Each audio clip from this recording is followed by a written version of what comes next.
Hey everybody, and welcome back to another Wednesday night movie live stream. Another cold one at that.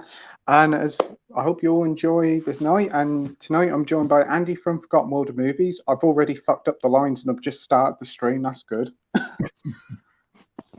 So we've got Andy from Forgotten World of Movies here. Hello everyone. We've got Mike from Cinema Axeman. Hello.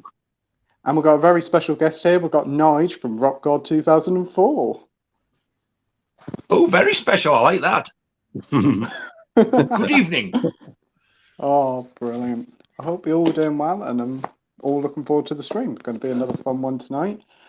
Before we get into the comment section, as always, I always ask this question. What are some of the films that you've watched over the past week? Do you want to go first, Andy? Yeah, sure. So last night I watched Home Alone 1 and 2. They're just getting into the Christmas vibe of things. I watched that Bodies at the weekend, and I thought it was all right. It was a bit too woke for me. A24? Yeah. But yeah, other than that, not really watched much. I watched the Harry Potter films as well, but other than that, nothing. Oh, nice. I've never even heard of that. Bodies. Yeah. Is that the one with Pete Davidson in? Yeah. Wow. Never heard of it. It was all right for what it was. It was a solid 6 out of 10, I'd say. But very sort of woke from the get-go for me. It's a bit in your face with it. But yeah, it was all right. Oh, that's fair enough. I noticed I saw it in Asda the other day, and I was like, I'm surprised to see that in Asda. Yeah. Asda are virtually naff all now. Yeah. Well, Asda's like the golden wonder here. That's the only place that actually sells anything. Wow. Good God. Like you go in at Asda and it's just like, oh joy, they've got some films out. You have to travel further afield to actually find anything. So you got to travel like 15 miles here to get to the nearest H&V because Tesco sells fuck all now. What was this? Bloody Chainsaw Massacres. Yes. The Tesco Chainsaw Massacre. I could actually see that coming out as a bloody I know. film, one of those cheap DVD things. Starring Chavy Chase. Probably stars of Chesney Hawkes as well. No, Special guest star Chesney Hawks. Hawks. What they call the fucker? So what, you've gone through all the Harry Potter films then, Andy? Yeah. Just rewatched them at the weekend. So what's your favourite and what's your least favourite of the franchise? My favourite's probably Deathly Hallows Part 2. My least favourite is Goblet of Fire. I find that film really hard to get through. Yes. Apart from the ending. Yeah. Oh, yes. If you're not a fan of Twilight, you'll love that ending. Yeah, that's true. I must admit, when I watched Goblet of Fire for the first time as a kid, I never liked it that much. It took a good couple of watches to get into it. I thought it kind of drags a bit. I like it, but the whole 80% of that movie is pointless. It just doesn't add anything to the story, apart from the ending. That is very true. It just feels like sports day at Hogwarts. Yeah, exactly. Yeah, it drags on for way too long, like the bulk of that movie. But the ending's really good. But yeah, I just find the rest of that movie pointless. For me, it's a Half-Blood Prince. I just can never get into it. Again, the best thing about that is probably the ending. See, that's my favourite book, but I don't think it's executed very well in terms of the film. No, it always makes me laugh that Chamber of Secrets was the shortest book, but the longest film. It's the longest movie, yeah. Yeah, it just never made no sense. What about you, Mike? What have you been watching over the past week? Not been that many films this week, but there's a few. I picked up that The Driver on 4K. I think you picked that up, didn't you, Pete? Yeah, I love that movie, and yeah, just had to get it on 4K. So yeah, I watched that. I picked up a movie from CEX. I think we've talked about it on a stream before, but it's a movie called what was it called? Before the Devil Knows You're Dead. With Yeah. It's got Chesney Hawkes in it, and Well, Philip Seymour Hoffman and Marissa Yeah. Tomei, and Marissa Tomei. Yeah. Marissa Oh, Tomei. that's in a that selling movie. point at Melissa Tomei. Yeah. That opening scene is just unforgettable. With her. Yeah, I've never if heard you of it, like, but I love the title. Yeah, before the yeah, devil. it was a Knows good the devil. movie. Good movie. Yeah. Oh. And I also watched for the very first time Speed 2. I just I bet you wish you hadn't. Masterpiece. Yeah, well, it's one of those movies that I always used to just avoid it because I always heard such bad things about it. And you know what? It's not Oh no! great. It's not great, but it wasn't terrible. It was It was Oh, it entertaining, was it? yeah, it was entertaining, but nowhere near a patch on the first one, Oh. of course. But Yeah. I didn't hate it. I didn't love it either. I think Willem Dafoe saves that movie. I think. Yeah. Like, he's the best part about it. Yeah, and Sandra Bullock at least has something to do in this one. I think she has more to do with it, like doing stuff. And then you've also got the Mandalorian, not Mandalorian, Boba Fett there as well, haven't you? Yeah. And then you've got UB40 performing for some reason, but you never know what actually happens to UB40. You never see him get off the ship, so are they still stuck there? I don't know. So what did you thought of the driver's 4K transfer? Did you like it? Yeah, it was pretty good transfer. Yeah. I don't think it's like gonna win any awards or anything, but yeah, it looks really nice. Yeah. I was surprised to see it had a poster in as well. Yeah, it was when I went into the shop to get it. I just saw a little sticker on it saying includes a poster, and I was like, "Oh, wow, okay, yeah, it's a pretty nice poster." Nice little bonus. I do What like about little you, bonus Nige? posters and things. Yeah. I think you get it with the new King Kong as well, the 70s one, is it? That came out on Studio Canal. You get a poster with that as well. So, what about you, Nige? What have you watched over the past week? I've actually been watching a lot of true crime stuff on YouTube. However, I've watched a right little mixed batch in between over the last week. I got this because I've been, I went through I'm saying it's a phase. I will watch them again. You know, like, are they called black exploitation? Like, is it coffee and Black exploitation, is it? What's called? Coffee. And what's the other one? Foxy Brown. Yeah. Well, I kind of got this thinking it was like an English version because I remember my brother having the soundtrack to this, Black Joy, but I'd never ever seen the film. It was good. It was all right, but it was nowhere near as good as the American things at all. Totally different atmosphere because it's like 70s London compared to like 70s New York. It's a totally different ball game. So yeah, Fluella Benjamin's in it. I remember her in Play School. So yeah, it's it's all right. Wasn't brilliant, but it wasn't crap. Then I watched this, which I thought was going to be fantastic, but it turned out to be just like good. It's the what do you call it? Exclusive slipcover. If you get it in the shops, it's called Hell High. Yeah. Oh, that's the one with Gary Busey on the front cover.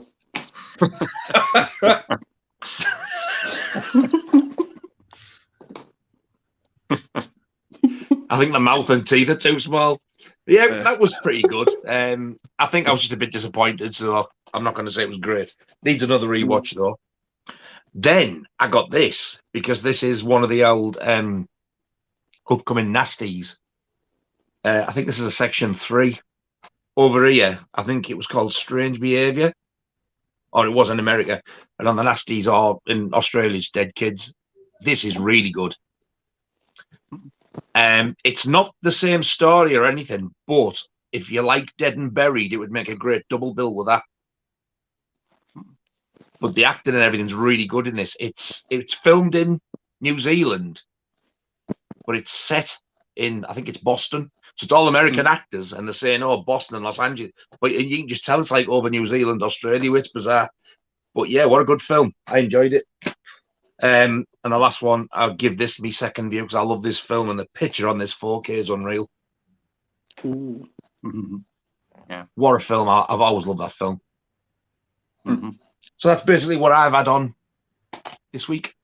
Oh, very, very nice selection of stuff there. Some of it I've never heard of. I have seen Saturday Night Fever, but only the kids-friendly one on ITV in the afternoon. Oh no, you need the uncut one. Yeah, I was like, when I saw it, I was like, 18 plus. I thought this was good enough for CBeebies. Like it was shown in the daytime, so I didn't even know it was like 18. Oh, they dropped the C-bomb a couple of times in it. Mm. Oh. There's more violence. See people like women getting banged in the back of a car, that type of thing. Oh wow! So it's definitely a big improvement. There's more in it. All right, I'll have to check that one out. I haven't seen it in years, the normal cut, so that's cool. And for me, what have I watched? I have watched The Driver. I thought it was really enjoyable. Some great action scenes, car scenes, and I watched Point Break for the first time. And yeah, I didn't mind it. It was all right. I think it's a little bit overrated. I think Gary Busey's probably the best part about it. It kind of feels like Hawaii Five-O crossed with The Dark Knight, to be honest, with like the whole Batman and Joker thing. But is Keanu Reeves in that? Yeah. I think I get that. Patrick Swayze's not though, is he? Yeah. Oh, it's the same one then. I think I seen it years ago. It started off all right, then it was a bit slow for the first hour, but it picked up near in the end. It had some pretty cool moments in it, but apart from that, that's all I've really been watching. I really need to watch some more. I've got plenty of those sealed Blu-rays to watch. Yeah, you have, haven't you? Don't worry, I do unbox them, so that's one thing. Anyway. But have you watched that yet? No, but I've unsealed it, so I'm halfway there. You've unsealed it? Bloody hell. I am impressed. Oh dear. Probably watch it over Christmas, as is normally fuck all on. You won't tell you which Christmas, though. Oh, right. Before we get on to the comments, as it's been a little while since you've been on the stream, Nige, do you want to promote your channel to everybody watching at home?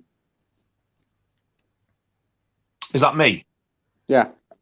I'm sorry, I was having a drink and I was very quiet. I can't hear you. What do I do? Well, make a bloody nuisance of myself. Yeah, I make a bloody nuisance of myself. Unboxing cack like this. And I've started doing some of my favourite band ones, Iron Maiden. So it's like Blu-rays and vinyl and stuff. It's a really good channel, and you do your live streams with John, the Video Nasties, which are always a blast. And there's also the Mondo Rock group on Facebook. Oh yeah, I remember you did mention about that. Oh, that's cool. We just said like one daft night at one of the streams, we should do a Facebook group. And, do you know, I said that's not a bad idea, that. And somebody come on and said, "Oh, Mondo Rock," and at first I burst out laughing, and I said to John, I went, "That's actually a really good name, isn't it?" I said, "Yeah." I said, "I'll run it if you like." So I opened it and started. Because I think there's 50 odd in it, so it needs bumping up a bit. And I think John needs to get his lazy ass into gear and get some exclusive content either put up there or sent to me to put on. So when's your next stream with John, or haven't you set a date yet? I think it's going to be January because he's having a bit of a shit shift time at work lately. I know he's got a horrendous week coming up. But at least we did actually manage to get the section 2 started. So we've done part 1 of that. And the next one is going to be, fingers crossed, in January, and it's going to be the one where we're going to be getting Michael back on, who's got the Amazing Evil Dead collection. So he'll be sort of like showing hopefully a lot of what he's got. But I think with it being just that we're focusing on that Evil Dead and not the other nasties, we'll probably cover the sequels and the teleseries as well. So, I mean, I've got some vinyl and I've got some Blu-rays, so it won't all be just Michael. We'll all be talking about it and all showing stuff. So I'm hoping it's going to be a good one. We think it's going to be. Oh, it sounds amazing. Look forward to it. It's always a treat when you do those streams. So yeah, we have a blast doing them. I love them. Oh, they are a lot of fun. Sometimes I have to watch them up on catch up because you start about 7 and you finish at about 1 or 2 in the morning, and I'm just like, I've gone to bed and I'll watch the rest of it in the morning. Always fun, plenty of laughs, and you learn some really cool things about the films. I know. We learn stuff as well because people come on and say, "Well, did you know this?" And we're like, "Well, bugger me, no, I didn't." So we are sort of like always learning little bits and stuff as well. It's not just like us like telling everybody that this, that, the other. We do pick stuff up and think, "Well, slap a math eye." Yes, but it's really good. We're so glad it's took learn off. about loads of stuff, don't you? Doing these. Yeah. Right. So anyway, if you like what you hear, I'm messing up all these lines tonight for some reason. I should really have them written on a bit of paper. But yeah, if you like what you hear, Nigel's link is in the description down below. So go and give them a sub. And so is Andy's and Mike's. So give everybody a sub. They've all got brilliant channels. And with that, thank you very much.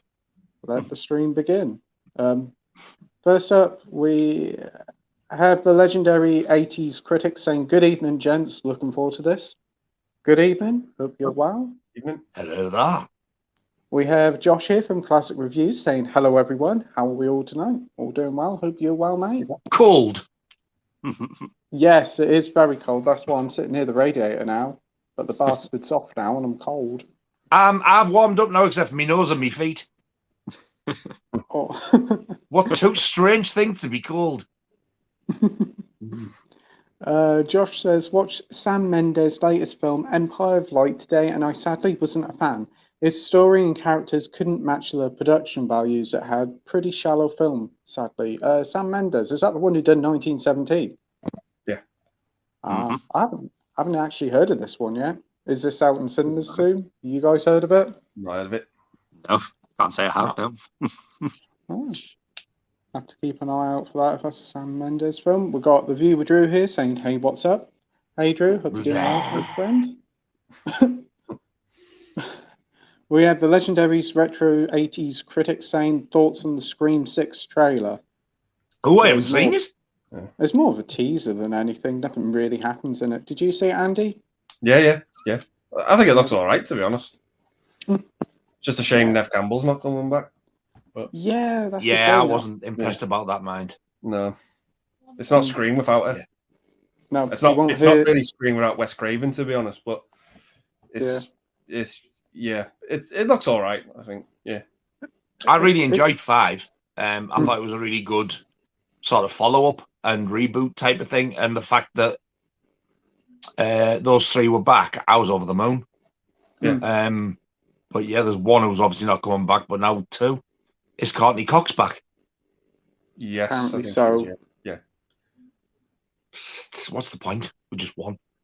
I'm hoping that this is either going to be the last one or they're going to make it another trilogy, then stop. Because if people are dropping left, right, and centre, then it's no point. Yeah. First one takes some beating to begin with. Yeah. I still say the second one's the best sequel. I just think there's a decent really follow-up. Yeah, I agree. Yeah, it's a great opening it does, and it has one of the most shocking kills in the film franchise, I think. Wasn't expecting that. Yeah, I love the sequel. The second one. What did you think of the trailer, Mike? Yeah, I think it looks all right. I mean, didn't really see much, but it looks pretty good. I'm kind of hoping this movie is going to be what Jason Takes Manhattan should have been. Like, just want to see Ghostface, in actual New York. So yeah, I'm quite excited by that idea. And for me personally, I'm not really that bothered that Nev Campbell's not going to be in it, just because in the last film she didn't really do much. She didn't really need to be in it. So I don't know. I'm not too bothered about her not being in it. I think this new cast they're okay. So yeah, we'll see how it goes. Yeah, I can get that. To be honest, it's going to be odd not to hear the lines "Hello, Sydney" in a Scream film now. And it kind of feels like, I don't know, it's either going to make or break this franchise, whether she's in it or not. It's either going to work really well or it's just going to kind of fail. And I'm intrigued to see it. I mean, it's coming out literally just over a year after the original 5. So quick turnover. So hopefully it'll be good. The little teaser trailer was nice. There was a few little cameos and nods to other things. So yeah, should be a good time. As much as I like it and as much as I really wanted Nev Campbell to be back, I do agree with Mike though. I totally forgot about that, but yeah, she doesn't do a great deal, does she? In the 6th one, I just felt in the last film, the 5th one, I just felt she could have not been in that movie, and the movie would have been exactly the same. She just kind of shows up at the end and gets involved, but doesn't really have much I think to thinking do. about it, she was there for the sake of it. Yeah. It was like sort of a crowd puller getting their name back into the film again. Yeah.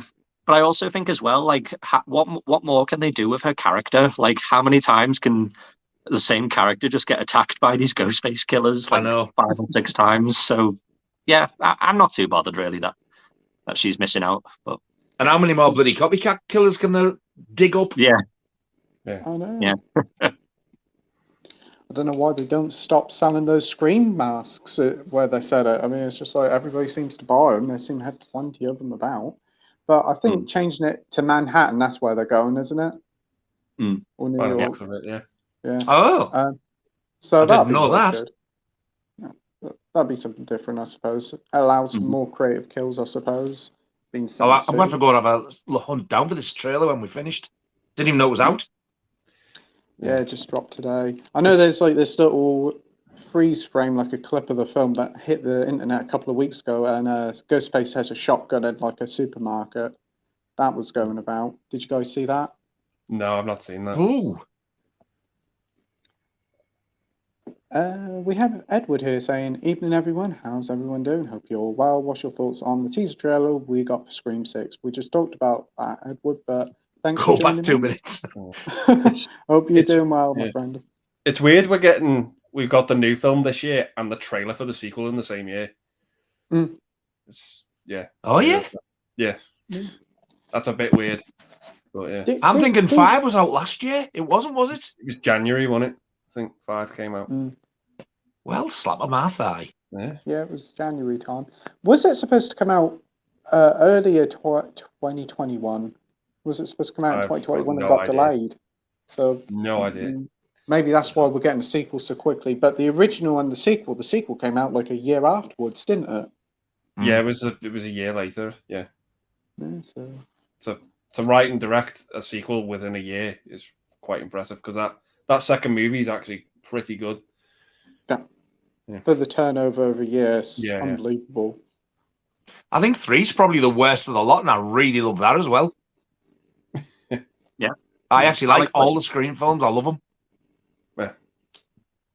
The only one I haven't seen is the 4th one. It's surprisingly good. I went to see that. I thought this is going to be garbage, bringing it back, and I was like, it really impressed me. And I think it flopped, didn't it? It didn't get much love. Yeah, it didn't get. So because it was going to be another trilogy, and because it did so poor, he just didn't bother with the other 2. Well, this one did very well in the cinema. Did quite well. We got Josh here saying seen Avatar on Friday, which I'm excited for. I'm nervous because it's high frame rate, which is apparently looks like a video, and the 3D wouldn't be a good match for that. So what's it going to be at 60 frames per second, like Gemini Man? Wow. Be interesting. Well, I hope you enjoy the film, Josh. Are you going to see Avatar at the weekend, Andy? I might do. I might try and fit it in somewhere if I can. I'm avoiding every review I can for it because I want to go in knowing nothing. Yeah. I'm trying to as well. I'm not overly excited for it, but I'm intrigued by it and hope that it's actually worth the wait. Yeah. What about you, Mike? Are you going to go see Avatar? I mean, for years now, I've been saying, no, I'm not interested in this movie. I've just, it's been too long since the last one, and now I'm going to see it on Friday morning, because it's just, I don't know, it's one of those films that I just know everyone's going to be talking about it, and I feel like if I don't see it, I'm going to miss out or something. So, yeah, I'm not that excited for it, but I'm hoping it'll be good. Yeah, hopefully it will be. Are you going to go see it, Nige? Fuck. What do I want to watch that for? I haven't even seen the first one. Blue men flying all over the place. What a crock of shite. No, thank you. Hope you appreciate me standing out there in the... Because if I hadn't been out there, we wouldn't be like a corner. Right. Next up, we have Terence saying hello, thumbs up to the host. Oh, thanks, Terence. Hope you're doing well, mate. I don't know what you was kicking off about there. Was it me? the Amazon driver. Yeah, that's it, half an hour. You were out there half an hour for the Amazon delivery driver. It would have went ding on my phone. Okay. It would have went ding on my phone. Okay, thank you. Thank you. Sorry for the domestic on the stream. I'll keep going. I'm going to get out the popcorn and the Pepsi soon. So, Wait, what? how you put the heating on? Okay. Jesus. She come in here say something about wiping ass, and I'm like, what the fuck is going on?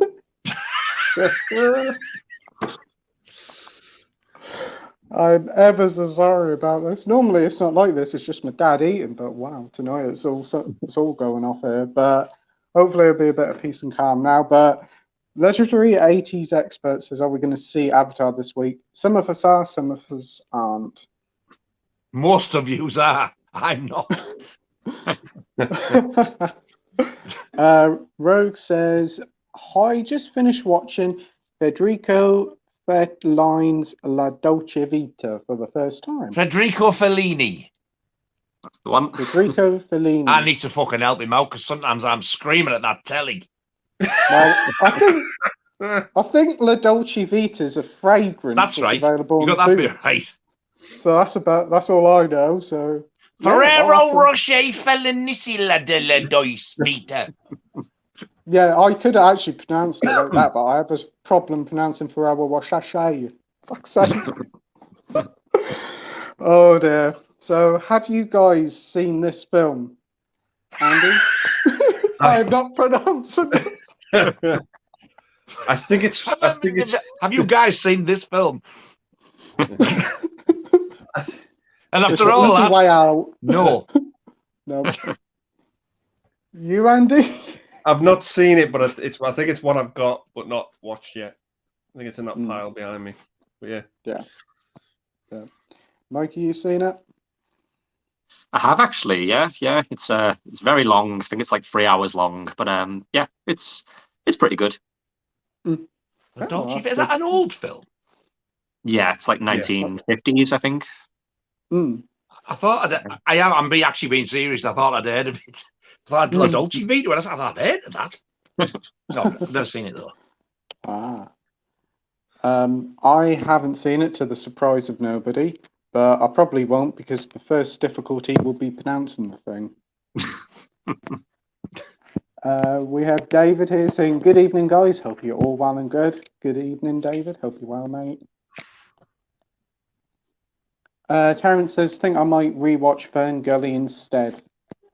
Lol. Yeah, instead of Avatar 2. I don't know. It kind of just looks like a 3-hour video game cutscene from the trailer, more than anything. But I'll give it a go. We have DVD and Phone Bloke here saying hi. Hi, mate. Hope you're doing well. Rogue says, by the way, I've only got 2 more Waters films left, Mondo, Trasho, and A Dirty Shame. Oh, I hope you enjoy them. I've never been brave enough to venture, but John keeps going on about Pink Flamingos. I'm going to have to watch it one day. But I was watching your reactions when you were talking about it. Was it last week or the week before? And I think Andy was going to throw up. I was thinking, do I need to see this now? Curiosity's getting a bit. I'm going to have to watch it. Yeah, I watched that film and I turned the colour of boiled shite after watching it. Oh God, it knocked me sick. That film. Can you imagine him sat there? Oh look, there's Divine eating cat. The dirty bastards.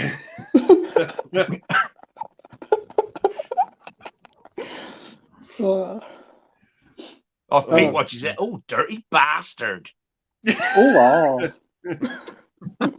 I wonder why all those old men gathered down there in HMV. Dirty bastards. That was when somebody was saying bring the porn section back. Oh dear. The other night, me and my mum were talking about Pink Flamingos for some fucking reason, and she wanted to know about it. Has she seen it? No, she hasn't seen it. So, Oh. but I read her the IMDb description of what actually happens in the film. She said, "I ain't fucking watching that pile of shite." She said. I'd say the only reason to watch it is if you want to go on a fucking diet, because you won't fucking eat afterwards. Oh man. Yeah. It knocked me fucking sick. Have you seen it, Mike? I have, but it was a long time ago, and I can only remember the nasty parts. Did it knock you sick? Yeah, it wasn't the nicest. No. I watched about 20 minutes of it, and I had to reevaluate my life choices. John loves it. Most people say it's garbage, but he thinks it's great. I get it. I get the appeal, because it's like it's one of them where it's like it's that bad and it's that horrific. People actually kind of like it for that, and I do get it.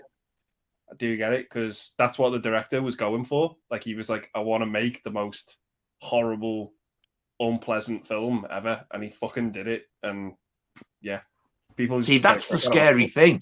He's describing it as absolutely horrific, and it isn't a horror film. That's fucking scarier than anything else.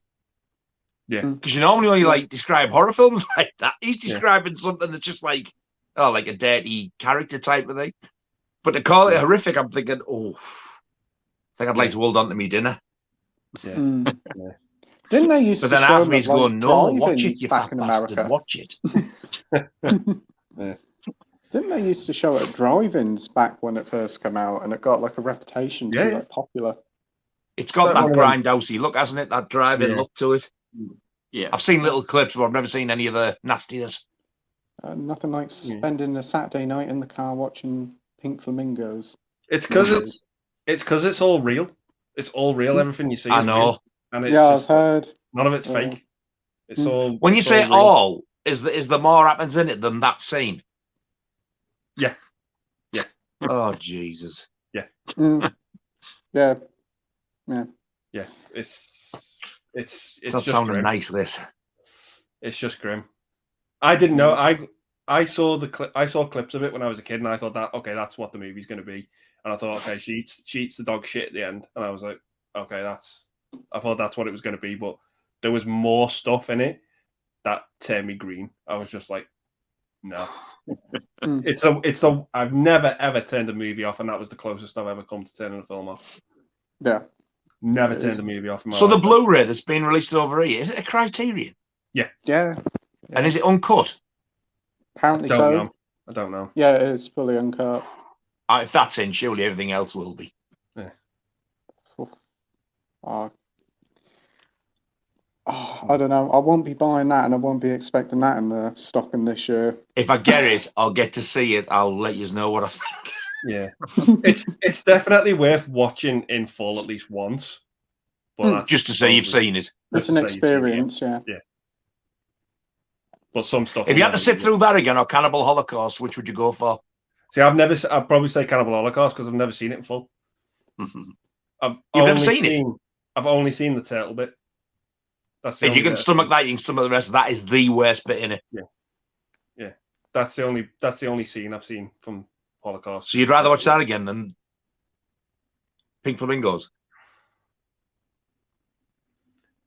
Kind of. Yeah. Wow, it must be bad. Isn't there animal cruelty in Pink Flamingos as well? Yeah. Is there? They do kill a chicken. But it's no different to what you see in fucking Willy Wonka. They show the chicken in that.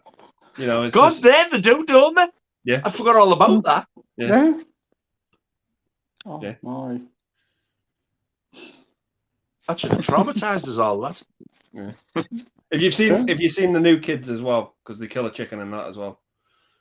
Is that real? I think it is, yeah. I absolutely love that film, and I've loved it since the 80s. Yeah. It came out on rental video, but when it came out over here, it was originally called Striking Back. Yeah. So I was looking for a film on DVD for years called Striking Back, and I was like, why is nobody releasing it? Yeah. And then I Googled it this one day and went, the new kids, what the hell? And I realised, like, oh, fuck's sake. So I Googled it on DVD, been out in America for ages. I could have been watching it. I think it's an amazing film. Now I love it. But I've often wondered about that chicken, actually, if it was real. I'm sure it is. It looks it, mind. Yeah. So I didn't like that bit because he soaks the fucking rope in it, doesn't he? In the blood. Yeah. Gives it to the fucking dog. I'm just like, I was going to say that dog can't be a tame dog if they're letting it do that, the little fucker. Yeah. No. Strange. Yeah. Right. Next up, we've got DVD and film places. I've only seen 3 films this week. Well, 2.5. I saw Cyborg Cop 2, which is even more insane than the first one, and was really entertaining. Good to hear. Never heard of it. You guys heard of it? No. The title screams sci-fi to me, so that would put me straight off. However, I love RoboCop. Yeah. Yeah. Technically, I should hate that, but I absolutely fucking love it. I think it's brilliant. I've only seen the first one, mind. Yeah.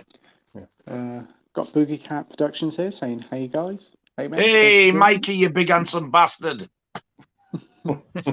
That's Mr. Evil Dead. Yeah. Ah, cool.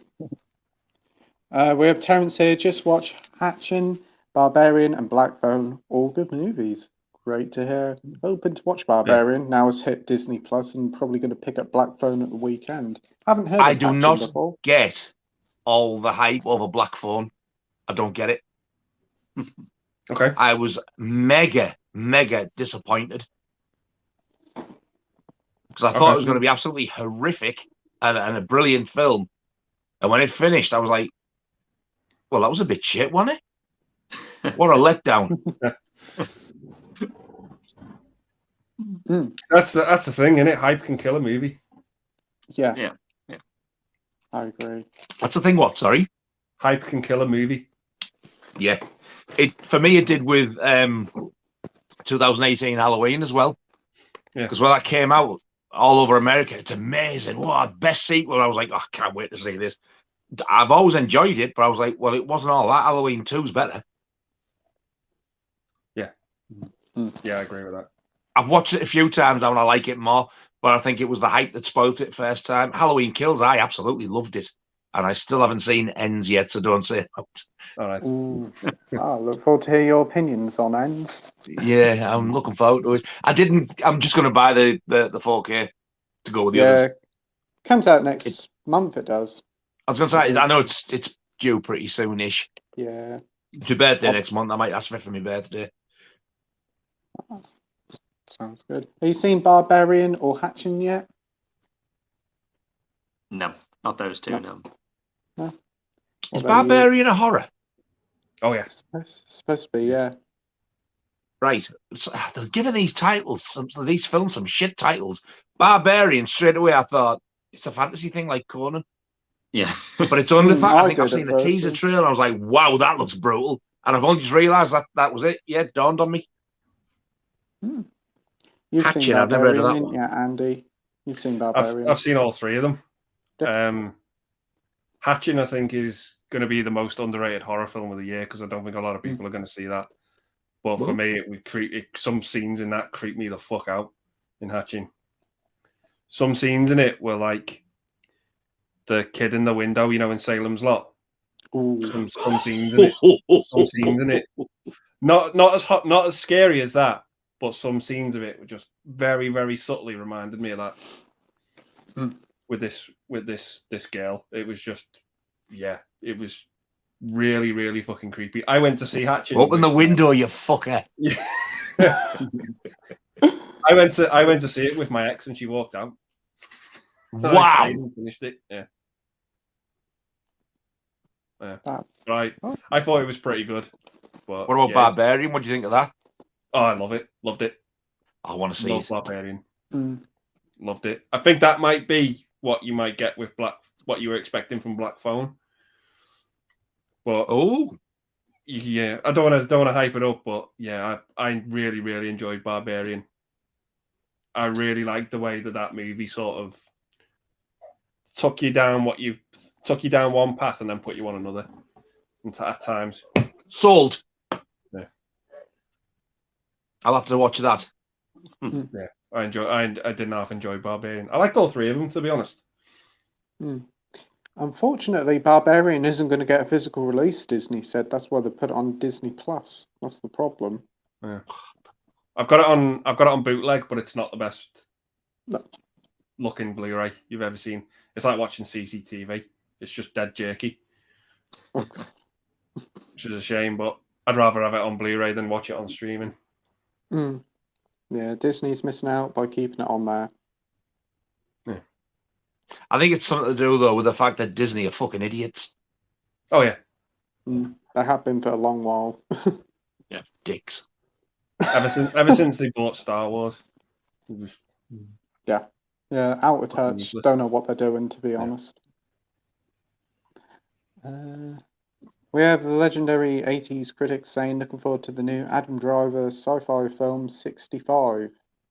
Yes, I see the trailer for it today. It looks pretty good. I was surprised by it. Coming out real soon. I think it's coming out in February or March, so that was a nice... it's from the creators of The Quiet Place, so it could be really good. You seen the trailer, Andy? I've not heard of it until now. Oh, yeah. It was really quite impressive trailer. Coming out March, I think. Adam Driver and this young girl looks good. Mike, you seen the trailer? No, same. This is the first time I've heard of the movie. Yeah, this was the first time for me. I literally checked Facebook and look at this new trailer. I was like, what's this? And it looked really good. And now he's just sci-fi, so you're not intrigued. I was going to say, see those two little shortened words before the word film? That right there's a big no-go for me, but I've never heard of it anyway. Right, we have Jason, the old millennial here. Hey, Jason, hope you're well, mate. Any thoughts on the Golden Globes? I think Everything Everywhere All at Once, The Banshees of Inisherin, and The Fabelmans are the front runners for Best Picture. I don't really watch the Golden Globes or any movie award ones because mostly I feel like they're full of shite. But I'd say everything... For me, I'd probably say Everything Everywhere All at Once definitely deserves a win. It's a very creative film and very original. What do you think, Andy? Yeah, I mean, I don't really have much clue about what Golden Globes. I don't really follow them, but I'm dying to see that Fabelmans because it's Spielberg's new film. Yeah. It looks really good. It's hit streaming now, apparently, in the US, so hopefully it won't be too long here. Yeah. Nige, any thoughts on the Golden Globes? No. I'll be honest, I don't even know what they are. To be honest, I don't know what they are. I think they're globes that are golden. That's my take. I know exactly what they are now. You've explained it to me. For fuck's sake. I think they're globes that are golden.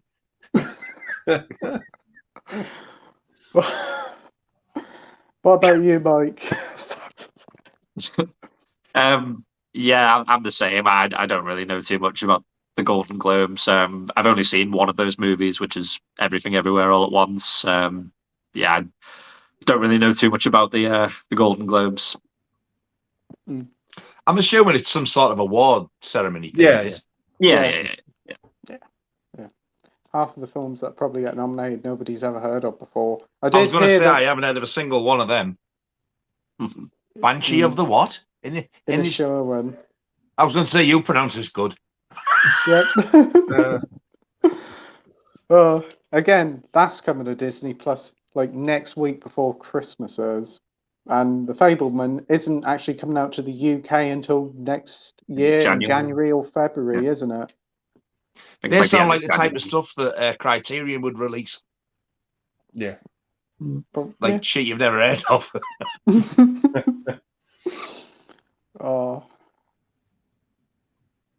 We've got Peter McCluskey here saying, hello everyone, really looking forward to seeing Nigel tonight. Some star.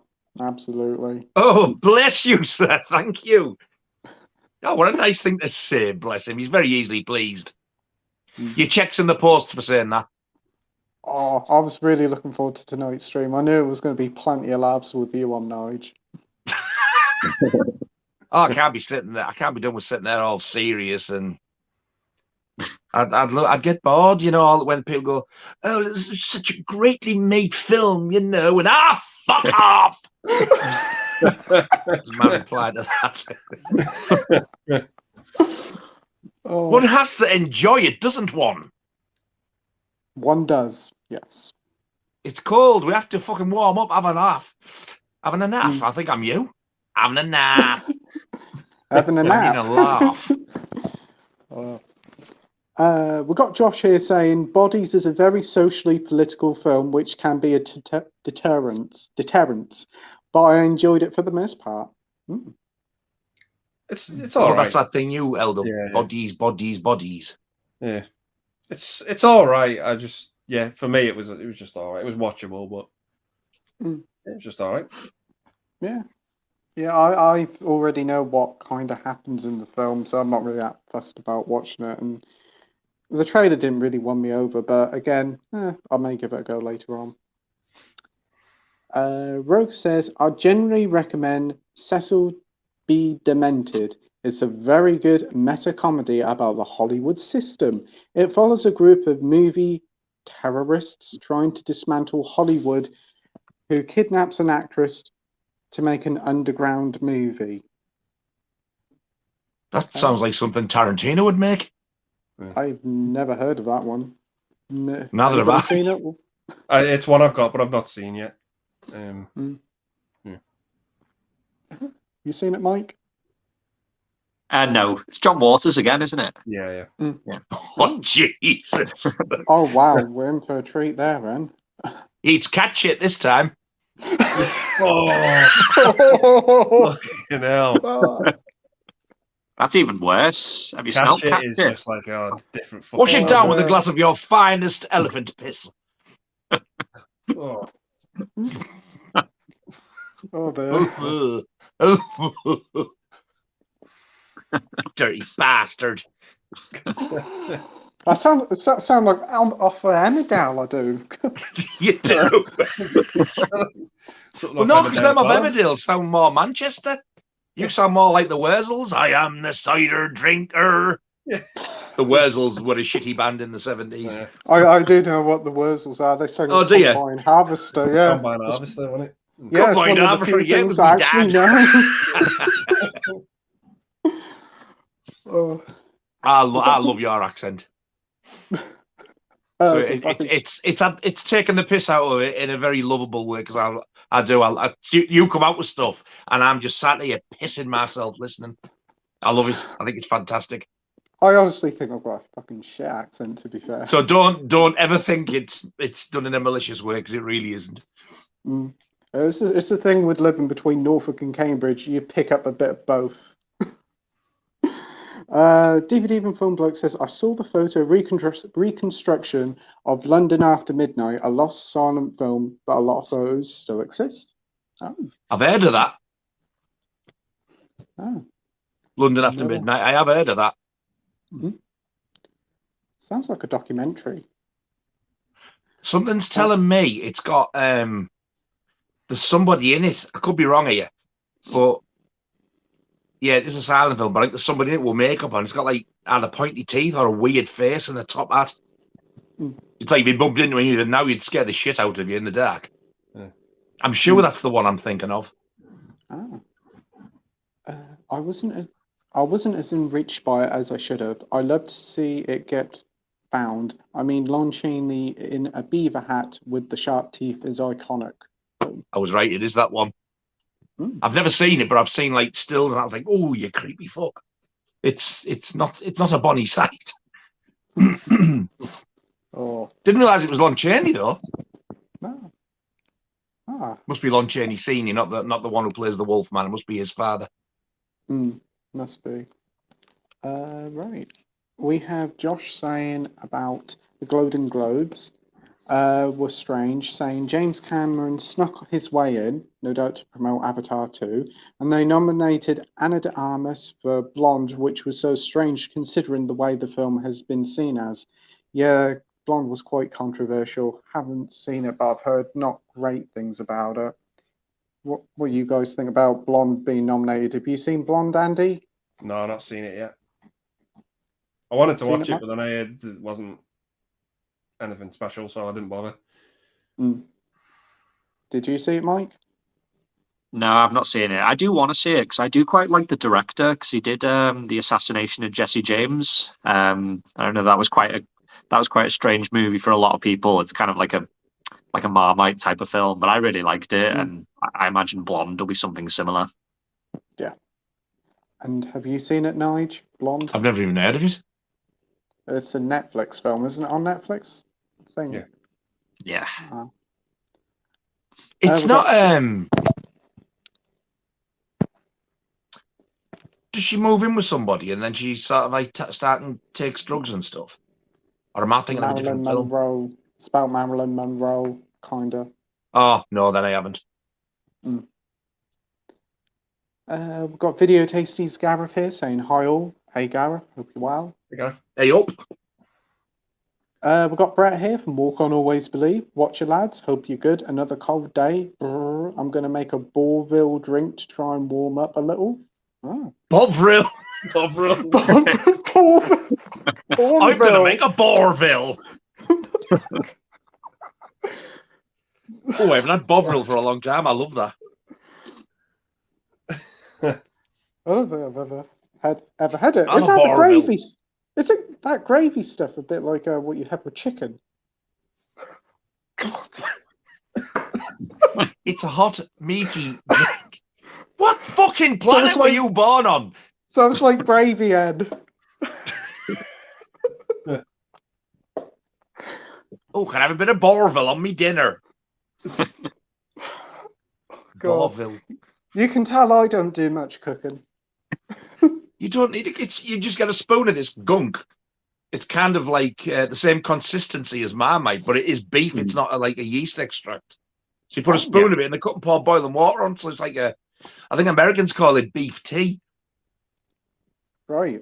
Oh, I'm learning something today. Oh. So go and get yourself a jar of Bovril. Don't, it's Bovril. Bovril next time I go to Morrison's. Wow. DVD from Film Bloke says, I know the director Todd Browning remade it in the 1930s as a sound mark of the vampire with Bela Lugosi. LAM was lost in 65 in the MGM Vault Fire.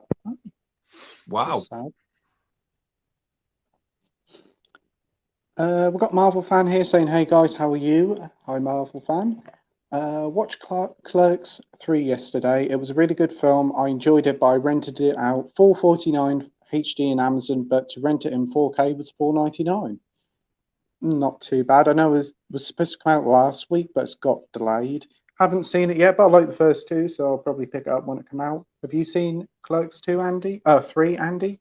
No. I do want to get the trilogy when it comes out. If I think HMV are doing one because I really like the first one, and I think the second one's all right. So, I want to check the third one out. You seen it, Mike? No, and it's been years since I've watched the first two, so I'll have to give them a rewatch before I get around to watching 3. And have you seen it, Nige? I don't know what you're smiling for, because I've probably seen more than you, to be honest. But no, I haven't. Well, I've heard of the first. I didn't know there was a 2 and 3, to be honest. I thought it was just a one standalone film. But I've no idea what it's about or anything. To be fair, everybody's seen more films than me. I've seen fuck all. I know he's good. Have you seen it, Dad? Bastard. Jason says, just watched Klaus yesterday on Netflix. Man, that was a good movie, a must-watch Christmas movie. It's funny, it's heartwarming, and great music. Yeah, I think it's like a Scandinavian sort of style with like animation. It looks really good. I've heard positive things, but never seen it. It's quite a few years old. You guys seen it? No. Never heard of it until now. Neither have I. I've seen I'll tell you what, I fancy that Violent Night. Oh, yeah, that's really good. Yeah. Have you seen it? Yeah. I'm very interested in that. Yeah, that was good fun, that. Oh. Have you seen it, Mike? Violent Night yet? No, I was meant to go see it last weekend, but something came up. But yeah, I'll try and get around to seeing it soon. We've got Mike here from Did You See That saying, "Hey guys, happy Wednesday. Hope you're well." Hey Mike, thanks for joining me. Hey up. Dr. Impossible says, "My favourite Harry Potter film was The Chamber Pot of Secrets." Evening. The Chamber Pot of Secrets. Yeah. Oh, brilliant. My favourite one's the first one. What the first one's really Philosopher's good. Stone. Yeah.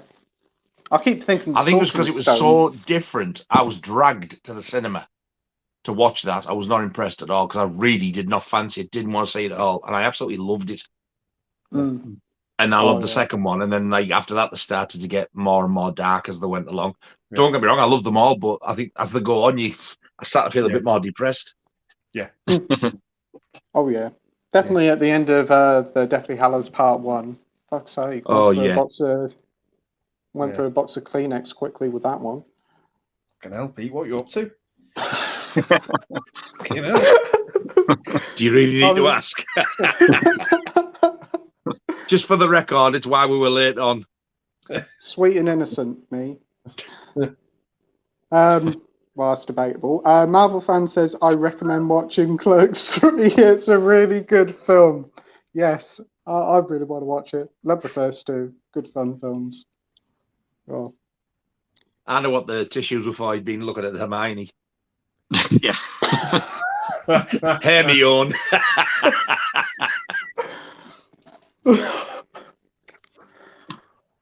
Moving on. I am a gentleman. I do not disclose matters of these things. For fuck's sake. Oh dear. You don't need to disclose them. We do it for you. Oh, you're like my confession booth. You just say what I say to you back. Oh, DVD for Film Bloke says, "I also saw a Todd Browning film, Freaks, which was, despite its controversy, was a really ahead of its time in regards to representation and acceptance of disabled people." Oh. I've always been curious about that, but I've never seen it. I think I'd like to see it. It was banned for years. Yeah. Oh, never actually heard of it before. Have you seen it, Andy? Yep. Yeah, it's really good. It's where the "one of us" chant comes from. Oh. They'll go like, "one of us." Yeah.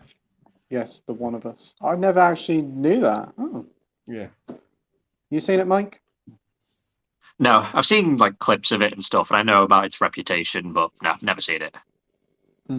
I'll probably have actually seen clips of it if I've seen it. These titles come up and I'm like, I don't know what they are, and then I watch them and I'm like, oh, I've seen that years ago. And all like the little, I don't want to use the word, but it's what the film's called, but aren't all the freaks actually real? I haven't got a clue to this day. I still don't know. I think that's why they banned it, because apparently it was like whatever sort of disability you see them with, they're all real. Yeah. How true it is, I don't know. DVD with Film Bloke says, "Really, the only problem is it's marketed as a horror movie because I don't believe it is. And the ending was changed to make the disabled cast seem more violent." Oh. Right. Brett says, "Tell me if I'm wrong, but I'm confident that Alfred Hitchcock has never won an Oscar. If so, that's just insanity. I mean, how could he not get an Oscar? Is that true?" I mean, him and Kubrick are the two big ones that have never won for directing ever, which is just scandalous. It is.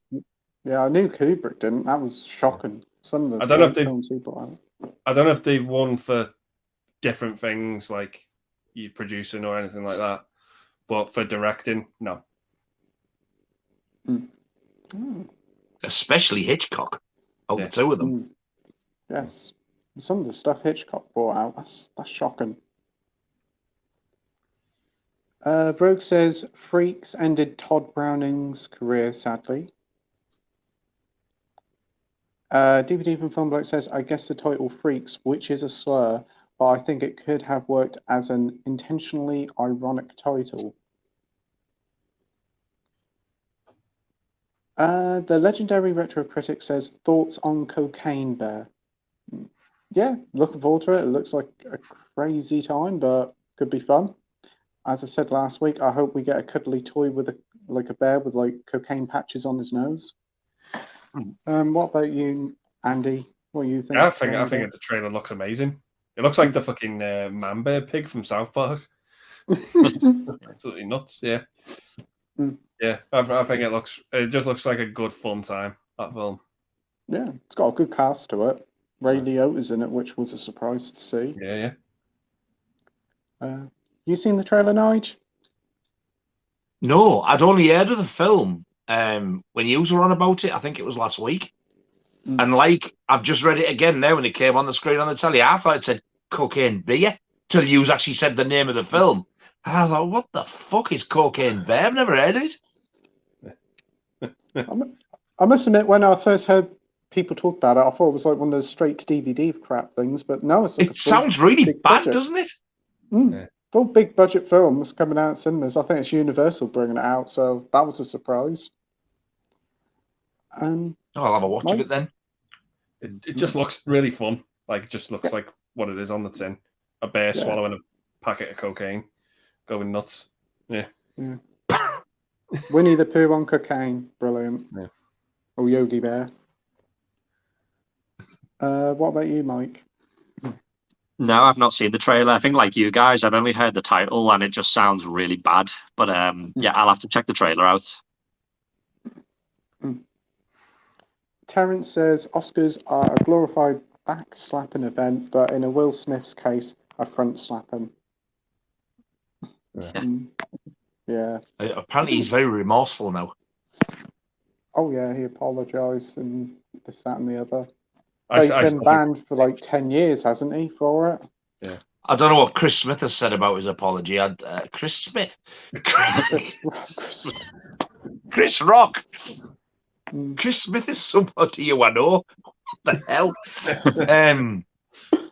Yeah, I don't know. I don't know how he's responded to Will Smith's apology and whether Will Smith's actually apologized to him personally or not. I don't know. Yeah, I don't think Chris Rock has actually said a lot about it. I think he's keeping quiet about it.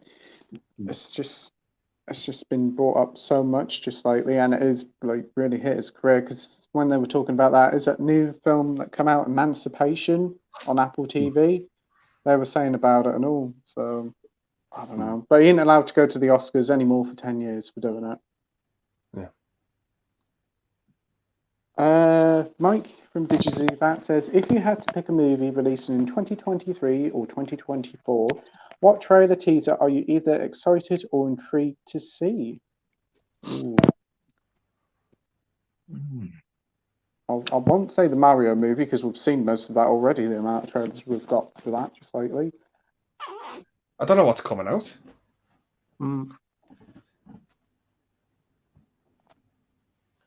Avatar 3 in 2024. Optimistic. Ooh. I don't know. I think most of the stuff looking forward to. The new Scream and probably the new Exorcist. Yeah, that's the good one. I know. I was going to say this, but it's got delayed now. The new Blade film. I'll be intrigued to see what the trailers look for that. I'm quite excited. They're doing another one. Yeah, but it's been delayed now. Apparently, like the whole directors and that, they've fallen out. They wanted to make it more kiddie-fied, but now they're going to go down the darker route. So hopefully it'll be good. Is it another sequel or is it like a remake or reboot? It's like a reboot, isn't it? Part of the MCU now, so it's not Wesley Snipes anymore? No, it's the guy from Green Book, Mahershala Ali, another name I've butchered. Oh yeah, I've got all this stuff. They can't make Blade a 12 or a PG. It's just you can't do it. It's a vampire hunter. You know what I mean? There's going to be. You don't take him down the pub. You can't do it. No, you don't take him down for a pub for a pint. You take him to a pub and stab him in the heart and kill him, don't you? Yeah. Oh dear. But you know what Disney's like? They want to make everything 12 plus. But with Deadpool 3, that's supposed to be R-rated. So hopefully it will be with Blade. Let's hope so. What about you, Mike? Any trailers you're looking forward to being revealed? I can't really think of any. I think everything I'm looking forward to has been released. The one movie I would have said would have been the new Indiana Jones film, but now I kind of wish I hadn't seen that trailer because it just doesn't look great. No, it does not. For me, the series ended when they went off in the sunset at the Last Crusade. This new one does not exist. Yeah. Dog for one, he won there. Yeah. Did you see the trailer for the new Indiana Jones, Nige? No, I mean, I think I heard you mention it, and up until that point, I didn't even know there was one. I've seen the original 3 a long time ago, like years ago, but they're not the type of thing I would like go back to and watch over and over again. Yeah. But I think Harrison Ford now, yeah, I'm assuming he's going to be back in it again, is he? Yeah. Yeah. Wow. I assume to be. Yeah. Imagine him running away from that ball now. Yeah. It's the title for me. Seems a bit crap. It's called the Dial of Destiny. The Dial of Destiny. Yes. Yes, it's called the Dial of Destiny, and it just feels like very cheap. They might as well call it the Zimmer Frame of Desire.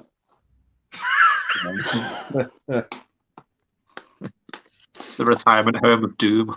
Yeah. I'm imagining the start of the film. It will be him talking to Phoebe Waller-Bridge about his like great adventures, and then she says, "Let's go on another adventure." It's like the Great Escape out the retirement home. See, she popped up in the trailer and just fucking killed it for me. Oh yeah. I just don't think she's a very good fit. I can't imagine her as a action hero sort of type, to be honest. No. Couldn't stand her in Solo. Oh no. She kind of killed the film for me. Yeah. We've got Legendary Retro Critic saying, can't stand Adam Driver. What about you guys? I don't mind him. I think he's a pretty good actor. Yeah, I think he's pretty good. Who in fuck's name is he? I was going to say the guy from Star Wars, but you don't like sci-fi. That's why I don't know him. I know his brother, Bus. There's a movie where he plays a bus driver. And his cousin, Taxi. Yeah. And his son, Uber. Oh dear. What about you, Mike? What do you think of Adam Driver? I mean, I don't mind him. I mean, he's not one of my go-to actors, but I think he's a pretty good actor in everything I've seen him in. Yeah, he pops up in quite a few films, and he always gives a decent performance. Yeah, Marriage Story. I mean, his performance in that is incredible. We have Terence saying the Cannes Film Festival is the only one that really matters. Oh, I haven't seen that. I've heard of the Cannes, but never watched it. You guys seen the Cannes Film Festival? No.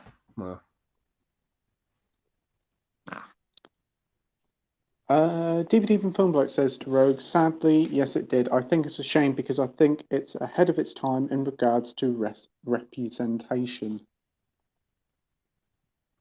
Brett says, Freaks 1932 is my second favourite horror film of all time. Wow.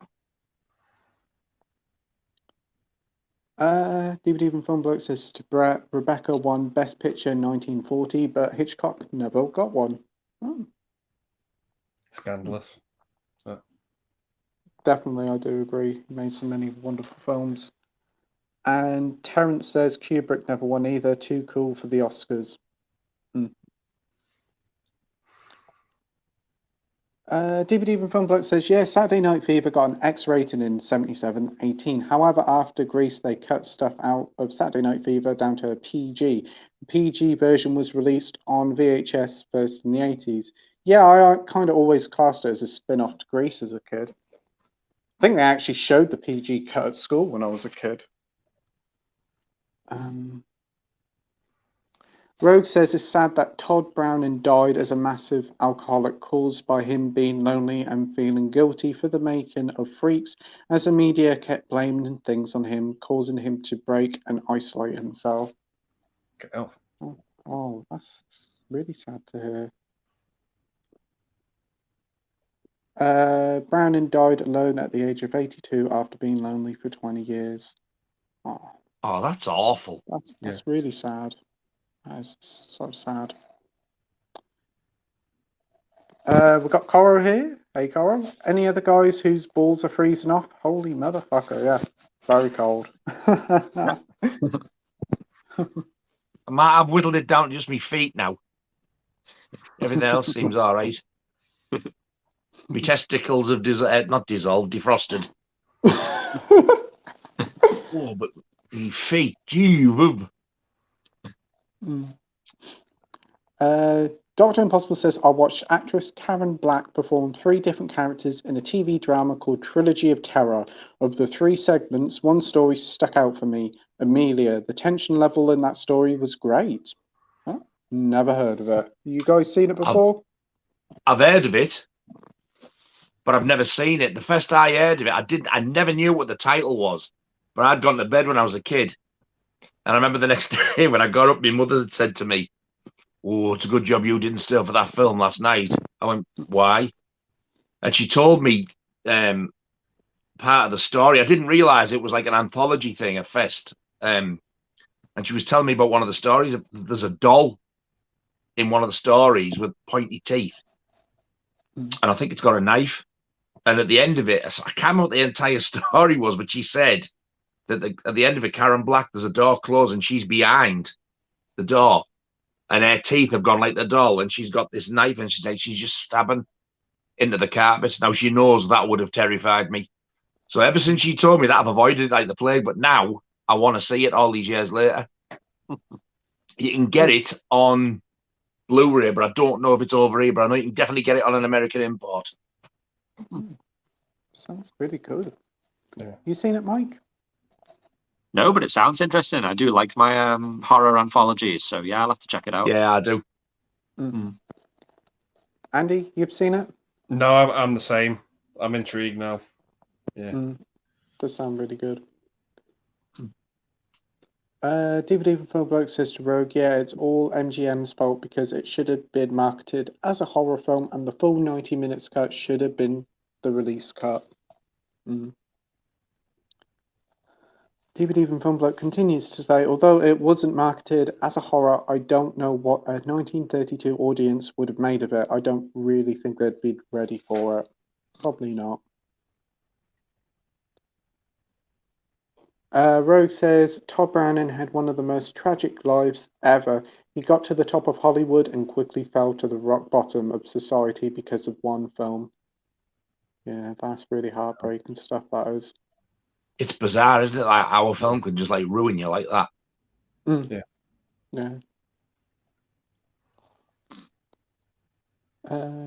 We've got Rock and Roll Howl here saying, looking forward to the next Video Nasty stream, Mr. Rock. Thank you, sir. So are we. It's going to be a lot of fun. Yeah. DVD from Film Bloke says to Rogue, I mean, the actual message of Freaks is still relevant to this day. Acceptance of anything is still an issue for people today, and I think everyone should watch it. I really need to watch it, just to say I've seen it. Yeah. We have Ian here, Ian Hill, the Rambling, saying, hi everyone, hope you're all doing well. Hey Ian, hope you're doing well, mate. Hey up. DVD from Film Bloke says to Rogue, I believe Todd Browning ran away from home at 16 to join a travelling circus so he could draw from his life experience. Sounds like he had a very interesting life. Brett says, Andy, do you know where I can get a bootleg of Barbarian on Blu-ray? Thanks.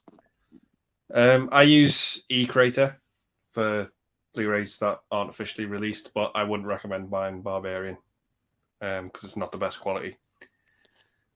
But that's up to you if you want to get it or not.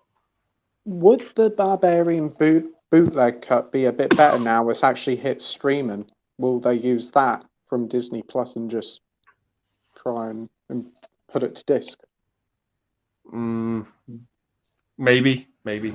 Yeah. Wasn't there another film on Netflix, or sorry, on Disney, that they said wasn't going to get a physical release, and they got that much backlash? They said, "Oh, they're going to now." Oh. Or was it Barbarian? Are you sure it's not coming out? No pre-order pages for it. No news for it. Yet they put out that Amsterdam on Blu-ray, and that's a pile of shite. I've never even heard of it. Well, that's the best way. I'll avoid it if it's a pile of shite. Oh, it's a pile of shite, all right. It's a load of old wank.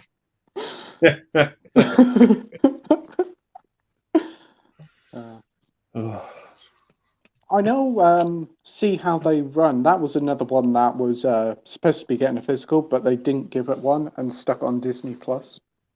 What was that?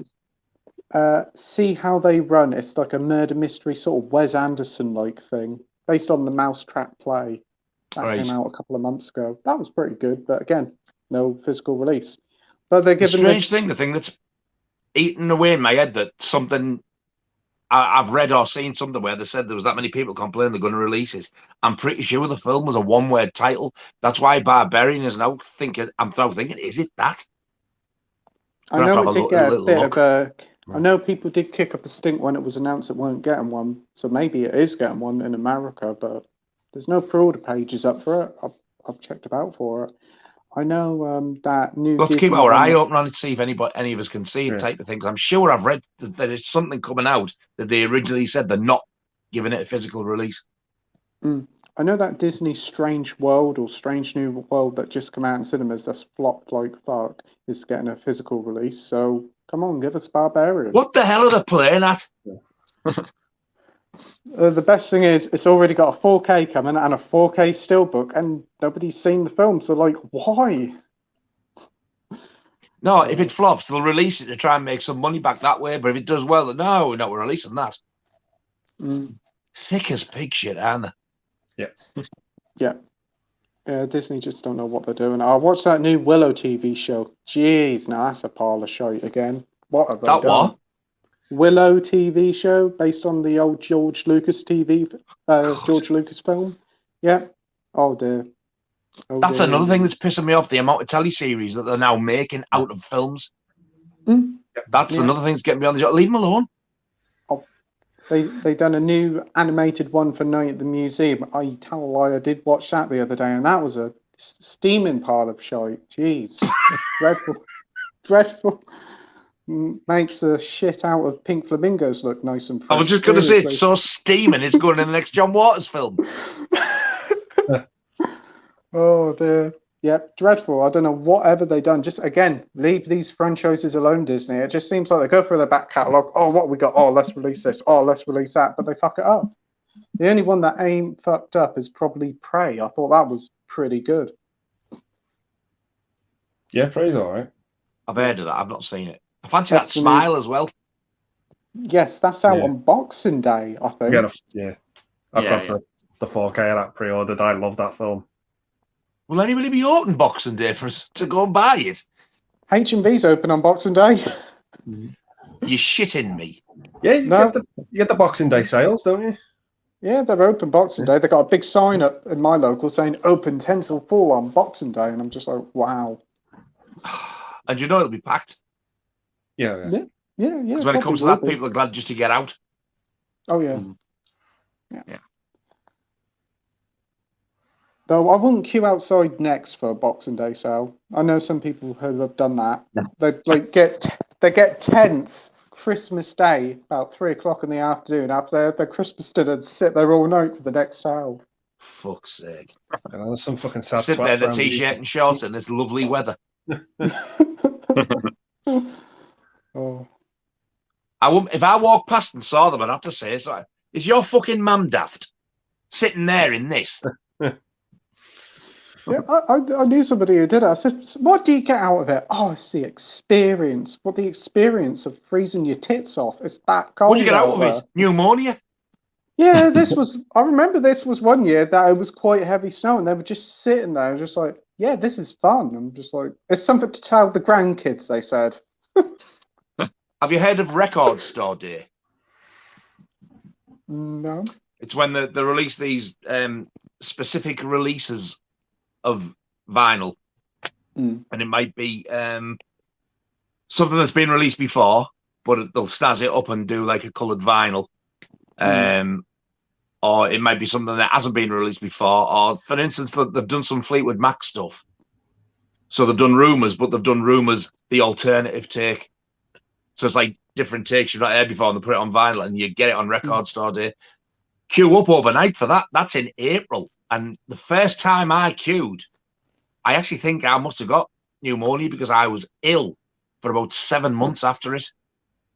Wow. And then when COVID kicked in, they moved it from April to June. So queuing, it was actually quite pleasant. I couldn't queue in April again. Now it nearly killed me. So queuing in December, Jesus, I'd be in hospital. Yeah, not for me. I have queued up before. As a kid, I queued up midnight for the Harry Potter book launch. That wasn't very fun because W.H. Smith was right next door to a pub, so you had like fist fights next door whilst a group of kids dressed up as wizards were waiting for the fucking Harry Potter book. Should have got your wands out and said, "Expelliarmus, you bastards!" Actually, I think one of the kids did actually say that. Oh dear. I know one of them actually went up to one of the kids and said, "Oh, hi there, could you wizard me a taxi or get home, mate?" I could, but I'm not going to now. Fuck off. One of them ended up queuing in the queue for the line, and he didn't even want the book. He just wanted to be in the queue just to say he was in the queue. But he was half drunk. He was half there. Oh, my days. Oh, it makes my brain hurt. It does. Yes, it does me at all. DVD from Film Bloke says, Rogue, the disabled cast who were actually disabled were treated mostly with respect and humanity. The villains are actually able-bodied. So they were disabled. I thought I've read something about that. Rogue says, I've read that Freaks was controversial. I don't know why it's coming out wrong. Was controversial because of conservatives in the 1930s saying that the film sends a dangerous message and was too disturbing. A woman blamed her miscarriage on the film. Wow. Yeah. Oh. It's a little bit dramatic, isn't it? We have Brian saying, hey. Hey, Brian. Hope you're doing well. Hey, up. We have Mike here saying, hey, hello, everyone. Hey, Mike. Hope you're doing well, mate.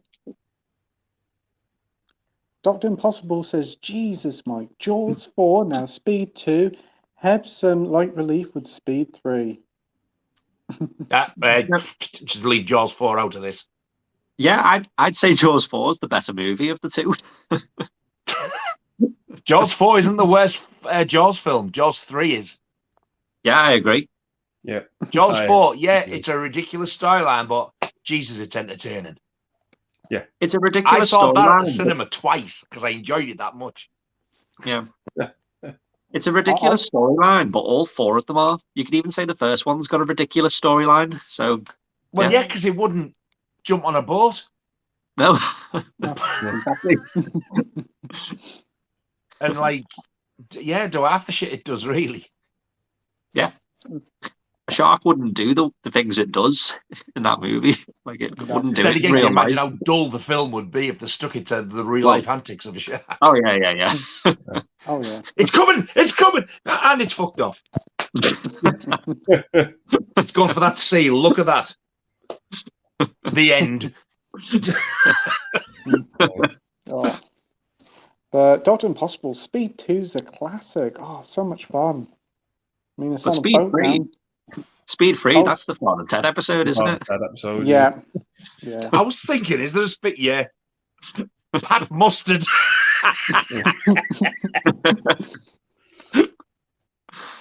If the milk cart goes over, is it 10 or 15 mile an hour?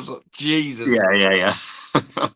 I never liked Father Ted, but my mate made me watch that and I was absolutely pissing myself. I thought it was so funny. Yeah. One of the best episodes. Speed 3. DVD from film like Sister Rogue. Yeah, so I've heard it was banned in the US and UK until the 60s. By the 60s, people finally reappraised it. Oh. Legendary Retro Critic says, "What will Santa be giving you this Christmas?" Fuck all. Yeah. Probably. Probably just money, really. Yeah, money and some clothes, some lovely socks. Typical Christmas stuff. Actually, to be fair, getting up as a kid, getting socks was like the worst gift ever. But now getting older, it's just like I fucking love socks. It's just like, oh yeah, who cares about the films and that? Oh, what socks have I got this year? Oh, brilliant. I remember, and it seems to now be a pattern. Years ago, there was a year I went, I've just realised something. What? I never got one pair of undies or one pair of socks. And I don't think I've ever had them since. Mm. And it's like when I started to appreciate them, they stop fucking getting me them. Weird. Yeah. So what do you think you'll be getting Andy for Christmas? I ain't got a clue. I haven't got a clue. Mike? Yeah, same. Probably socks. It isn't Christmas if you don't get a pair of socks as a present. Yeah. Other than that, I don't know. It could be anything. Oh, fuck this. I'm going to go and buy myself some socks and wrap them because I'm not going to get none. What about you, Nige? What are you hoping for Christmas? I'm going to try not to bring this down, so I'm going to be fast. But I always loved Christmas from being a kid right up until 4-5 years ago. Tree up, decorations up, and like go mad with presents and stuff. And then my dad passed away, and it's just not been the same. Don't even put a tree up now. However, I said I'm really going to try next year because now instead of really looking forward to Christmas, I dread it, and I start to feel like shit right over this. I'm dreading it now, but I think if I sort of like next year put a bit of effort in, get the tree up, and we'll start and get presents early, I might sort of like get me love back for it because I loved it. But I do know at first, like Laura said, we won't get out for Christmas. We'll wait till the new year. Like you get your kids sorted and I'll get like my nieces sorted. However, she's ordered mine. I don't know why she decided to order it in the end, but I've got 3 titles from Severin ordered. So I'm getting that lovely monster box of 4 Flies on Grey Velvet, the Dario Argento film. Video Nasty, I Miss You, Hugs and Kisses, which I was praying for getting released, and they've released it. And Mardi Gras Massacre, finally. And I found out today, my friend Kelly said she's got me a present. And I told her not to, but she has. At least I've got something to open. But I cannot wait to see that Argento film. I've never seen it. It's pretty good. Yeah, that's one I haven't seen yet. I know it's on the Shameless label, 4 Flies, is it? Yes, it is.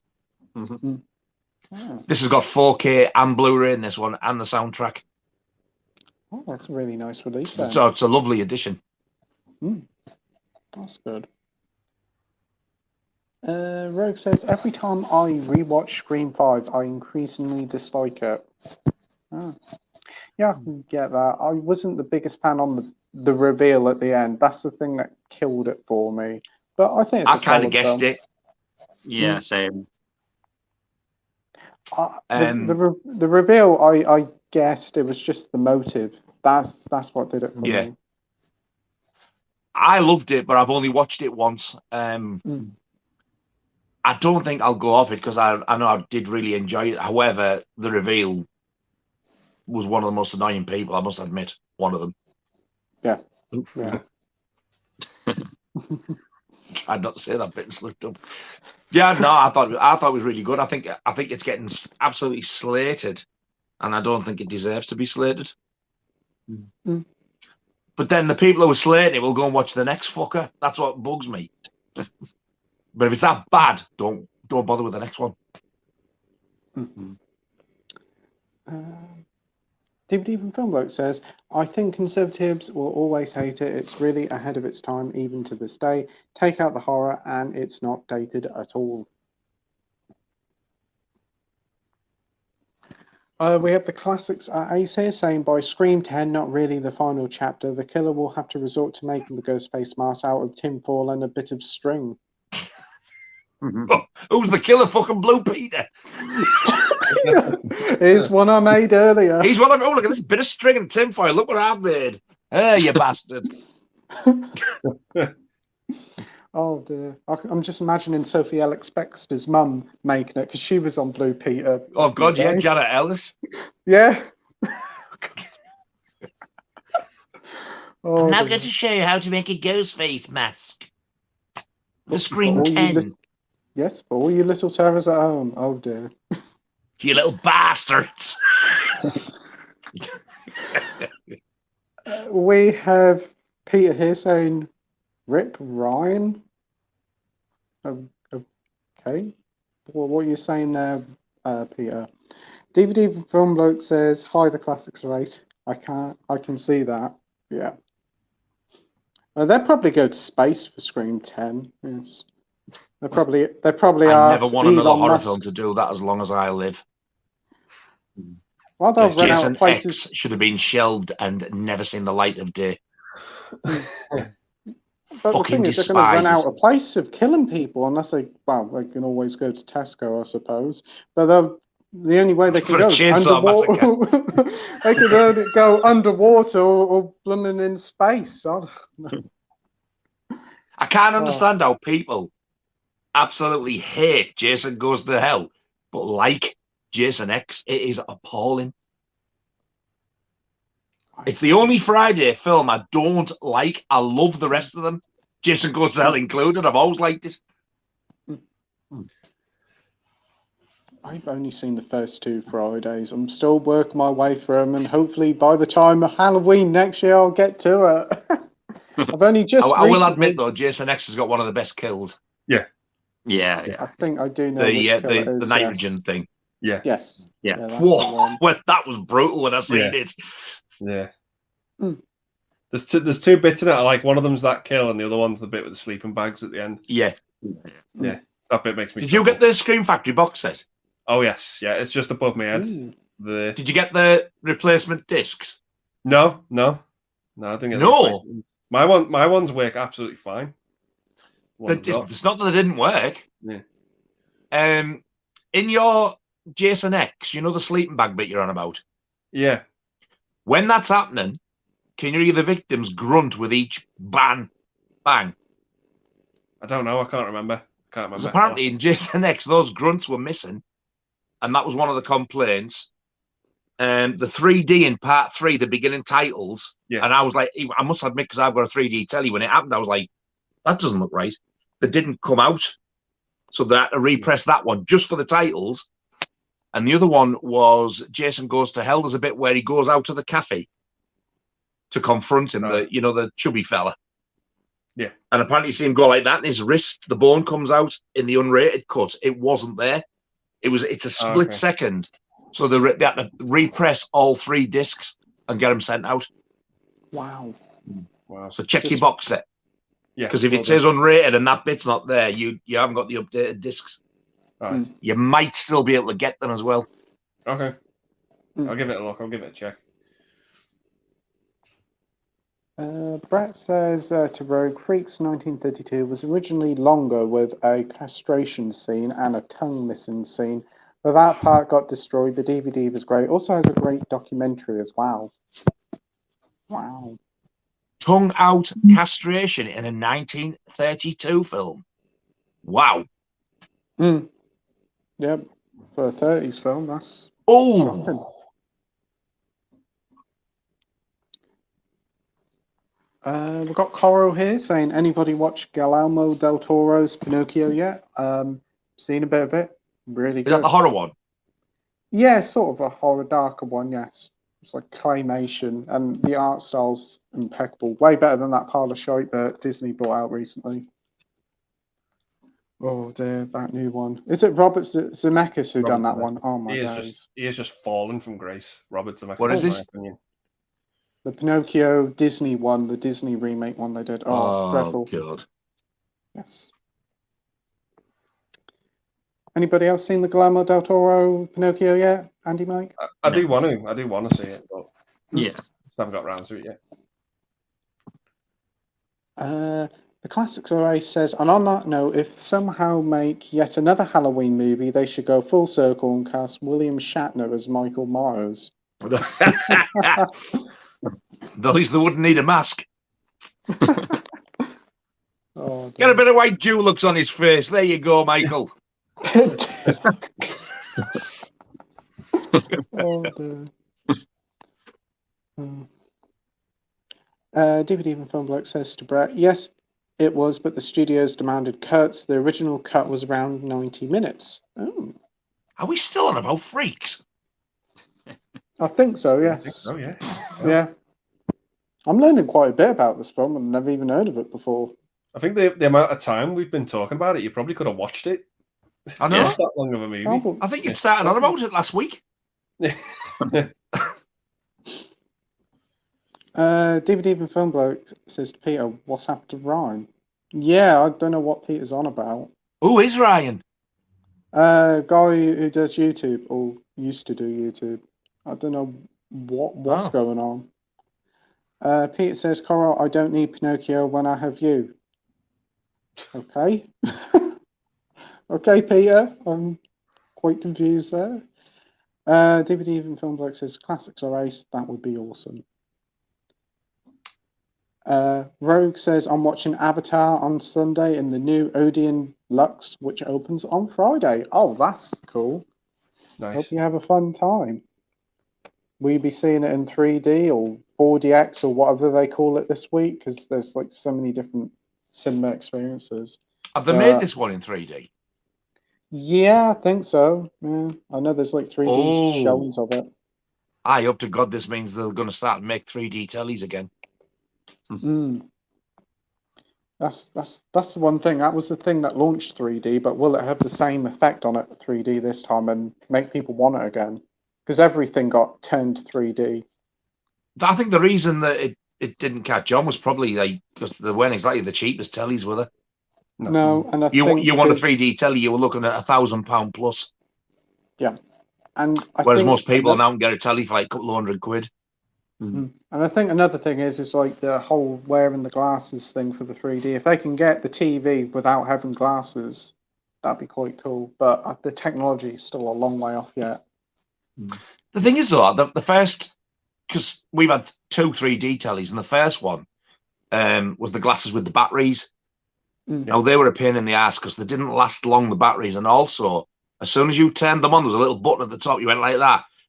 The picture just instantly went dark. It was like putting a pair of sunglasses on. Yeah. And if you got a dark scene, you were like, Jesus, I can't even hardly see this. And then the second one we got, it was, I don't know what the difference is, but it must be a different type of 3D. It uses basically the same glasses that you get at the cinema, which is like putting a pair of little sunglasses on. That is easy because you can buy them for coppers. I mean, so if they remake them just with them glasses, the ones with the batteries, get rid of them because they were a nuisance. Yeah. But the thing is, with like 3D, to have them glasses free, you got to have some sort of like eye tracking movement on them because you got to be in the sweet spot otherwise, haven't you? I noticed, I think it was when we first got this one, I put a film on, put the glasses on, and I was stood up and I was like, oh, Jesus, it doesn't work. Then as soon as I sat down, it all came into focus. You have to be sat down and level. Yeah. So if you're one of these people who likes your telly on the wall, you need to have your couch on the wall level with it. It ain't going to work. But I don't think you can still buy like 3D Blu-rays or 3D TVs anymore. I've never seen them for years. They've stopped making the TVs, but you can still occasionally get 3D Blu-rays. Like the Friday 13th Part 3 was. That was in 3D. They released Jaws 3 with the 3D version as a bonus feature, and that was proper Blu-ray 3D, not the red and blue crap. I'm trying to think, what was the last 3D film that I actually got? It might have been Friday the 13th. I've got quite a few, but they're not producing them anywhere near as much as they used to. Yeah, I noticed when I went into H&B a few months ago, literally they got about 3 or 4 and they're all clearance titles now. They're just getting rid of them. Because you used to get every single Marvel and Disney and Star Wars film in 3D. And now you get nothing. So sad, really. Yeah. We have Coro saying to Peter, wow. Just wow. DVD Even Film Bloke says, I'm not watching Avatar 2, not seen the first one, and I really don't give a rat's ass. I'm with you, Nige. Yay! One agrees with me. Well, I don't know. It just kind of feels like Avatar films seem to be copying Kevin Costner films. The first one was Dances with Wolves. This one looks like Waterworld. What's the next one going to be? Wyatt Earp. Is this James Cameron again? Yeah. See, he gets on my fucking tits as well, the way he goes on. People are like screaming out for some of his films. Well, I'm just colouring this little bit of blue in Avatar first. Kindly fuck off. I'll do it when I'm ready. Stick your films up your ass. He does seem to be very arrogant about it. Like That's what I mean. I'd like to say to him, "Oi, dick, John Carpenter's better than you." Yeah. Yeah. DVD Even Film Bloke says, "Ding dong, the parcel's here." Yep, it is. Sitting over there. Yeah. Oh, we're back to the domestic. Yeah. Yeah. My mum's just come in and walked by, and then she got back in. Oh, you're back in. Hey. We're talking about the parcel. Yeah. Okay. Yep. Thank you. Edward says, "Who's off to see Avatar 2: The Way of Water?" We did say about this earlier. I think Andy and Mike might go and see it. Me and I know Nige isn't going to see it. I'll probably see it sometime when it hits streaming. Is that what it's called? Avatar 2: The Way of Water? Yeah. Does it come with a free water bottle when you go and watch it? That's what I want to know. Fresh from the seas of Pandora, aka it's Tesco own brand.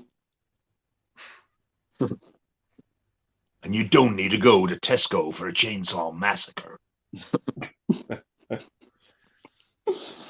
Tesco chainsaw. I wish somebody would do a parody of that. Yeah. We really need that. If they had to get the rights off you, you'd be a rich man. I think it's a great I'm idea. open to offers. Anybody who wants to do a Tesco Chainsaw Massacre movie, just message me. I'll gladly sell you the rights for 50p. The best of it is when he tries to say it, he can't even say the fucker. No. Anyone who wants to do a chainsaw film, come and see me. Yeah, if you ever want to do a Teco Chainsaw Massacre, fuck's sake. Teco! Oh, it gets worse. Oh, dearie Lord. Oh, jeez.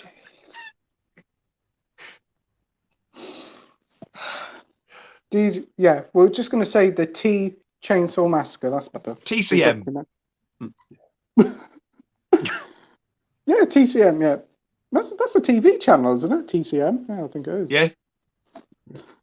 The Classics Race says, I also watched Cyborg 2 with DVD this weekend, and it must have been the record for the most tits on screen before the protagonist even shows up. He's somehow to be a badass, yet he wears a bum bag.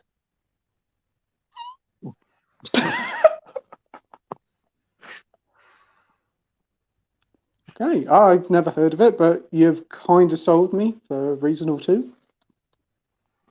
I'll add that to the watch list. You've sold it now. You've said about titties. Cora says, Jesus, goddamn fucking Christ. Yes, I agree. I don't know what you're on about, but I do agree. Cora says, I hate you all so much. Wait, what? What's going on? I think it's to the comments, I think.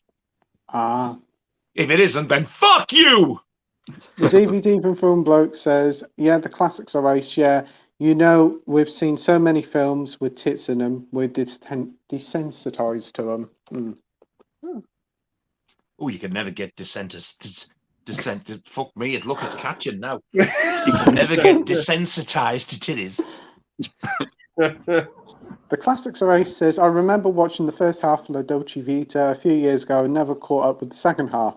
Should probably watch it at some point, as I remember what I saw being very good. Oh, that's good to hear. Comments from Living La Dolce Vita. Legendary Retro Critic says, underrated films of the year. So what films would you say are underrated? Can you think of any, Andy? I'm probably going to have to say that Hatching, to be honest. That was one creepy movie. If you can get through the first 20 minutes. Yeah. When did that come out this year? I honestly haven't even heard of it. I went to see it. It was one of those screenings where it was you buy the ticket, but you don't know what film it is. So I literally just bought the ticket and went into the cinema, not knowing what film I was going to see. Mike's fell over. Oh. I've just seen the pictures of it. Yeah, that is creepy. Wow. Yeah. I'm going to have to check that out. What about you, Nige, for underrated film of the year?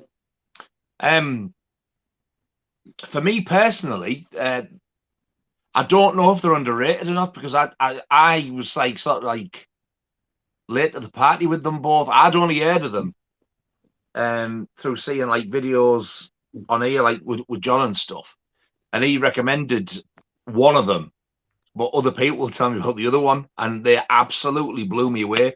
The one he recommended was Jojo Rabbit, and I thought that, wow, what an amazing film. And the other one was, it's got the same actress in, which was Last Night in Soho. Yes, I got that because I just liked the artwork and stuff, and I thought I liked the sound of it. And then when I got it, it absolutely blew my mind. It was like loads better than I ever expected. Loved it. I don't know if they've come out this year, but they're like new films to me this year. Yeah, Last Night in Soho was last year, I think, but it came out on Blu-ray early this year. Great film. I really enjoyed that. And Jojo Rabbit's a lot of fun. Absolutely amazing, both of them, aren't they? Yeah. There's a couple of heartbreaking moments in Jojo Rabbit, though. Oh, God, I know. Yeah. I nearly went a couple of times, like. What about you, Mike? What is some underrated films for you? I really enjoyed that Studio 666 with the Foo Fighters. God, yes. Yeah, I mean it's bad because the acting in it is atrocious. But if you like horror movies with really ridiculous gore, Evil Dead style, then you can't look no further than that movie. It's so much fun, and if you like the band as well, it's a fun watch. There's only one thing I don't agree with that's the bad acting, because I thought the acting was fantastic. I thought it was funny as fuck. I loved it. Yeah, they made me laugh, like just the performances in it. But yeah. In fact, you know what I was about Record Store Day? They released the soundtrack to it. Oh, yeah. But it's actually Dream Widow. They haven't labelled it as the Foo Fighters. Yeah. I've not played it yet, but I've opened it and stuff. When my mate said to me, the Flight 666, Studio 666 soundtrack's come out, are you joking? He went, it's on the Black Friday Record Store Day. I was like, well, I'm having that.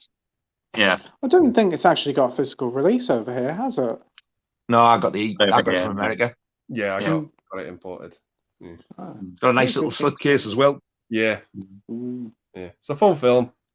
Yeah. There's one scene in it reminded me of the Evil Dead remake at the end in the bedroom.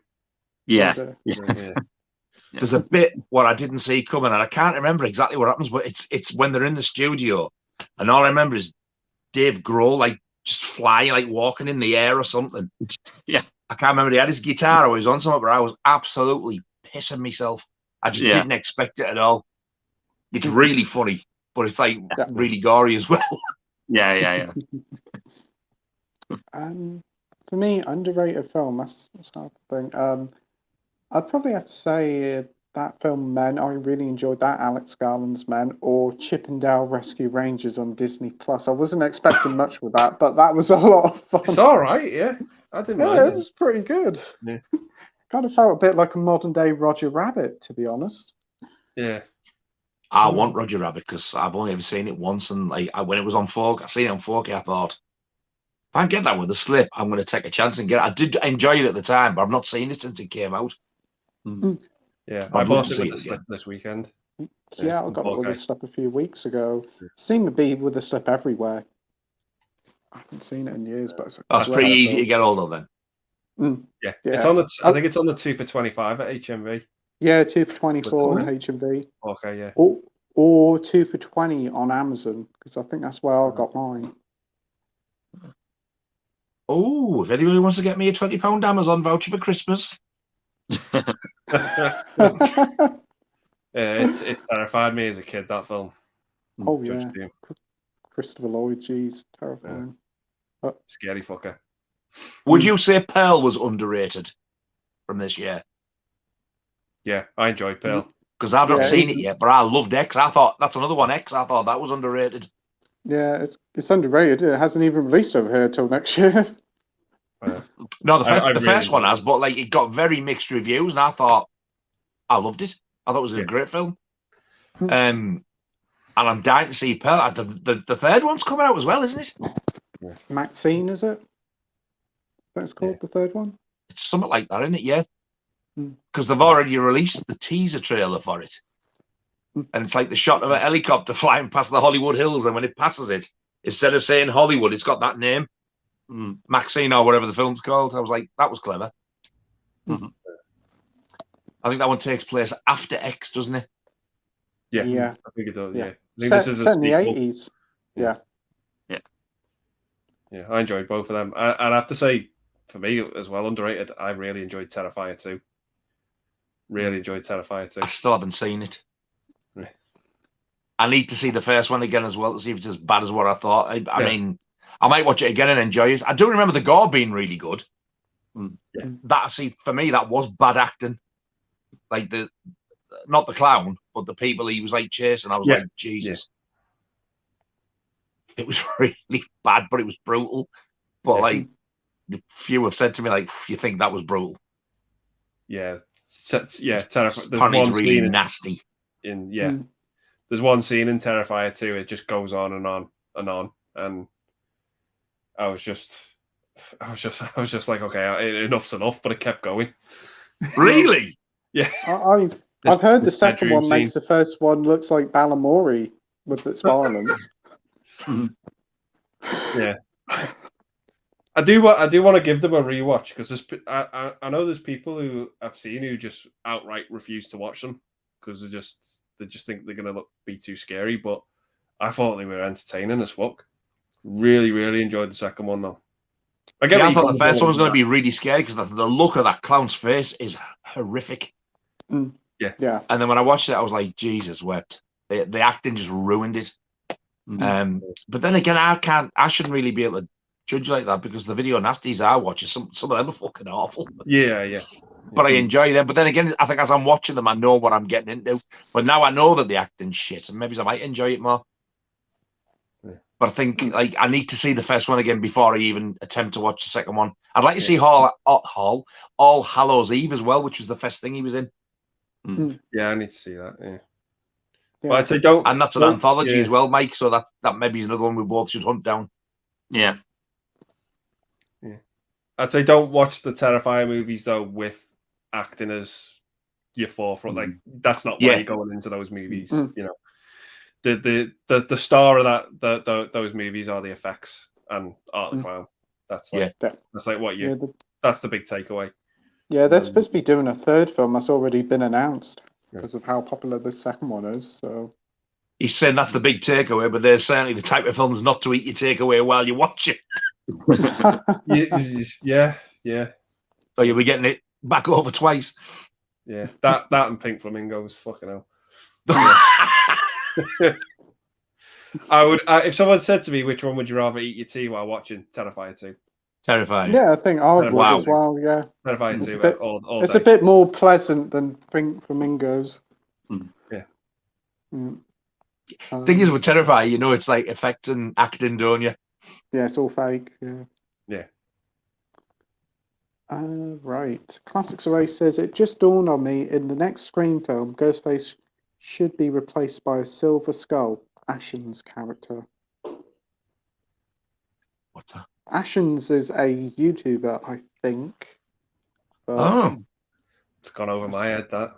Yeah, I think I do know who Ashens is. I think it's a YouTube channel. I think he's based in Norwich. We have Bogey Cat Productions saying, can't get excited about a new Scream movie when Evil Dead Rise is only 4 months away. I forgot about that one as well. Yeah. Yes. Is it set like in a flat? Like a flat apartment or something, this one? It's like a high-rise thing. Oh, I didn't fancy it at first, but I actually really do now.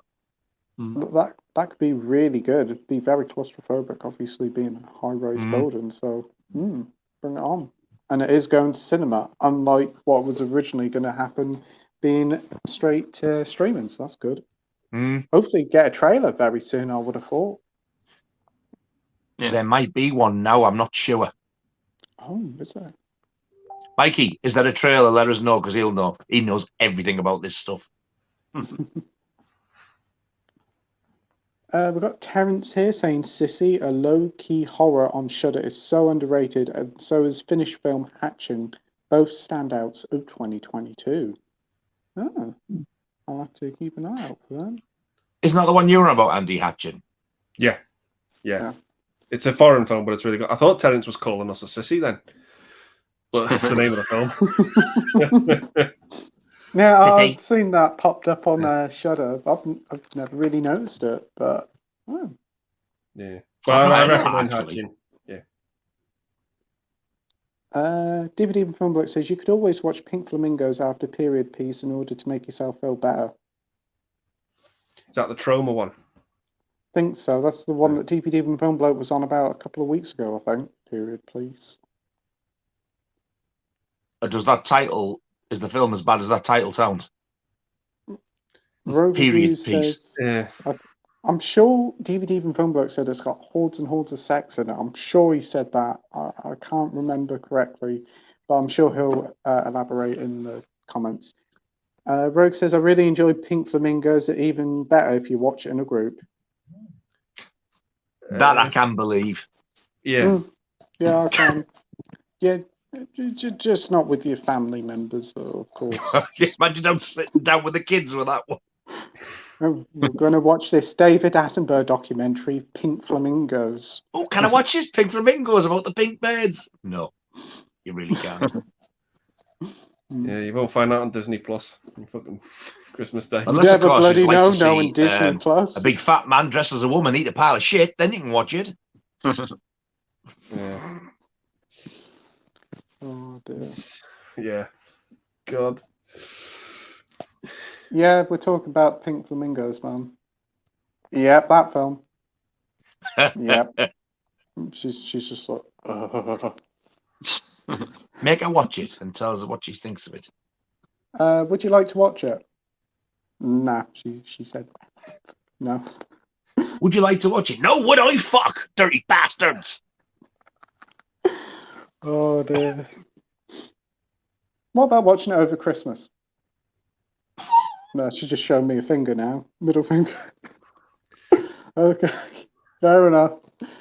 DVD and Film Bloke says, I believe the late great Emma Prefrost.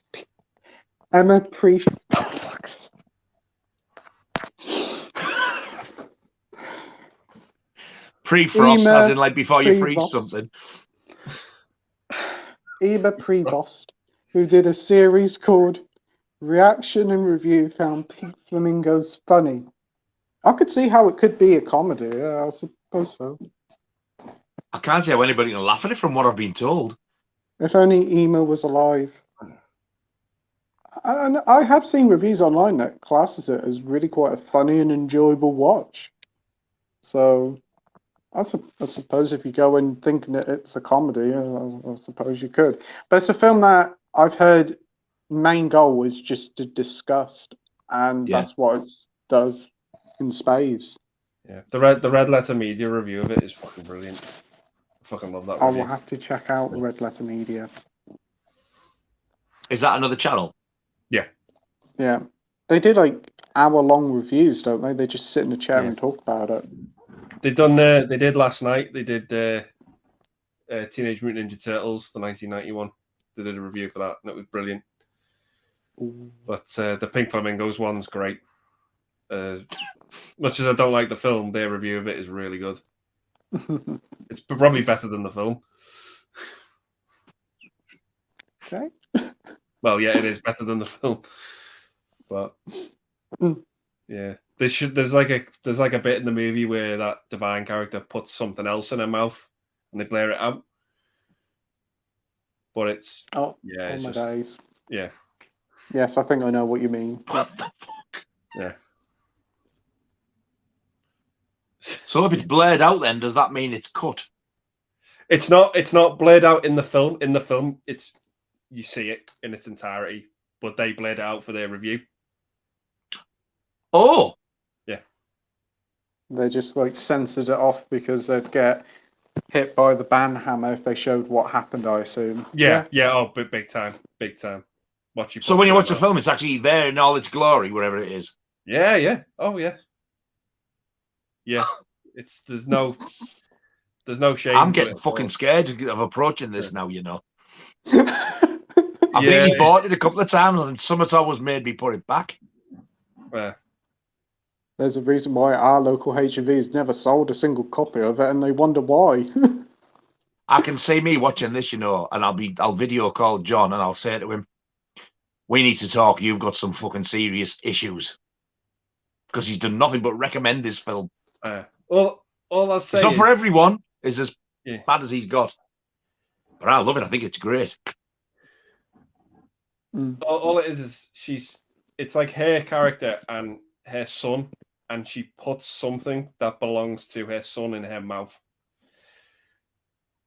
in the movie. And the obvious. Yeah, it's probably what you're thinking.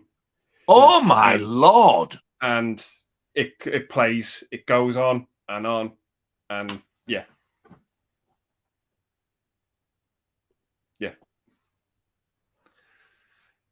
Shocking revelation. It's I didn't expect it's anything like that. I just got to get my charger for the computer.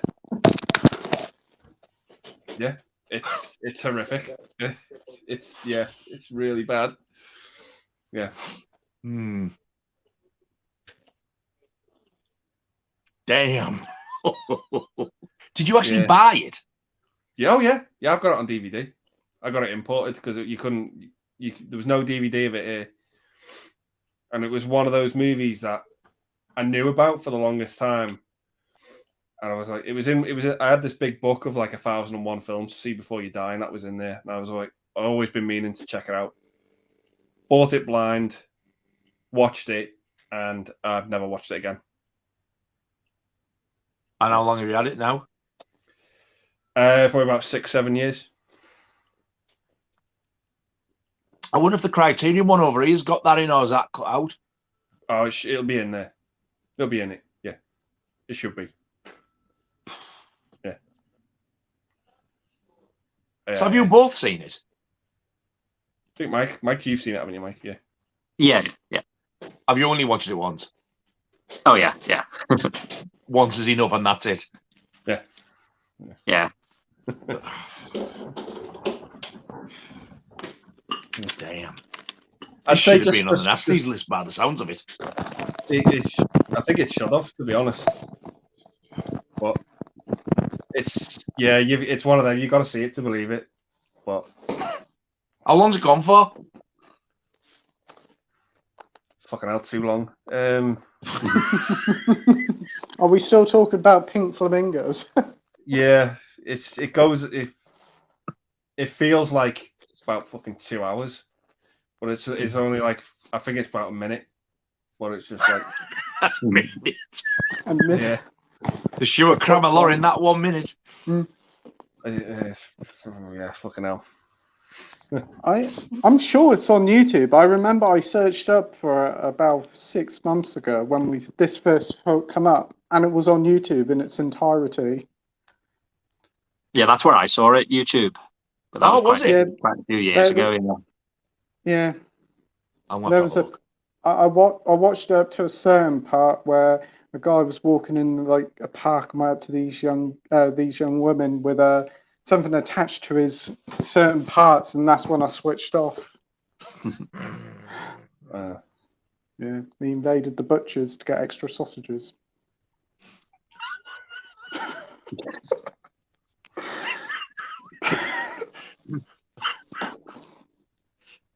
Oh dear God. Yep. Anyway, sorry everybody, I buggered off for a bit. I had to get the charger because the computer was going low. Anyway.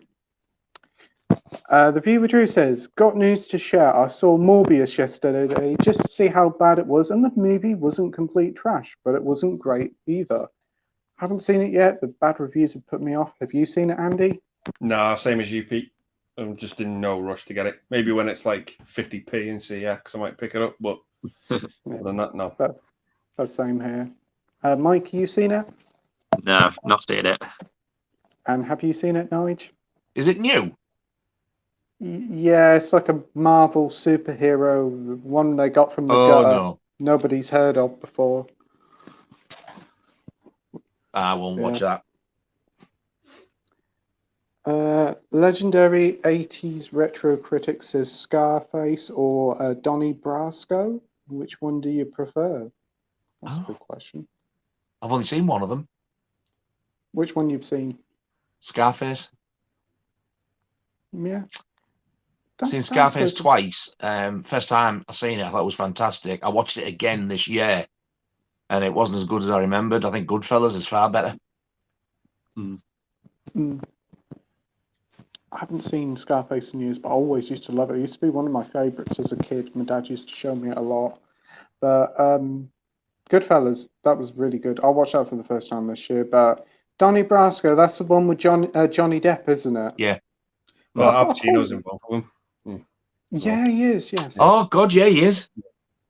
That's why the question. I didn't mind Donnie Brasco, but I'll probably say Scarface is my favourite. But Donnie Brasco is very good. Johnny Depp's brilliant in that. What would you say, Andy?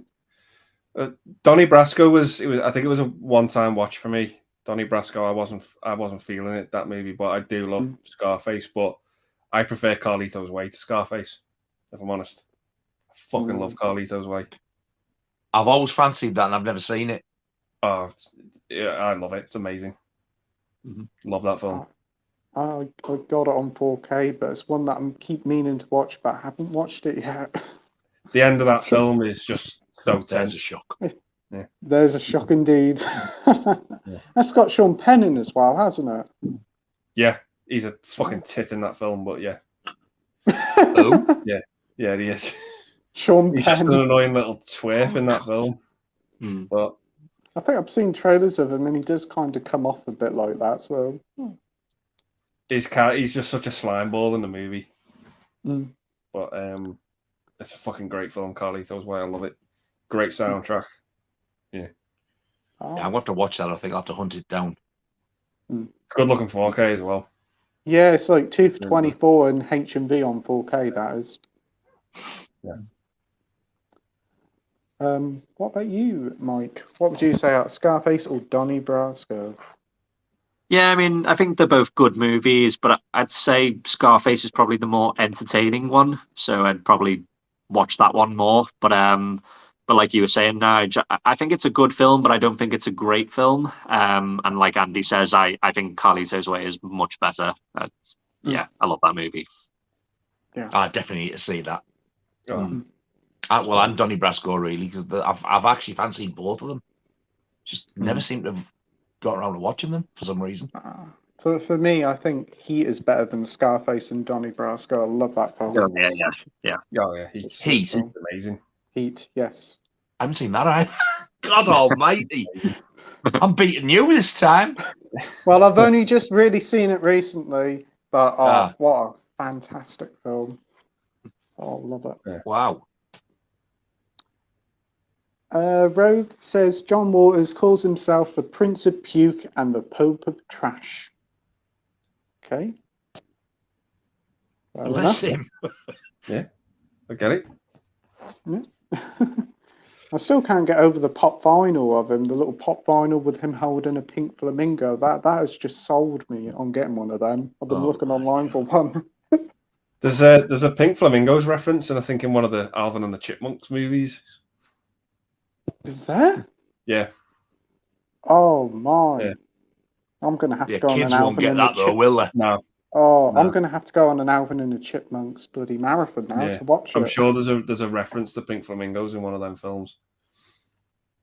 I wonder what they refer Of all to films about to reference flamingos. Yeah. I think John Waters has a cameo in it, and one of the Chipmunks says, "Yeah, I saw Pink Flamingos" to him. And I think that's it. Dirty little chipmunks. Yeah. My days. What a thing to put in a kids' film. Jesus. It's just like Mickey Mouse talking about a razor head. It's just like, what?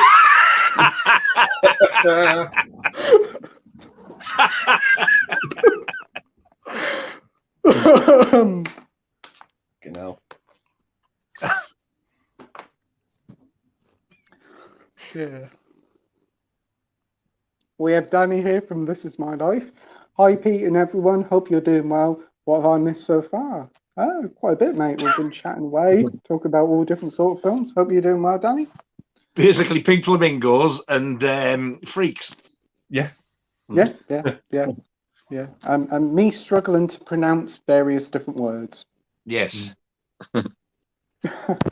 Rogue says John Waters is unironically one of my favourite directors. I had massive respect for the man. Oh, that's good. I've seen Crybaby. Yeah. I thought that was a bit odd. I think that's the only John Waters film I've ever seen. I found it really strange. Yeah. Some of his stuff I do like. Outside Serial Mum looks good. Serial Mum's good one. Oh, did he do that? Yeah. I've never seen that, but I've heard of it. Serial Mum. I suppose should have given it away. Yeah. Hairspray and Pecker, I really like. Did he do the Hairspray with John Travolta, or was that a different one? I don't think he did the remake. I think it was a different guy. Yeah. He did the original with Ricky Lake. Ricky Lake. That's I was going to say. Is that talk host woman? Yeah. Couldn't think of her name. Apparently, John Waters is apparently directing a new film coming out either next year or the year after. So that'd be interesting. What it's going to be about. Pink Flamingos 2. The Return. You'd be watch back in a minute, guys. You'd watch it. I'd be intrigued, I suppose. I mean, I'd probably give it a watch just out of pure intrigue. I like it when he's got cameos in other movies, though. Like he just pops up like random movies. Really? Like, yeah, he does. I can't name a film, but I have seen him pop up thinking, that's bloody John Waters. That's what he's doing. And as soon as he's in, he's gone again, usually. Yeah. He's not there long. But yeah. He's in Cedar Chucky, isn't he? I bet that's one of the ones that I've seen him in, because I've only seen Cedar Chucky.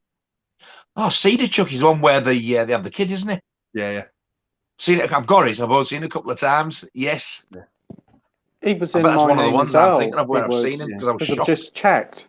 Yep, he's in My Name Is Earl. He's in one of my favourite episodes of The Simpsons as well. Homophobia. Oh. Yeah. Is he? Oh. Yeah. But he plays like the gay fella, and Homer just like. Oh, what, the one that goes zap? Yeah. Oh, I didn't know that was him. Yeah. Oh. Have they actually drawn him to make it resemble him? Yes, he does look like him. I think I've seen that bit. Yeah. It's actually got the image here of Alvin and the Chipmunks. They're sitting in an airplane, and Alvin's sitting next door to John Waters eating a meal. Yeah. Fair enough. I'm going to have to rewatch that again. He was in a movie as well called Something Wild with Jeff Daniels and Ray Liotta. Yes, he was. Yes, I watched that a few weeks ago. Now, come to think about it, there was a guy that looked a bit like him who popped up in it. That's a great film. Really good film, that. Really underrated. What film's that? Something Wild. I don't even think I've heard of it. Really good 80s movie. I think it was 86, 87. Yes. Wow, and it's that old and I've never heard of it. Yeah. It's really underrated. It's really good. It's got Melanie Griffin in as well. Ray Liotta's creepy in that. Quite scary. Yeah. It's like Jeff Daniels starts going out with her, and her ex-boyfriend's Ray Liotta, and he's a fucking nutcase. He's like, him. Yeah. Yeah, it's a great film. Yeah. I like the sound of the story of that, actually. Yeah. It's a good movie. Peter says, Caro, I'm sorry if I hurt your feelings again. I hope you're right, Caro. The Classics Array says, by the way, Nige, saw you on Instagram. Congratulations on your new granddaughter. Yes. Oh, thank you very much, mate. Nige. She's beautiful. Oh. Rogue says, I love that John Walters is the only director to have directed both Hairspray and Pink Flamingos. You know, two complete opposites. Yeah, I can stomach Hairspray. That's the thing. Yeah. I don't think anything like that goes on in Hairspray, though, does it? No. No. I'd love to see John Walters direct a Disney property or something. That'd be great. Fucking hell, I wouldn't. Jesus. No. He's scarred for life, isn't he? Yeah. I can't tell you how badly that movie knocked me. I can't.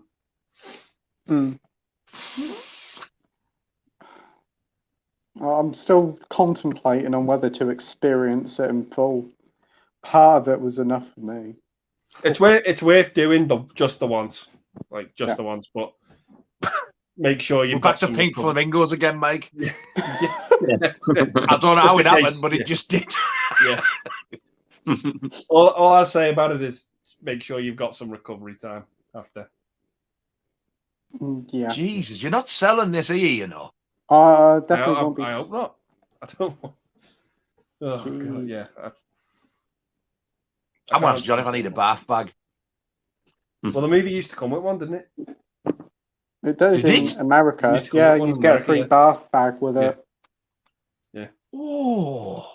We don't get one in the UK, unfortunately, so they've cheapened out with us, and we've got to supply our own.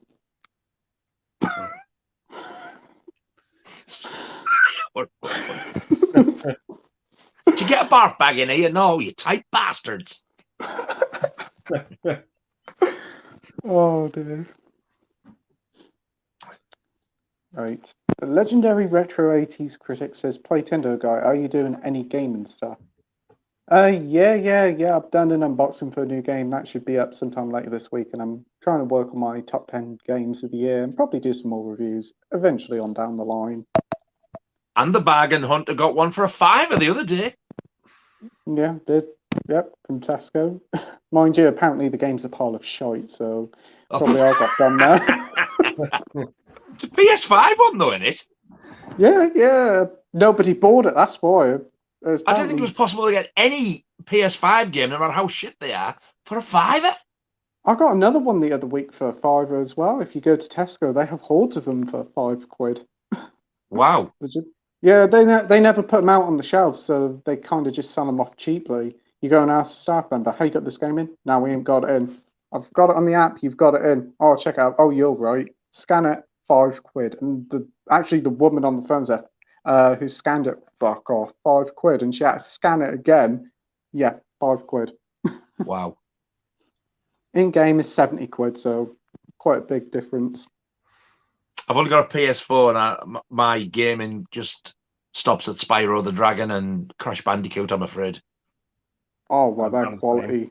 Yeah. Oh, they're quality. I absolutely adore Spyro the Dragon. I've still got the original PS1, and it's not the Platinum one. I've got the original 3, then I've got the PS2 ones, and I bought the remastered one for the PS4. It looks amazing.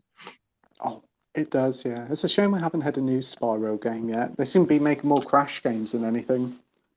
You'd think that now they've remastered that, like for PS4, you'd think they'd do another one, wouldn't you? Like a new one.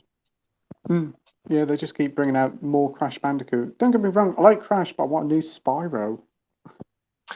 When I got the PlayStation, I got Crash Bandicoot and Spyro, and I haven't actually played Crash Bandicoot on it yet. I've only ever played it on the PS1. I don't know what it's like. I really need to have a go, but once I turn it on, I'm having a go Spyro, and that's it. I'm engrossed. Yeah, I think I'd rather play Spyro because Crash 1 is fucking hard. Jeez, dreadful. Pretty hard. There's only Crash 2 out of the Fest 3 that I've ever 100% completed. Same. Yeah, I think Same. 2 and 3 are probably the ones that I have done, but the first one, not a chance in hell. Oh. I think what fucks me up with 3 is when you get to the end, you're on that water skier thing, and it's like orangey sky, and like there's no arrows telling you where to go, so you could be there for weeks. Yeah, and also the flying ones. I'm not the biggest fan of the flying ones either. No, they get a bit monotonous after a bit then. Yeah, I just kind of. And I don't like underwater because you go too slow. Yeah, I agree with you there. They're a bit annoying. But they did a Crash Bandicoot 4. That weren't too bad. That was really good. Oh, well, I've not seen that one. Yeah, that came out a couple of years ago. That's pretty cheap. I think that's about a £5 in Tesco. Everything's a £5 in Tesco. Yes. So Tesco, if you're hearing me, I'm actually promoting you here. So can I have some compensation, please, Tesco? The Tesco's up here. Have your eyes out. A pint of milk. Yes, that's £50. Feels like it sometimes. It does. He goes in and goes, "Oh, that PS5 game. Oh yeah, just give us a £5. That'll do." I don't know. Yeah, it's come to a point that a PS5 game is cheaper than a loaf of bread.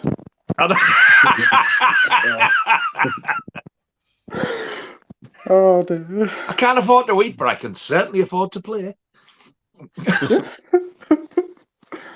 Oh, dear. Rogue says, did you know John Waters has written a Pink Flamingos opera for the stage that has never been shown as no theatres willing to run it? Wow. I can't imagine why. Do they sing opera when they sing to the ship? Or something.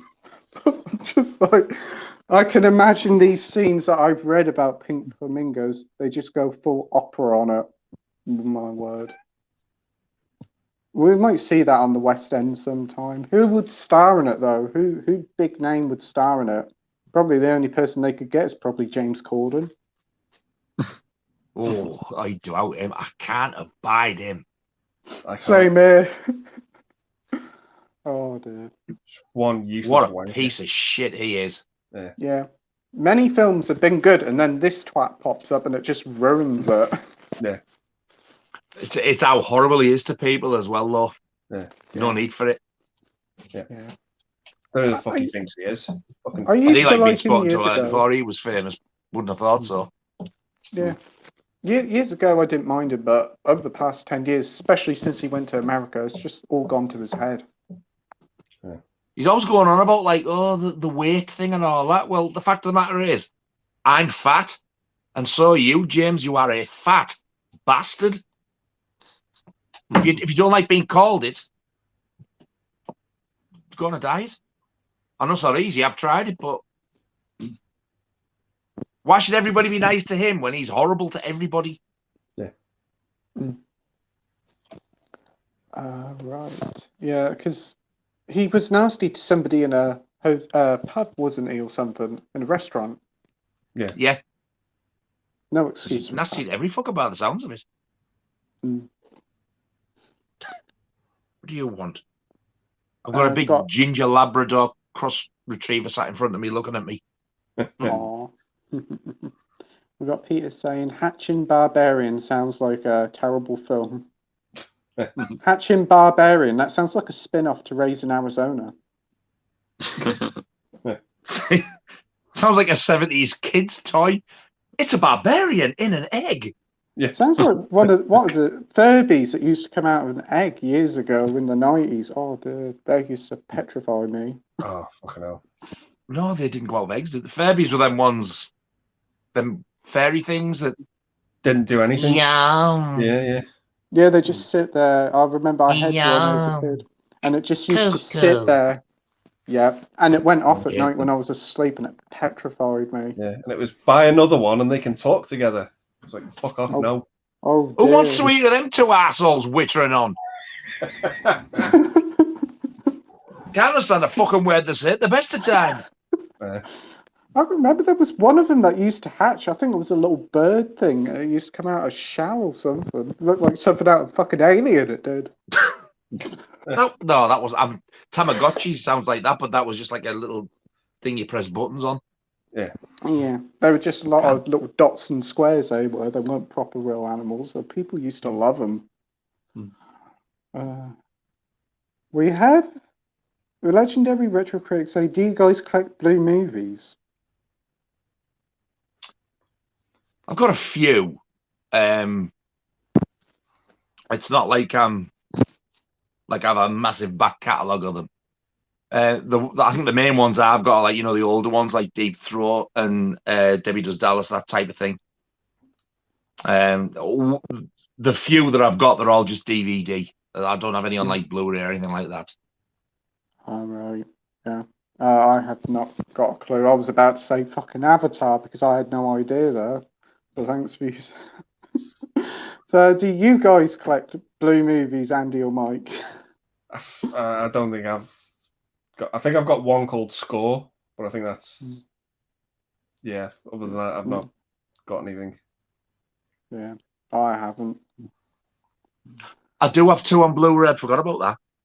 I got a Vinegar Syndrome one called Babyface, and one called Pretty Peaches, but they're like 70s, 80s films that are about as erotic as a wasp. Yeah.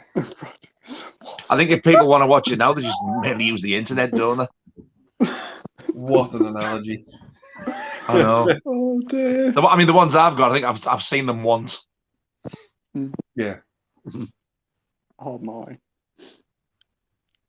We got Peter here saying, 80s critic. I used to think getting porn on physical media would be silly, but I have picked up a bit over the last year, mostly from Vinegar Syndrome. There you go.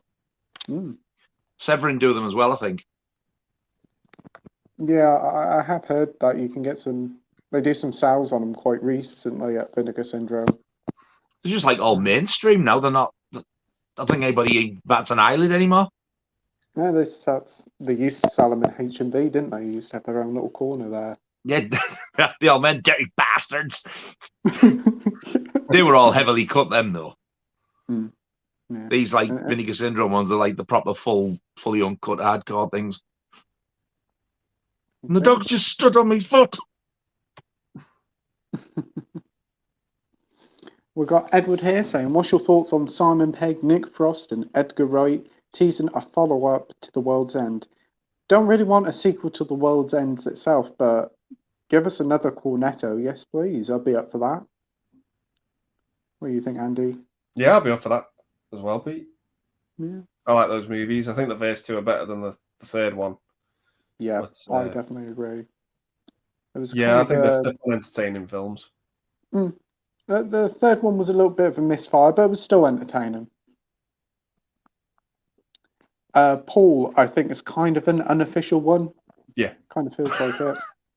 Yeah. I've only seen Shaun of the Dead once and hated it. And then I tried to watch, what's the police one, the second one? Hot Fuzz. I had to turn it off after about 10 minutes because I just couldn't bear anymore. It just is not my thing. People keep saying to me, watch Shaun of the Dead again, but I remember I'm like throwing records and stuff. I was like, people around me were laughing. I'm like, what's so funny about this? I just didn't get it. Yeah. However, Cockneys versus Zombies is fucking hilarious. I've heard about that one. God, that is. Have you seen it? No, I've not. No. Oh, I've heard about it. I think it was Richard Breyer's final film. Bless him. It's funny. Zombie chasing him. He's trying to run away with his fucking Zimmer frame. He's got, oh! It's honestly, you need to watch it. It's really funny. Oh man! And what about you, Mike? What do you think of a follow-up to The World's End? I'd be up for another like Cornetto trilogy movie, but not a follow-up to World's End. If they had to do a follow-up, I'd rather they did a follow-up to Shaun of the Dead or Hot Fuzz. Yeah, I agree there. I know there was talks a few years ago that they were going to do another trilogy, but I think another trilogy would be too much. If you're going to do one more, then that's it. We've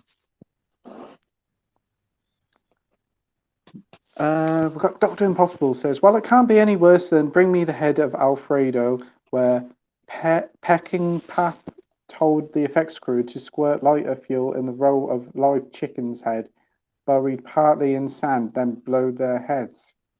Oh. What? Wow. Is this the one that Bring Me the Head of Alfredo Garcia that's on Arrow? Is this the one? Yeah. I don't remember that scene in it. Does that really happen? I don't remember the scene either. It's a good movie, but I don't remember that scene. Wow. Didn't even know that. Oh. Peter says, imagine if Adam Driver was in Drive. Or the driver.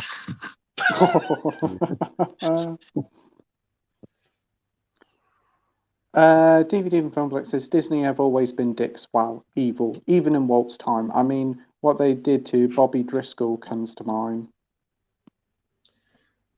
Yeah, I think I was reading about this today, actually, about Bobby Driscoll. So he did the voice of Peter Pan, I think, in the 50s movie, and then he pretty much turned to drugs. Like his career just went down. I think he died when he was like 31. Oh God! No age at all. I think I'm thinking of the right person. But yes, like when you look at research about the voice actor of Peter Pan, it's fucking tragic. Yes, I think I can remember something about that because they did bring up about that in that Chip and Dale thing about the portrayal of Peter Pan, and that brought up about this. Yeah, because it's really near the bone when you watch that movie with what they do with the Peter Pan character. Yes, not very good. We've got Terrence says, bring me the head of Alfredo Garcia. Now there's a movie. Yeah, I've been wanting to see that, but I didn't know that scene was in it. We've got Bogey Cat Protection saying, everything everywhere all at once had a kung fu hustle vibe for me. Great movie. That was a lot of fun. Yeah, really enjoyed that one. Yeah, biggest surprise and probably the most creative film in a very long while. And it's nice to see Short Round back, the guy who plays Short Round. Yeah, because he hadn't been in the movie for like 20 years. Yeah. We've got Mark Goes Blind Gaming saying the best thing about the Golden Globes is when Ricky Gervais used to host it and take the piss out of all the Hollywood actors. Yeah, I can remember that. I have seen the last one he did. Oh my God, it's fantastic. I didn't watch the full program, but you can see the full uncut. Everything he says all in one. He doesn't take no prisoners. He doesn't give a shit. No. Maybe if he returns, we may watch it. Peter says, Dr. Impossible, thanks for the reminder not to pick up that film and also possibly avoid Peckinpah as a whole. Yeah. The viewer Drew says, here's a big question for everyone. Which representation of Daredevil did you think was worse, him and She-Hulk or the 2003 movie? I didn't mind the 2003 movie, but She-Hulk was a pile of shite, so I'll say that was the least. So I'll say She-Hulk, yeah. Daredevil 2003 is like Citizen Kane's to She-Hulk's, or whatever the fuck it is. Dreadful show. Andy, what about you? Well, I haven't seen She-Hulk. I've just had no interest in checking that show out. And the last time I saw the 2003 Daredevil movie was when it came out, and I just can't remember much about it, so I can't really add anything to this. What about you, Nigel? Have you seen any of these now? Superheroes, nah. Whether it be Marvel or any other. Like I said, I don't like science fiction, but there's always an exception. It's the same with like superhero stuff. However, the only superhero stuff I'll watch and what I've actually got is I've got the original Incredible Hulk teleseries. And I've got the Sam Raimi Spider-Man films and the Amazing Spider-Man ones with Andrew Garfield in. Yeah. I do like them.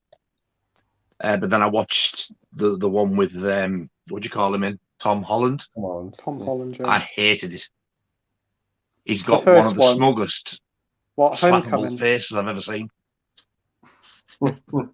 So I didn't watch the second one because of it.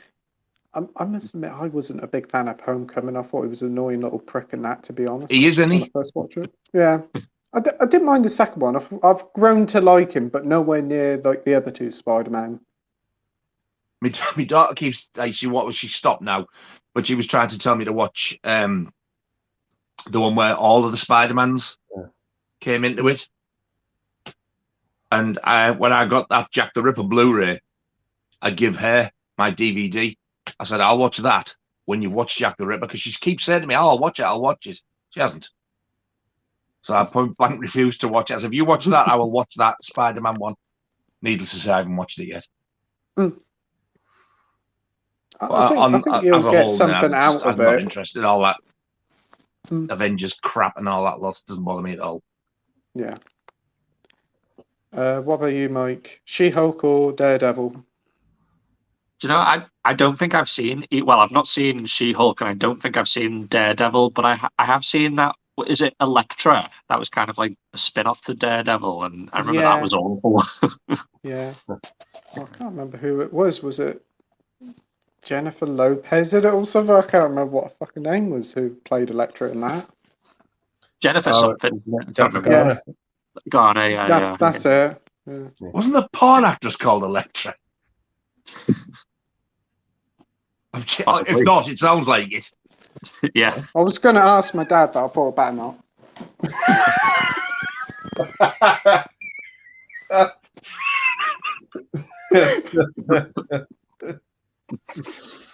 You fucking dare ask me anything like that when you're on that tube of you. Oh dear. Terence says Cecil B. Demented was a fun movie. What kind of a title's that?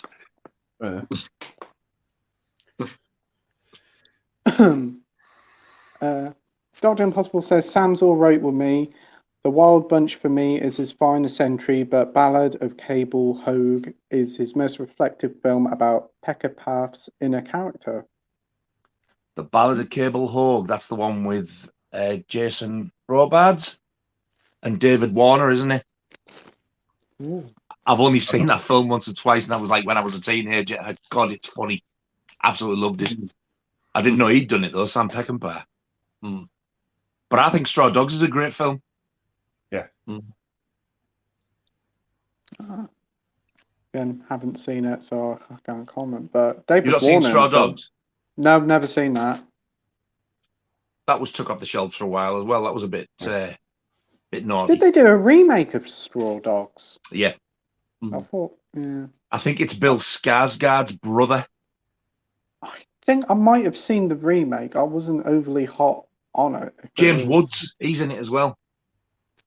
I only saw the remake once. I enjoyed it, but it's not a patch on the original. Well, is the original Dustin Hoffman? Yeah. Dustbin Hoffman. What? What did he say? Dustbin Hoffman. Dustbin Hoffman.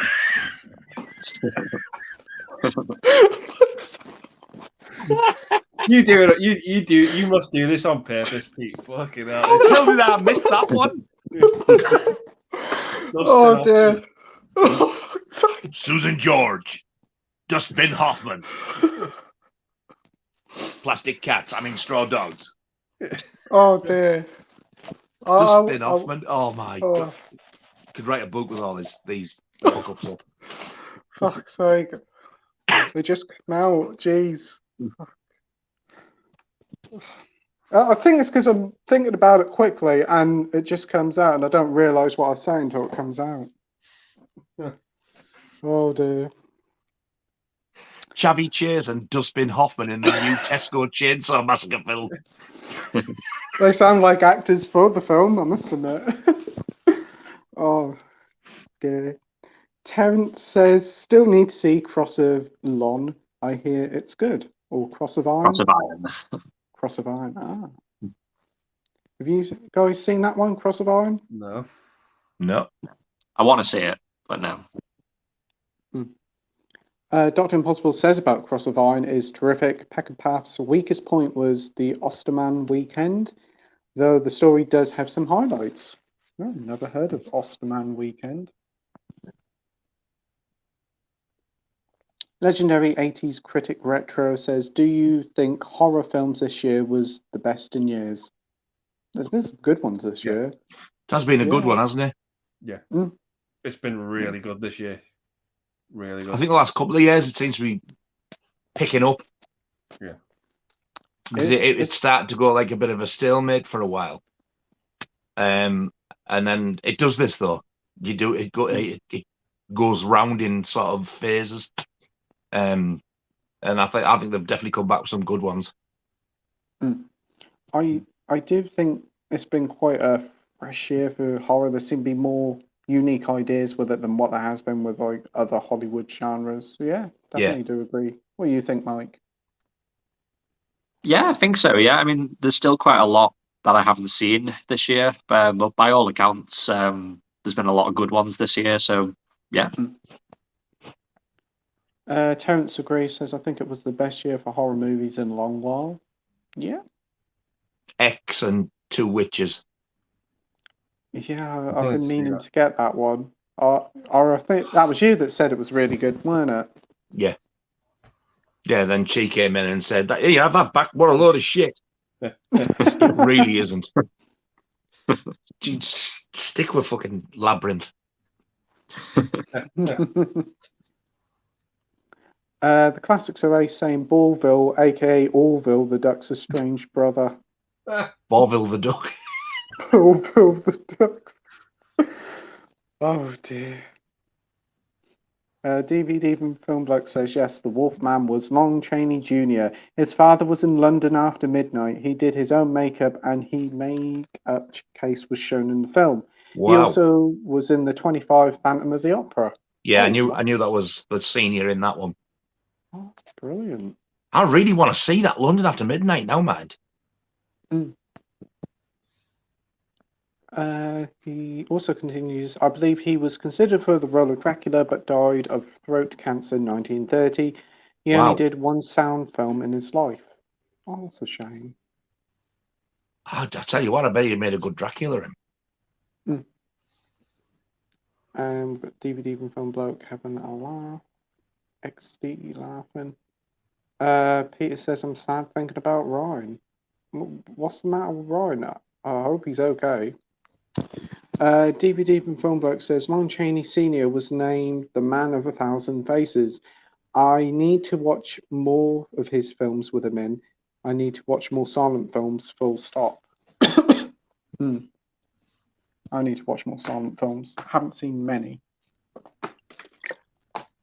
I must admit, I do like them better with talking in, but there is some good silent ones. Yeah. But I love some of the old ones, like the old Dark House.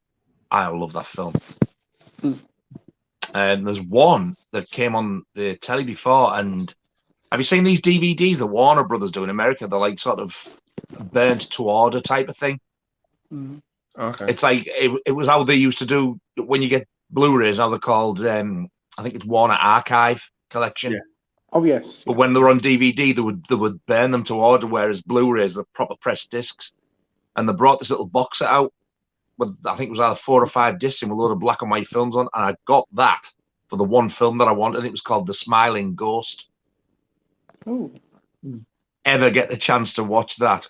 God, it is absolutely amazing. It's like set in a haunted house, but it's like I suppose it's like an old black and white version of a comedy horror. It's brilliant. Oh, I've never heard of that one before. Classics Array says, mainly a question for Nige. Have you heard of the film Chemical Wedding? Not seen it, but want to, as it sounds completely fucking daft. Screenplay written by one Bruce Dickinson.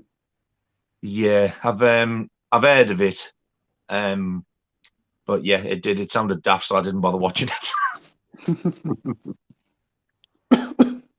Have any of you other guys seen Chemical Wedding? No. Sounds like a band. It was also one of his solo albums, wasn't it? Chemical Wedding. That sounds like a. But when he left Maiden for 8 years or whatever it was, or 9 years before he come back, I wasn't a Bruce Dickinson fan. It's Iron Maiden. I like not him, so I didn't really follow his solo stuff so much. I mean, I've got a box set with his solo albums in there. I'm sure that Chemical Wedding's in it. Oh, and I'm sure HMV did one of those exclusive coloured vinyl variants of it. I got that. I haven't played it yet. I got it because I think I got it pretty cheap. Oh, that's good. But yeah, the film did sound daft like. Legendary Retro Critic was saying, what was the last film you brought? What was yours then, Nige?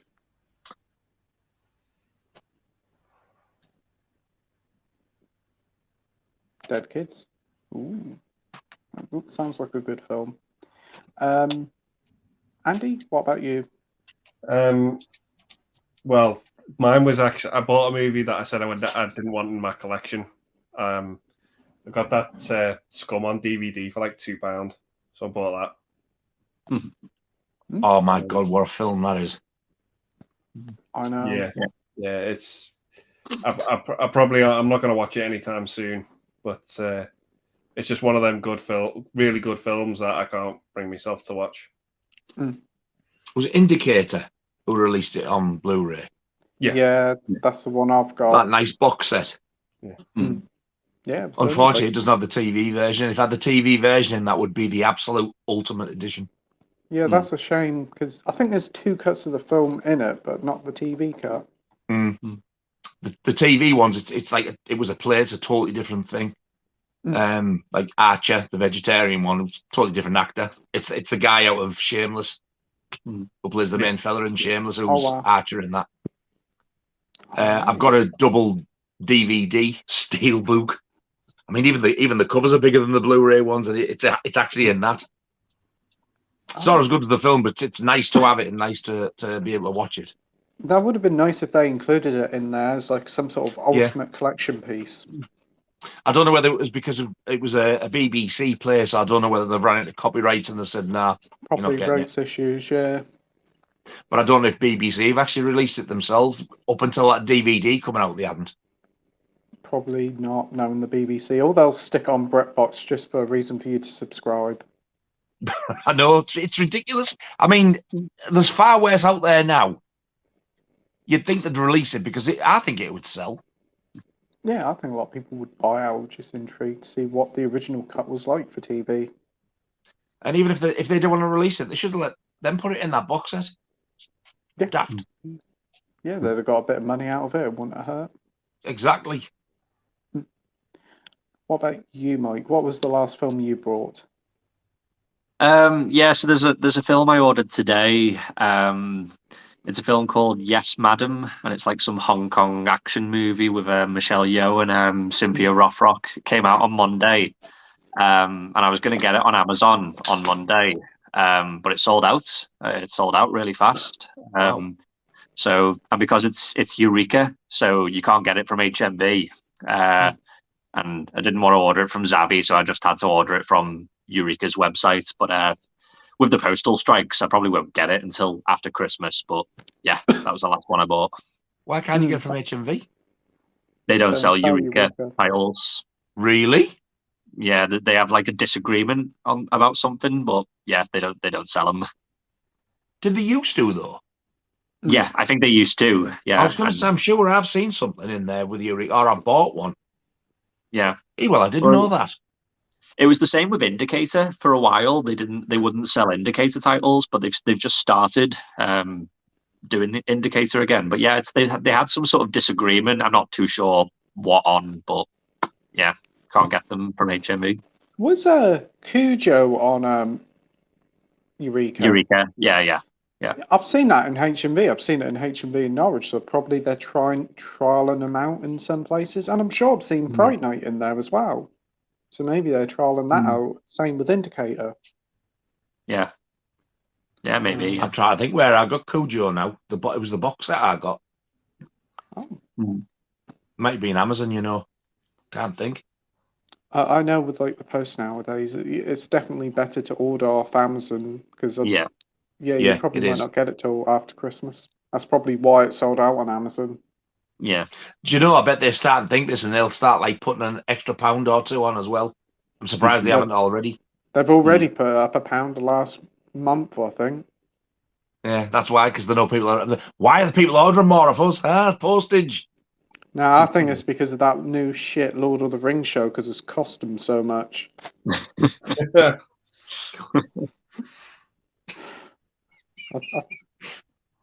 I think it's cost like about 1 billion to like make the whole lot. It's like some stupid amount. It's the most expensive TV production ever, and it's a load of old cack. It's awful. So they've even done a teleseries of that. Yeah, Lord of the Rings, yes. And I only saw the first film. Jesus. And the TV show. I've watched a couple of episodes, and I think watching paint dry would be more fun. That's what I thought about the first film. I was like, oh my God, and it was about 3 hours long. Felt like I'd been sat there all weekend. So I didn't watch the other two. I couldn't bear it. But this TV series just like, yeah, not good at all. The only highlight was Lenny Henry popping up. I do like Lenny Henry. Yeah, that's probably the only highlight. For me, the last film I bought was that Donald Sutherland film, Don't Look Now. I haven't seen it yet, but that looks I am really dying good. to see that. I've never seen it. I watched a trailer for it, and it looks creepy as hell. And it's a Studio Canal release, so I picked it up and probably watch it at the weekend. Looks really good. It's supposed to be like one of the most highest rated like British horror films of all time. I didn't even realize it was a British film. Julie Christie's in it, isn't she? Yeah, I think so, yeah.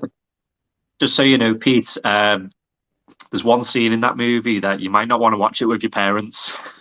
I think it's in the trailer. Yes, there's a bit of how's your father going on.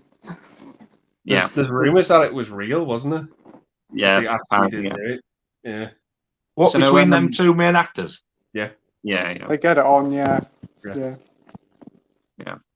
Says on the back of the Blu-ray, contains strong sex. Fair enough. Yeah. Wow. But I see it was a 15. I see it was a 15, so I thought it was just like PG sort of sex. So if it's that bad, I'll watch it alone. It does look real, to be fair. It does. Yeah. You best get your Kleenex back out.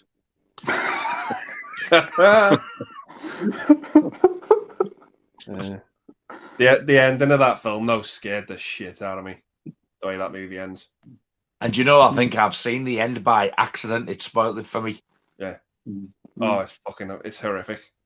Don't know what the storyline is.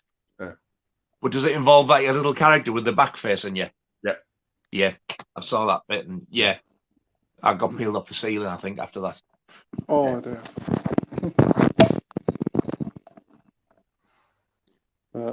I think my mum wants to watch it. She said, "Oh, this looks good," so she wants to watch it with me. So I'll try. 70s film, I think, isn't it? Yeah, I think so. Yeah, 73, I think. Same year as The Exorcist. Even older than I thought. Yeah. And I also got Lock Up with it on a 2 for 24 deal, and that also stars Donald Sutherland as well. Yeah, that is a brilliant film. Yeah. That looks great on 4K, that movie. It has no right to look as good as it does, but it looks great. I know, I checked like some like comparisons online, and like the improvements are quite noticeable from the Blu-ray. I remember there's 2 prison films I had on video, and I'd never seen them anywhere on DVD or Blu-ray. I thought, I wonder if you can get these on Blu-ray. So I put Lock Up on, and you could get it on Blu-ray. I can't remember, was that the US one? There was one US and one English, so I got that. And the other one was the one with Tom Selleck in, An Innocent Man. Oh, yeah. That might have been the import. One was American, one was English, so I got them thinking it was going to be the best releases they ever got. Both are absolutely amazing films. And then when they said, Lock Up's on 4K, I was like, what? So that's in my want list. I see that Cliffhanger's on 4K with like John Lithgow and Stallone, and I like that film. That's a great one. Michael Rooker's in that as well, isn't he? I think everyone's in that movie. I think I need to give that another go. I can't remember that I just saw a bit of it or all of it. and I wasn't keen on what I was saying, but I love John Lithgow.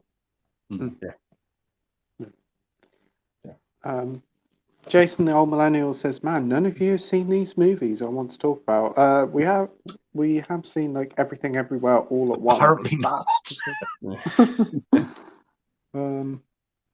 We have Rock and Roll House. Has anybody watched Christmas Bloody Christmas yet? Damn good film, very retro on Shudder. I've been hearing some things about this one. Some people are quite mixed on it, and some people love it. Oh, I've never heard of that. I like the sound of that. But it's on Shudder, and I do have a free trial, so I'll give it a go. It's Bargain Hunter again. Oh yeah, gotta be. I think I got about like a 3-month trial for Shudder. It was like, you can join free for like 30 days, and they said, "Do you want to leave?" And I said, "Yeah." "Oh, we'll give you another 30 days." And then I said, "I'll leave again." And they give me another 30 days, so I got 3 months for free. And now they're giving me another fortnight for free. They must really want me to buy it. I'm waiting for a year's subscription now for free, or probably even a lifetime's one, the way it's going. Christmas bloody. Oh, there's another Christmas film come out. And the company are the ones who've released the uncut Serbian film. Oh, what they called, the Blu-ray company. I know there's that something Grinch films one out, the mean one that's come out. But this film is called Christmas Cruelty, and it is supposed to be absolutely brutal. There's like sexual assault, murder of a baby. I think they said disembowel and something else, and that's all within the first 20 minutes of the film. Whoa. I was like, wow, that sounds bad. I don't know whether I'd want to watch it, but I'm very intrigued about it. But I like the sound of that. Christmas Bloody Christmas, I like the title. Yeah, I think I've seen a couple of reviews for it, and some of them like it, some of them don't. But for Shudder, it's worth a go. And because it's Shudder, it will get a physical release. Because all the Shudder exclusives do. Well, funnily enough, I've been getting the Creepshow TV series on Blu-ray. They're Shudder. The third one's due out soon. Oh, that's good. Peter says, "I still think these streams should be called British Humour as at its worst on YouTube."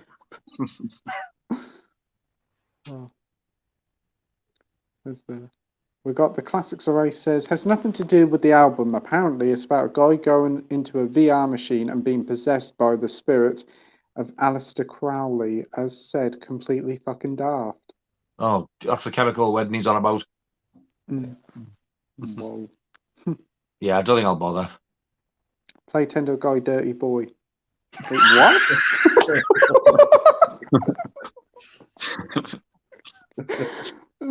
Filthy beast. I'll have you know, I am sweet and innocent, and shy and the retiring type. Oh, I'm being outed tonight. The Classics Array says, "It's alleged that during test screenings for Freaks, a woman claimed it caused her to have a miscarriage."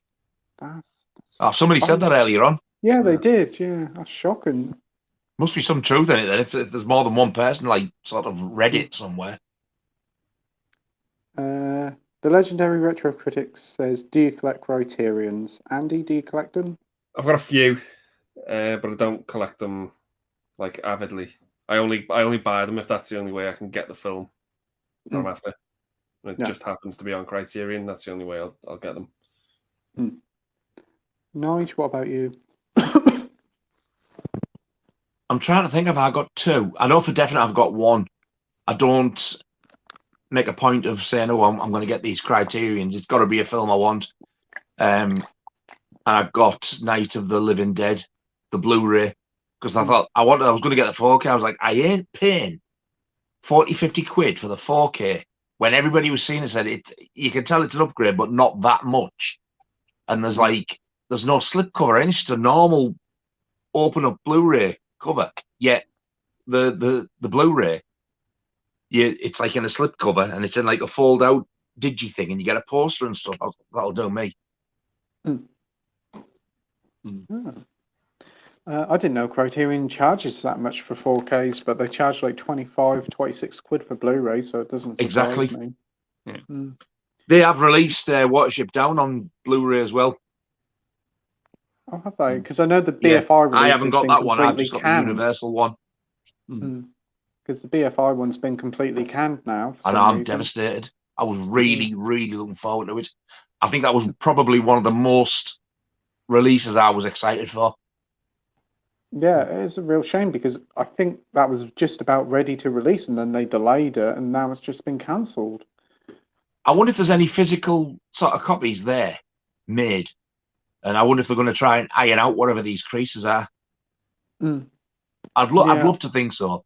I mean, I thought when they cancelled Mardi Gras Massacre 88, I didn't think we were going to see light of day, but it looks like that's coming out now. I would imagine they're all in production and have all been made because it was so close to release. It was like literally a few weeks before release. They just delayed it. So I'd imagine. And the mock-up with the poster and everything, it looked an absolutely stunning set. And I absolutely love that film. I was like, I'm having that. And then when that guy was like, "You're fucking joking me." Couldn't believe it. Hopefully they can release it soon. I think somebody did mention it on the stream that it's something to do with the creator or something, that they're quite funny about it. I'm sure somebody mentioned it on the stream. That's ringing a bell. Yeah, they were quite I think it was the DVD and Film bloke talking about it, and he said that one of the creators are very funny about releasing it and they didn't want it to happen. I'm sure if he's watching, he'll put in the comments section about it. Does he not want to make a profit out of it? Like, is he stupid? I don't know. God, I hate stupid people like that. Idiots. And what about you, Mike? Do you collect Criterions? Not really. The occasional one. I've got like a little collection, but they're not my favorite label, and I just think that they're just too overpriced. I just can't really justify getting a lot of them, especially the ones that are like, 25 quid for one Blu-ray. It just, I don't know, seems a bit much for me. Yeah, I agree with you there. I have a few of them. I think I have about 10 of them. I got the majority of them when they were cheap. The only one I really paid full price for was The Irishman because I was so really wanting to watch it. And yeah, I was happy enough to pay the price for it, but way too much for normal release. And to be honest, I think like the cardboard ones feel very cheap, like the Fantastic Mr. Fox one they're doing. It's just like, yeah, it's nice, but no way should be that price. They're just very expensive just for the name. And a lot of the films don't really interest me. I think the one there that really did surprise me was Carnival of Souls. I loved that. I thought it was brilliant.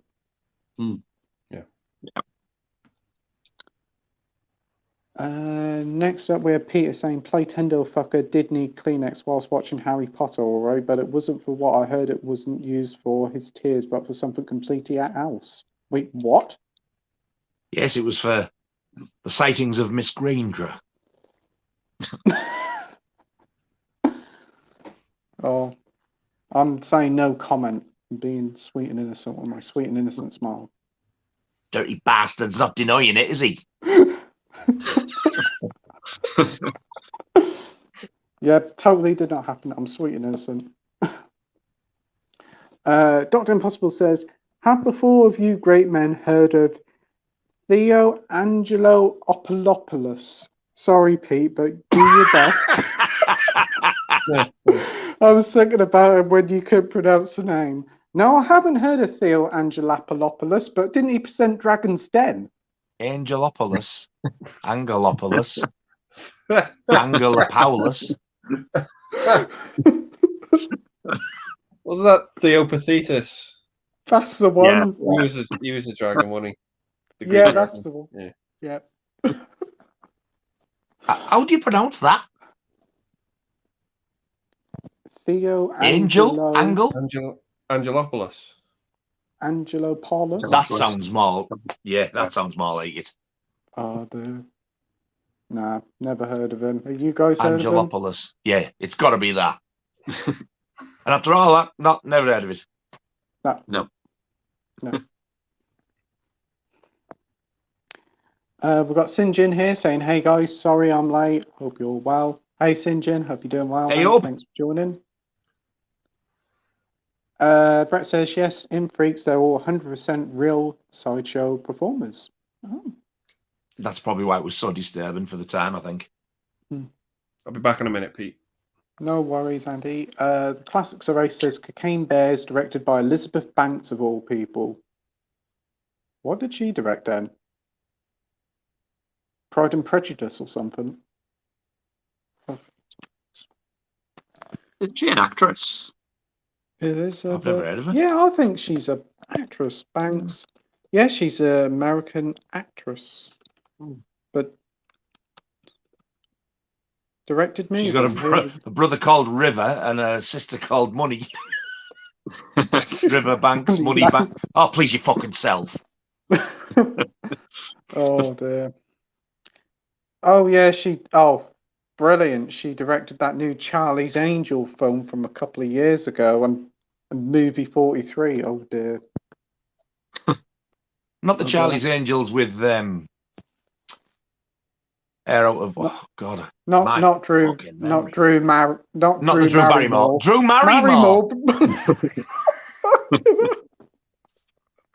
Drew Barrymore. Oh, Drew Barrymore. But the one with her from Twilight, Kirsten Stewart. Kirsten Stewart, isn't it? The recent one. Oh, I didn't even know there was that recent. Yeah, Patrick Stewart's in that as well, isn't he? That recent Charlie's Angels, I think. You've just missed another one. Drew Barrymore. Well, what goes on inside that fucking head of his, I have no idea. I wonder that every morning I wake up. Oh dear. But Elizabeth Banks, she's not directed many great films, but Cocaine Bear looks like a lot of fun. So yeah, she's done Pitch Perfect too, I think, as well. Yeah, it says that movie 43. Oh, that's fucking awful, that movie. Yeah. Oh Charlie's God, Angels. garbage. Well, hopefully she can do justice to the Cocaine Bear. DVD from Film Bloke says, since Winnie the Pooh is now in public domain, Winnie the Pooh on crack would be awesome. They've done a horror Winnie the Pooh, haven't they? Yeah. Yeah, apparently so. Yeah. Is that actually out yet, or is it upcoming? I think it's upcoming. Upcoming. You've not seen it. Nobody's seen it, obviously, yet then. No, just the trailer. It looks like they've raided the local Poundland to pick up some Winnie the Pooh masks and just said, oh, that's a great horror film. Have any of you seen the horror Banana Splits? I've heard of it, I've not seen it. I've heard of it, but I haven't seen it, no. I bought the Blu-ray from America. I got it ordered over before it got released over here.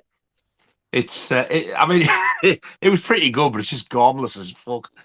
It's like that Five Nights at Freddy's video game, I think. A lot of people say it's like that. A bit like the Willy's Wonderland, that one. There's supposed to be a film coming out with that, isn't there? That Five Nights at Freddy's?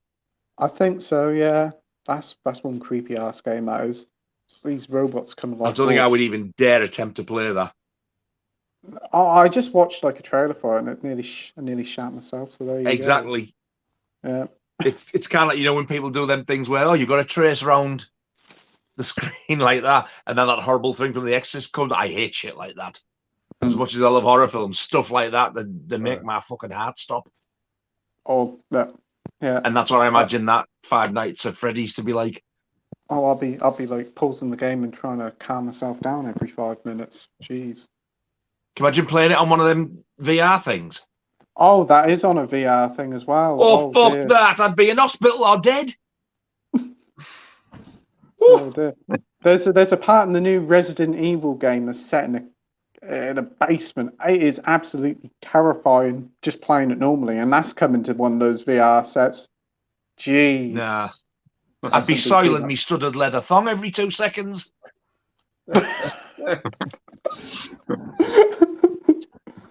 Wipe that shite off that black leather so I can get it back on.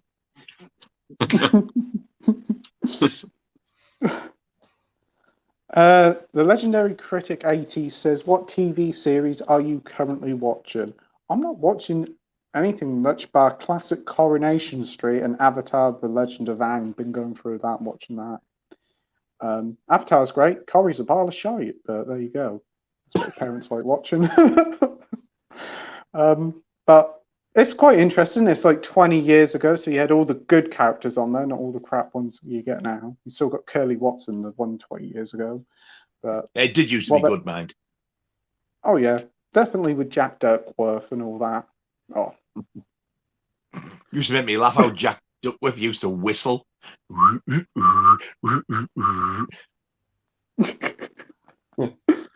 But now it's just a pile of shite. Mm. Oh, there was also, is it Alec, the one who owns a pub? He kind of reminded me a bit like him from Minder, George Cole, a bit.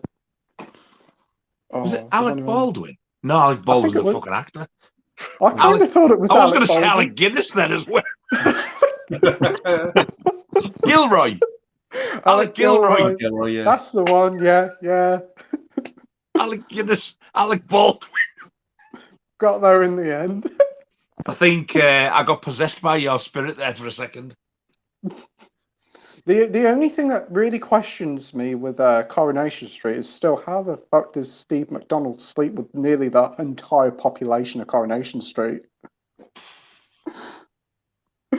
Oh dear, that's the question that has spanned the ages and still does to this day.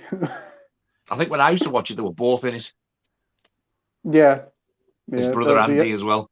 Yeah, the other one, he's buggered off now. Actually, he was in the local play last year around here. Where I used to work, he did a job there. Really? The guy who plays him, yeah. You used to what? Where I used to work, we had like a contractor's building place come in, and he was one of the contractors who came in. The guy who played Andy McDonald. This was years. This was about 7 years ago. But yeah, he was one of the fellas coming in doing the job. Huh? Yeah. Wow, that's a big come down from acting. Yeah. I know the one who plays Martin Platt. He makes cheese for a living now. No way. Yes, he makes cheese for a living, but apparently it's like quite a posh brand of cheese that you can buy from Tesco. You've got chairs in that place.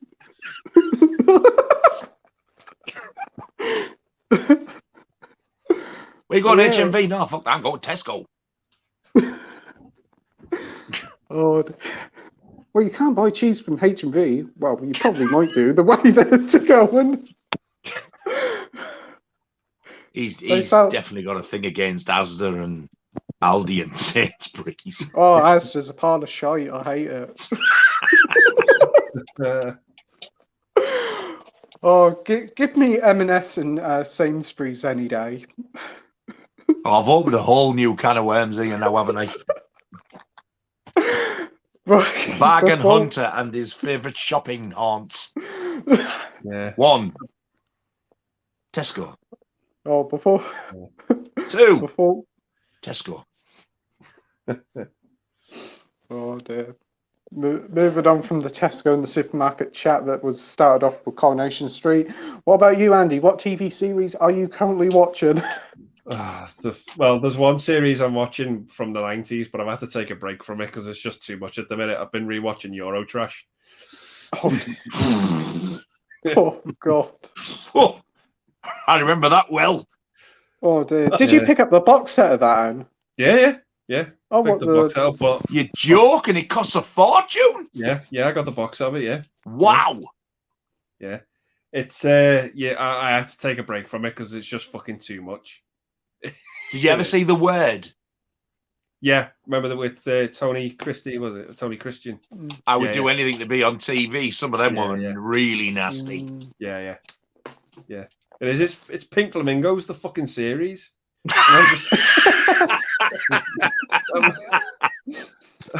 I'm just like, it's too fucking much. I've got to take a break from it. I must admit, I would like to watch all the Euro trashes. Like, yeah. I didn't see them all. I've seen quite a few, but God, you think how the hell they got away with showing this? Yeah, yeah. I've got to take a break from it because it's just too fucking much. Hello, my little British chums. I can't be watching it at Christmas time. No, I can't. I might pick it up again in the new year, but fucking hell, it's just like I come to the end of the day and I'm just like, that's enough. I've had enough. Eurotrash now. It's just I've got to put a stop to it. Yeah, it's not cheap either. No. The box. Isn't it like 50 or 60 quid, isn't it? I think it's like 70 quid. Yeah, I was going to say I think it's a bit more. Whoa. Yeah, it's not a very good set either. Like physically to open it, it's not great. Is it DVD or Blu-ray? It's DVD. Isn't it? It's expensive for DVD, that isn't it? It's like they've not even like got a series to a disc. It's done by episodes, so it's all over the place, and it's just like I hate it when they do that. I do.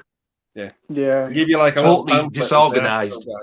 Yeah, but it's just organized chaos in terms of episodes on the disc, and I just can't be bothered with it. But it's it just got too much, and I just thought like I can't keep watching it. I just fucking need a break from it. I can't keep watching all this fucking weird shite. Just can't.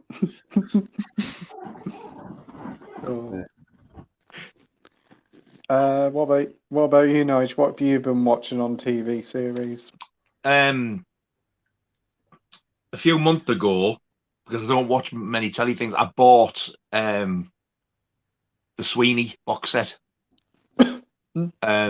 You could get the pilot episode on Blu-ray, then you get the entire series DVD, then the films, and I thoroughly enjoyed that.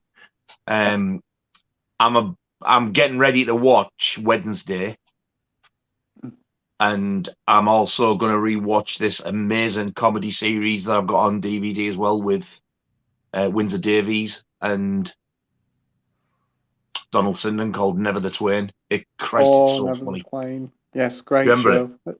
Where they both got an antique shop. Antique shop. Yes, yeah, I've seen it. And it's at the beginning of the series, one of the sons, one's got a son, one's got a daughter, and they have to see each other behind each other's backs because the fathers hate each other. Yeah, but what a brilliant series it is. It's a good show. Windsor Davis was really good. But I think probably the next one I'll watch will be Wednesday because I've been waiting to watch that a while now. Yeah, I've been hearing good things about that. You've seen it, Andy, haven't you? Wednesday. Yeah. I enjoyed it. Yeah. I'm looking forward to the second series because they're getting more cast members back from the original 2 movies. I think the second show. See, I've never seen the films. The color ones. I used to love the black and white series. So when they come out, it wasn't like that crap. I didn't really fancy them. Yeah. But when I seen the trailer for the telly series, it kind of had look. It was like dark humor. It was like pretty, I don't know, bleak in parts. Like when I seen the trailer, I was like, I've got to watch this. Yeah, it looks good. Yeah. And what about you, Mike? What have you been watching on TV series? Not really anything new. Me and the missus are currently rewatching Buffy the Vampire Slayer. I remember like always seeing bits of it when I was younger, and I was like, it's not for me. But I actually quite enjoy it. To be fair, it's a pretty good show. Yeah, it's a lot of fun. I fancy getting that Young Ones Blu-ray set as well. That's a really nice set, and I've heard it's like really in loads of special features in it. That's the thing that's got me. There's like unseen stuff and like an absolute ton of brand new extras because I've got the DVD box set. And people go, yeah, but they're not going to be able to remaster it. It was shot on video. I don't care. Look at the extras you're getting. It seemed to be very reasonable price as well at only 20 quid. It's only 20 quid. Yeah, it's a very good price. There's a lot of people don't think it's funny anymore, but I do. I think it's dated, but I love it. I love that and Bottom. Oh, Bottom! Yeah. I hope we get a Blu-ray of that with loads of special features. I would be mint that. Yeah. I need to watch Bottom. I watched on Friday for the first time that Guest House Paradiso. The first time did you? on Friday. That is probably the worst Bottom thing. Yeah. So if you like that, chances are you'll like the telly series. Yeah. I'll have to give the series a go because I actually had a good time with that film. I thought it was all right. I was lucky enough to go to one of the live tours to see it. I've seen them live. It was the big #2 tour on. You can get the DVD of that. I was in pain. My stomach and my cheeks when I got out. It was like my face was stuck like that because I'd laughed that much. Yeah, it was painful. But what a night that was.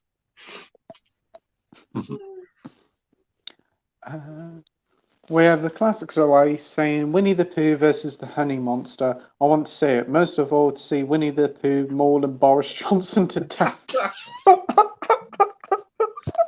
If that was a horror film, I would definitely want to see it. Yeah, definitely. Yeah, I'd definitely pay cinema tickets for that. Give me the 4DX experience for that one. And I'd be rooting for Winnie the Pooh to kick his honey ass. Oh, dear. Tell him about the honey, mummy. Fuck off.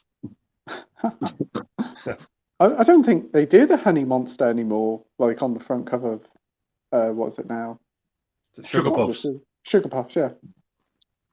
I don't think they're called Sugar Puffs anymore. Are they Wheat Puffs or something?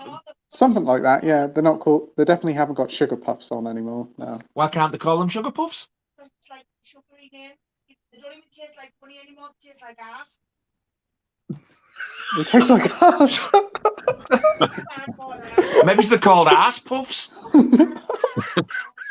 They're like cardboard asshole, apparently. Ass puffs. Clearly. Oh boy. We've got Dylan B here saying, "Hi there, guys. I did movie reviews on my YouTube channel as well." Hey, Dylan. Oh, that's good to hear. If I'm not subscribed, I'll subscribe, yeah. Are you being serious? Honey Monster Puffs? Honey Monster Puffs. Yeah. Well,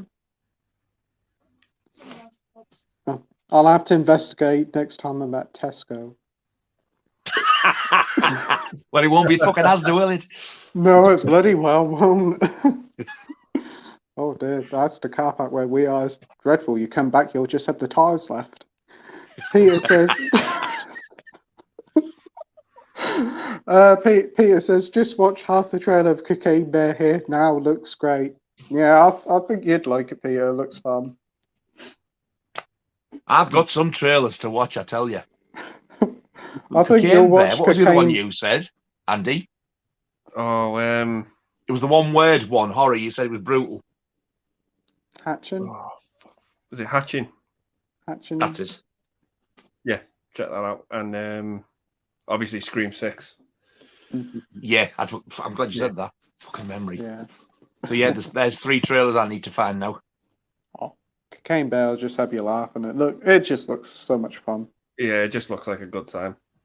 Oh, Tigger on Speed would be even better. Oh dear.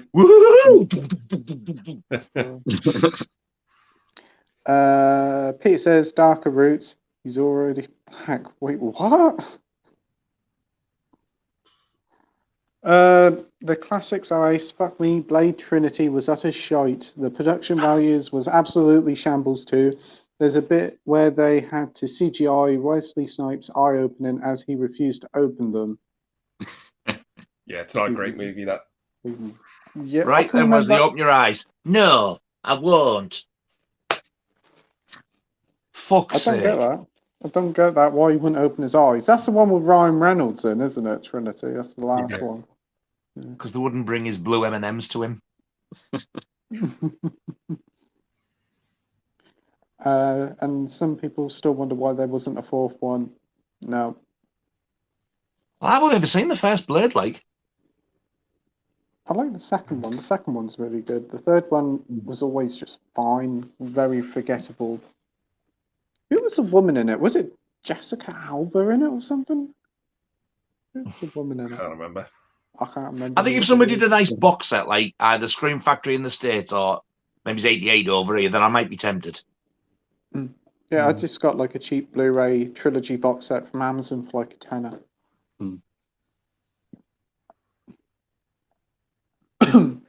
DVD from Phoneblock says U-rated Blade with custard instead of blood and a musical number, Bugsy Malone and vampires. I bet Andy would be thrilled. Now, thinking about U-rated vampire films, I'd like to see U-rated John Carpenter vampires. Now, that'd be fun. The best U-rated vampire movie is The Little Vampire. Fucking love that Richard film. E. Grant. That was a great film. Oh, I love that as a kid. Yes. I think I had it in a double pack with Stuart Little. It was just like Stuart Little, then that. Stuart Little. I've seen that. I thought it was a lot of bilge. Yeah, they're both Jonathan Lipnicki movies, aren't they? Yeah. Oh, that manic comedian's in it, isn't he? What you call him? The English comedian. He's manic, running around the stage. Lee Evans. Him. Yeah. I can't bear him. Well, I think I'll give him a new nickname, Thrush, because he's an irritable chap. Yeah.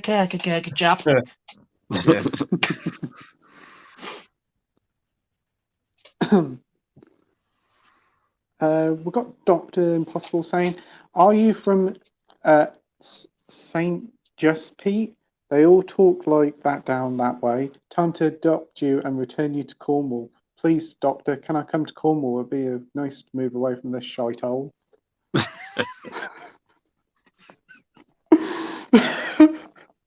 But only if they've got a Tesco. Oh, that'd be a selling point. I mean, not going down Cornwall for no fucking Asda. Can't be Tesco. Oh yeah, when you go to the estate agents, is there a local Tesco nearby? No, there's an Asda. Oh, I don't want to move here, Anne. I must say, Tesco do a smashing meal deal with sandwiches. No, I'm more with Sainsbury's with their sandwiches. Though now he's bragging because he's loaded because he can afford to go to Sainsbury's. I prefer the pasta instead. I don't like sandwiches, pre-cooked, pre-made sandwiches. Ugh, don't like them.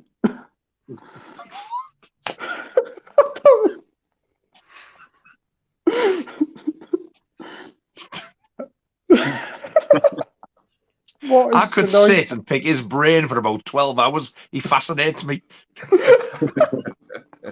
I'd love somebody to do a study in a proper clinical environment of him, because I tell you what, we'd all be fucking shocked.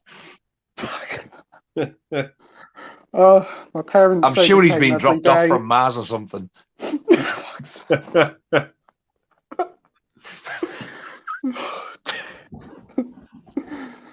Oh dear.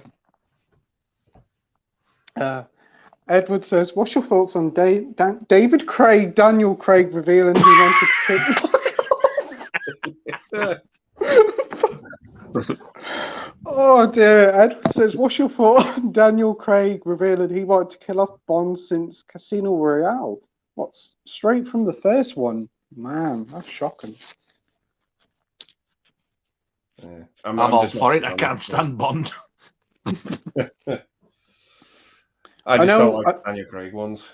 He's been a bit funny about Bond, to be honest. Ever since like Skyfall, he didn't really want to do another one, and then he said after Spectre, "Oh, I'll only do it for the money if I did it." And I just always didn't like that attitude about him. I mean, it's a very thought after role, and to like diss it like that never sat right with me. Yeah. Has he always been like that, or do you think it seems to be as he's got more and more famous and bigger parts, he's got worse? Yeah, I think probably that's been the case. Yeah, because I saw him in Our Friends in the North, obviously before he was like world famous, and he seemed quite sort of down to earth around all that era. I know he's all in with the Knives Out, Green Onion films. He is Green Onion. In that. What's it called? Fucking glass onion. Fucking green onion. I'm a fucking ready, steady cook.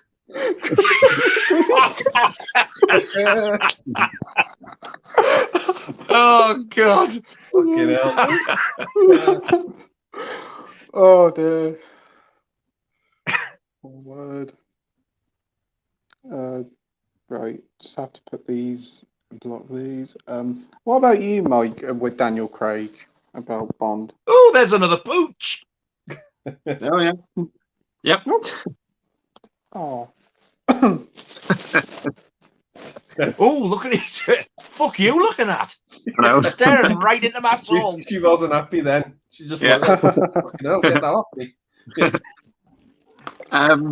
Yeah, like, well, I think it's interesting the way we were talking about Daniel Craig and his attitude towards Bond, because I feel like a lot of Bond actors have always been kind of a bit uncomplimentary about the whole Bond thing. Because I know Sean Connery, like, got a bit pissed off of being associated with it, and I don't think Timothy Dalton really likes being associated with Bond. So it seems to be like a. I think Roger Moore was the only one who seemed to be proud of being James Bond. Yeah. Yeah, but Timothy Dalton now, though, do you? You see him around in a few things. He's in like that Doom Patrol, isn't he? And I've seen him for years. He was in Hot Fuzz, wasn't he? Yeah. Is it just like little bits he has? Yeah. Oh, but if they give him the chance to come back to James Bond with all that money, he'd slap the fucking hand off now, though. Yeah. Yeah, but they're very short memories, these actors, don't they? Yeah. But it occurred to me with Daniel Craig that he's actually the only actor to play Bond who actually got he was able to say goodbye to the role, because every other actor just kind of like left without being given the chance to do like a final film. They just kind of ended it. Because I know like Pierce Brosnan, I think he just got let go, didn't he? He didn't get. They just like rung him up and sacked him more or less, didn't they? Yeah. So they must have said to Daniel Craig, "We'll give you like this arc of films," and then he must have thought, "Why didn't you kill him off at the end?" But yeah, I don't know. I thought Pierce Brosnan was the least likely James Bond out of all of them. I've never seen like the full film, but he just doesn't look the part. Whereas I always thought Roger Moore and Sean Connery did. I suppose now I'm used to seeing him, as does Daniel Craig now as well, but he just never seemed to look the part. No. Yeah, I can get that. Definitely Die Another Day. Rough watch. Yeah. The legendary 80s retro critic says, thoughts on the film Angel Heart? Never heard of it. I've heard of it, but I've never seen it. It's Robert De Niro, isn't it? And Mickey Rourke. I can't stand Mickey Rourke, so that's probably what's put me off. Love De Niro. Andy, have you seen it? I've seen it, a long time ago. It's probably one of those ones I need to give a rewatch, if I'm honest. Is it slow? From what I remember, yeah. Yeah. But it's not one I remember a whole lot about. If I'm honest. Mike? Yeah, I think it's good, but it's one of those movies, like we were saying earlier, I think I went into it with a lot of hype, and when I watched it, I was kind of disappointed in it, because the way people talked about it, I thought it was going to be amazing, and it is good, but I didn't think it was like anything special, but it's pretty good. Terrence says, Angel Heart, Bill Crosby was not pleased with it, though, since Lisa Bonet got busy on screen with Mickey Rourke. Hypocrite. We've got Paul here saying, hi guys, Nigel, I've got Terrifier box set, it's back in stock, will you be ordering it? Somebody, I don't know if it was Paul who messaged me, I got a message of somebody the day telling me that it was back in stock. I don't know, I can't make my mind up. I would like it, but I think the import releases, they've got so much nicer packaging and nicer releases of it. It's getting a really nice 4K steelbook in America. It's getting a really lavish special edition, and I'm like, it is. Wow, that artwork's lovely, and it's quite tempting. And I tell you what, it's one of them films. It's just flying off the shelves, not just here, everywhere. Yeah. So I haven't made my mind up yet. I think to be safe, I'm probably better off getting the UK double one, because if I spend a lot of money, not that I've got a lot of bloody money to spend, but if I spent a lot on it and I didn't like it, I'd be annoyed at myself. Yeah, definitely best thing to do. I think I would probably just go for the UK one, definitely, if you could get All Hallows Eve over here as well. Because like, if I get something like that, I like to have them all, and that's the first thing he was in. Yeah. And I know they are doing a Terrifier 3. Yeah. Somebody says it's going to be a 3-parter. 2-parter, should I say? Sorry, 2-parter. What, like Terrifier 3 Part 1 and then Terrifier 3 Part 2? Yeah. Why don't you just do 3 and 4? Yeah, it would make more sense, but there you go. We have the legendary Retro critic saying, "What's your favourite Home Alone?" For me, I'd probably say the second one, but I do like the first one a lot. They're both great films. Nige saying the first one. Followed by 2. Andy? I think the first one's the best made one, but I fucking love Tim Curry in the second one. He makes that movie for me. He really does. I'd agree. Tim Curry can't do no wrong, though, can he, to be honest? Everything he touches just turns to gold. And like, even if the movie's awful, he's the best part about it. He's the best part about Congo. He's just an awesome actor. He just gives 1,000,000% in everything he's in. So fucking cruel what happened to him. Yeah. Yeah. I thought he would have made a great Bond villain at some point. Yes. Oh God, yeah, he would. He would have made a fantastic Bond villain, and we're shame we'll never get to see it. But yes. And you know, bless him, he always goes to conventions, and even though he struggles, he will still sign stuff. Yeah. Yes. Not many will do that. No. Yeah. No. Wasn't he supposed to be the Joker in the Batman animated series? Yeah. Yeah. Oh, can you imagine him being like a live action Joker? He'd scare the shit out of you. Yeah. Well, there was an episode of Tale of the Crypt me and Soph watched the other night, and he plays 3 parts in it, and it's fucking terrifying. Where he plays the fat lass. Yeah. Oh, it is terrifying. Yeah, she's got a funny name, hasn't she, as well? Winona, I think she's Winona. Yeah. Winona. You're gonna marry my daughter? Oh, yeah. Fuck off.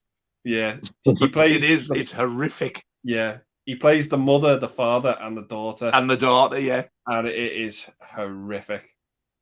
It is. Even if you just Google the images, Tim Curry Tales from the Crypt. It's on YouTube, isn't it? Because you said you can watch the episode on YouTube. It is horrific. Yeah. I've got like all the series on the DVD things from America. And when I watched that, I was like, oh, God, look at him. Yeah. I saw that when I was about 8 years old, that episode. That must have scared the shit out of you then. At 8. Yeah. Big time. It's big his time. Entire face acts, I think. Yeah. When you see his face under that makeup, because he's got quite horrendous in it. He's got a very animated face, Tim Curry. And when with that makeup, oh God, it's terrifying. And when you see Winona and all their beauty, shit. Yeah. Yeah, geez Louise. It is something. Yeah. But I remember seeing that. Ed Begley Jr. was in it as well. And I just, oh my God. Yeah. Terrifying. I'm long overdue a watcher then. Yeah. They were both in the third Addams Family movie together as well. In the what? The third one. They did a third Addams Family movie. Yeah, it was Tim Curry played Gomez. I thought he did, yeah. I didn't know that. The only way to get hold of it is on VHS because there's no DVD release of it. No Blu-ray, no 4K. You can only get it on VHS. Was it made for TV or something? It might have been, yeah. I don't think it had a cinema release. But it's got an awful movie, but it's just a fun thing to have with Tim Curry playing. With Tim Curry. Yeah. Oh, I can remember he was in a game called Brutal Legend. I used to play that, and that had Jack Black and Ozzy Osbourne in, and I'm sure Tim Curry voiced over the whole game, and that was just awesome. Yeah. Just hearing his voice throughout the whole game. He played from when I was a kid. I remember him from the Peter Pan cartoon because he played Captain Hook. He's fucking brilliant, Captain Hook in that. Nigel Thornberry smashing. Nigel from the Wild Thornberrys, but yeah. With Captain Hook in the Peter Pan cartoon, he was fucking brilliant. It's great. But he makes Home Alone 2 for me. He just makes that movie. What about you, Mike? What's your favourite Home Alone? Honestly, I like the first and the second one equally. I just think they're both great movies. I can't really choose a favourite. Yeah. I would have fell off the couch there if he'd have said 4. I know there's like about 6 Home Alone films. They're all on Disney Plus. I was like, I thought they stopped after 3 or 4, but they didn't. I don't mind the third one. I've got to admit, I don't mind it. I remember seeing it at the cinema when I was a kid, and I thought it was okay. I've heard people. There's one of them is really bad, and I can't think which one it is. The new one is. Jeez. 3 or 4. I think it might be 4. You know. It's where the male criminal fella's got the woolly hat on, and on the front cover he's pulling this really stupid face that he thinks funny, but you just want to stamp on his face. Yeah. Isn't he meant to be like the son of Joe Pesci or something? Or Daniel I don't know. I think he's meant to be like the son of one of them. Oh. I don't know. It's just so they can try and link it to the first one, so more people buy. That's why they put it in a box, because nobody would buy it on its own. Yeah. The legendary retro critic says the next film you're thinking about buying. Smile for me. Definitely picking that up. Newest release, probably Clerks. Apparently that Miami Vice was supposed to come out the film on 88, but nowhere's got it. Thinking about getting that, but I'll probably say Clerks 3. Nice. There's that many. I really want Black Christmas on 4K.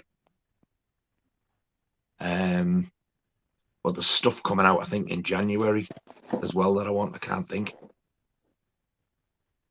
Whoa, it's not like being put on the spot. There's loads I want. There's like quite a big coming. I must admit, like the 3 that Laura's ordered me for Christmas, they were 3 of my big ones, so I'm glad she's ordered them. That's good. And Mike, what about you? Yeah, probably Smile. I'm looking forward to watching that one. Not long to wait for that. Did you pre-order the H&B one of it, Mike? No, I'll just get the standard one when it comes out. Just because I haven't seen the movie, and just in case I'm not a fan of it, I'll just get the standard one. Yeah, that's fair. Pearl as well. I want Pearl so bad. Gorgeous looking movie, Pearl. Is it? Yeah, I'd say it's better. It's better looking than X, like in terms of like aesthetics. I thought X looked fantastic as well. Yeah. I just thought that movie just looked incredible. You got I like the 2 Orphans on Blu-ray as well. You got the Blu-ray, didn't you, Andy? But it's like region locked. Yeah. You can get it on Amazon, I think, at the minute. I think it's come down to about 18 quid, something like that. Yeah, it's pretty cheap. Yeah. What's that, Pearl? Yeah. Amazon US, though, the bloody tax on the shipping has gone right up. Yeah, but I'm sure Amazon UK is selling it now. It is on Amazon UK for about 18 or 19 quid, because I've seen it on there advertised. And it's the American disc as well? It's the American disc, yeah. Ooh. Yeah. If it doesn't have a slip, I'll cry. Mine came with a slip. I think it's the same one. Have you seen the exclusive slip that Best Buy have of it? I think so. I've seen a couple of slips. Is it like the blue? Is it like a blue color? It's like a sheet on a line. Yeah. I think it's white, but it's got like a bluish tinge, and like she's like coming through the sheet with the axe. Yeah, I've seen that. I think I like the proper one better, actually. The right, like just stood there with the axe in red. I think I like that one better. That looked nice. Dr. Impossible says Trilogy of Terror was released by Kino Lorber in the US on Blu-ray and DVD. Cool. Well, I didn't know that. I don't like Kino Lorber. The classics are saying Pete's about to enter his AVGN EMER pre-Vost arc, this steaming pile of shit. What's AVGN? Angry video game nerd. That's what I wondered. Oh. Yeah. That's James Rolfe. Yeah. Oh yeah. Yeah.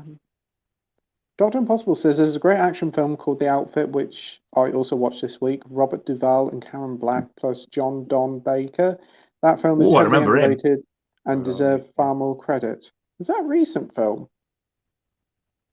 I don't think so. Joe Don Baker's been dead for years. Ah, right. Has he? Because I'm sure there's a new... And because of that cast, like proper old school, like there's Robert a new Duvall, film Karen that Black. released this She's year dead as well. called The Outfit. But obviously that must be like a remake or some sort. But there's one called Outfit that came out this year. But Robert Duvall's a great actor, so I'll have to keep an eye out for that. Anybody seen it? No. No. Like the cast, though. Good cast. Yeah. Legendary Retro 80 critic says, do you think Playtendoguy will ever watch the films he sees? No. I think that's supposed to be buys, not sees. Yeah. This time next year, probably still be the same amount sealed. Probably This even time more. next year, he might take the cellophane off one. Wow. Yeah, I might. Oh, no, he's already done that with Jack the Ripper. Yeah. I just have to put the Blu-ray in the Blu-ray player now, which is going to take me 40 years. And make sure you've got to spare 3 hours to watch it all in one go. Yeah. DVD from Work says the legendary retro. Home Alone 1-2 was a rehash. Home Alone 1-2 was a rehash of 1, only comically contrived, and the rest are fucking shit. I don't think he's keen on 3 and 4. Yeah, I can get that, mate. And he replies saying, I doubt it with me seeing all the films. Yeah. Terence says, been meaning to watch The Outfit for the longest time, Dr. Impossible. Sounds good. Terence says, more folk need to see the Silnet Partner with Christopher Plummer. That is ace. That did say Silness. I think you mean silent. Silent Partner. I need to check that out. Remember Terence I've heard about good that. things with that. Yeah. How bizarre, when they were spelt wrong, he pronounces them wrong as well. The Silnet Partner. Dr. Impossible says, I've been on a Karen Black bender this week. I topped it off with Lee Majors, directed by Antonio Margarita, called Killerfish. Karen Black. Karen Blank? And her brother Blankety? Karen Blank. God! Karen Black turned me on as a teenager. Wonderful woman. Oh, she's good in House of a Thousand Corpses as well. God, I forgot she was in that film. I need to see that House of a Thousand Corpses. You've not seen it? No, I've seen Devil's Rejects, but I've not seen House of a Thousand Corpses. I like the Devil's Rejects a lot better. Yeah, I enjoyed that movie.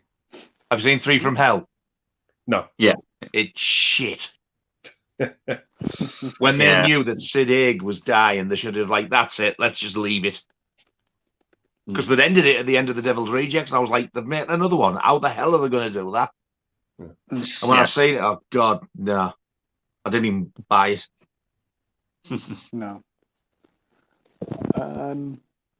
We're Paul Conway saying Daniel Craig was more Bourne than Bond. Not a fan. I even prefer Timothy Dalton. Yeah, I'll probably say he's my least favourite Bond. But Timothy Dalton's superb. He's my favourite, Timothy Dalton. Yep. Terence says Karen Black is a legend. Yep. Legendary Retro 80s critic says, I see Playtendoguy got 4K films now. What do you guys make of 4K as a whole? It's pretty good. It's a nice upgrade on some films, but I wouldn't go full in on 4K. Just only if I seem cheap. What about you, Andy?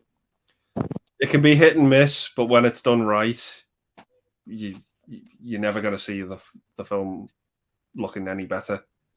You know. Yeah. Best 4K I've ever seen is Vertigo. That for me is the gold standard. Yeah. Yeah. You showed a photograph of it off, and it looks very good. Yeah. Yeah. I know. Best looking 4K I've ever seen.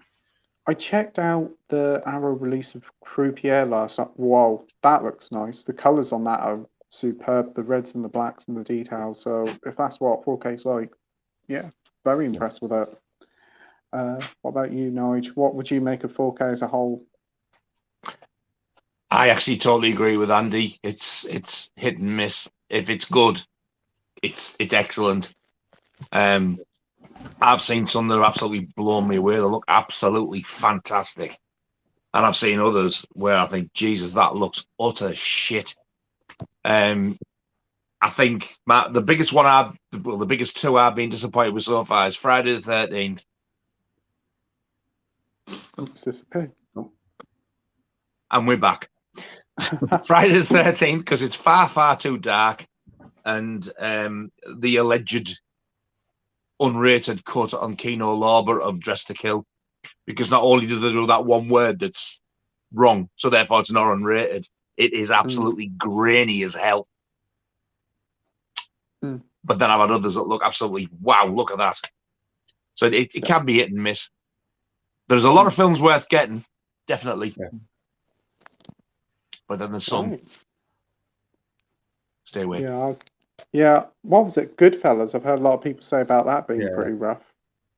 But that's Goodfellas. Yeah, the 4K of that. I didn't think that looked as bad as what people said it did. I thought it looked quite good. I mean, I like the film, and I'm an hour about it, but the reviews have always been put me off. That's always been one. Same with like Gremlins. They say that one's pretty bad on 4K. Yeah. I've got Gremlins. It's not the greatest, to be honest. But there is worse out there. They could have done a lot better. And I was surprised as well, because Warner Brothers normally get it right. Yeah, they do. I'm excited to see The Exorcist on 4K next year.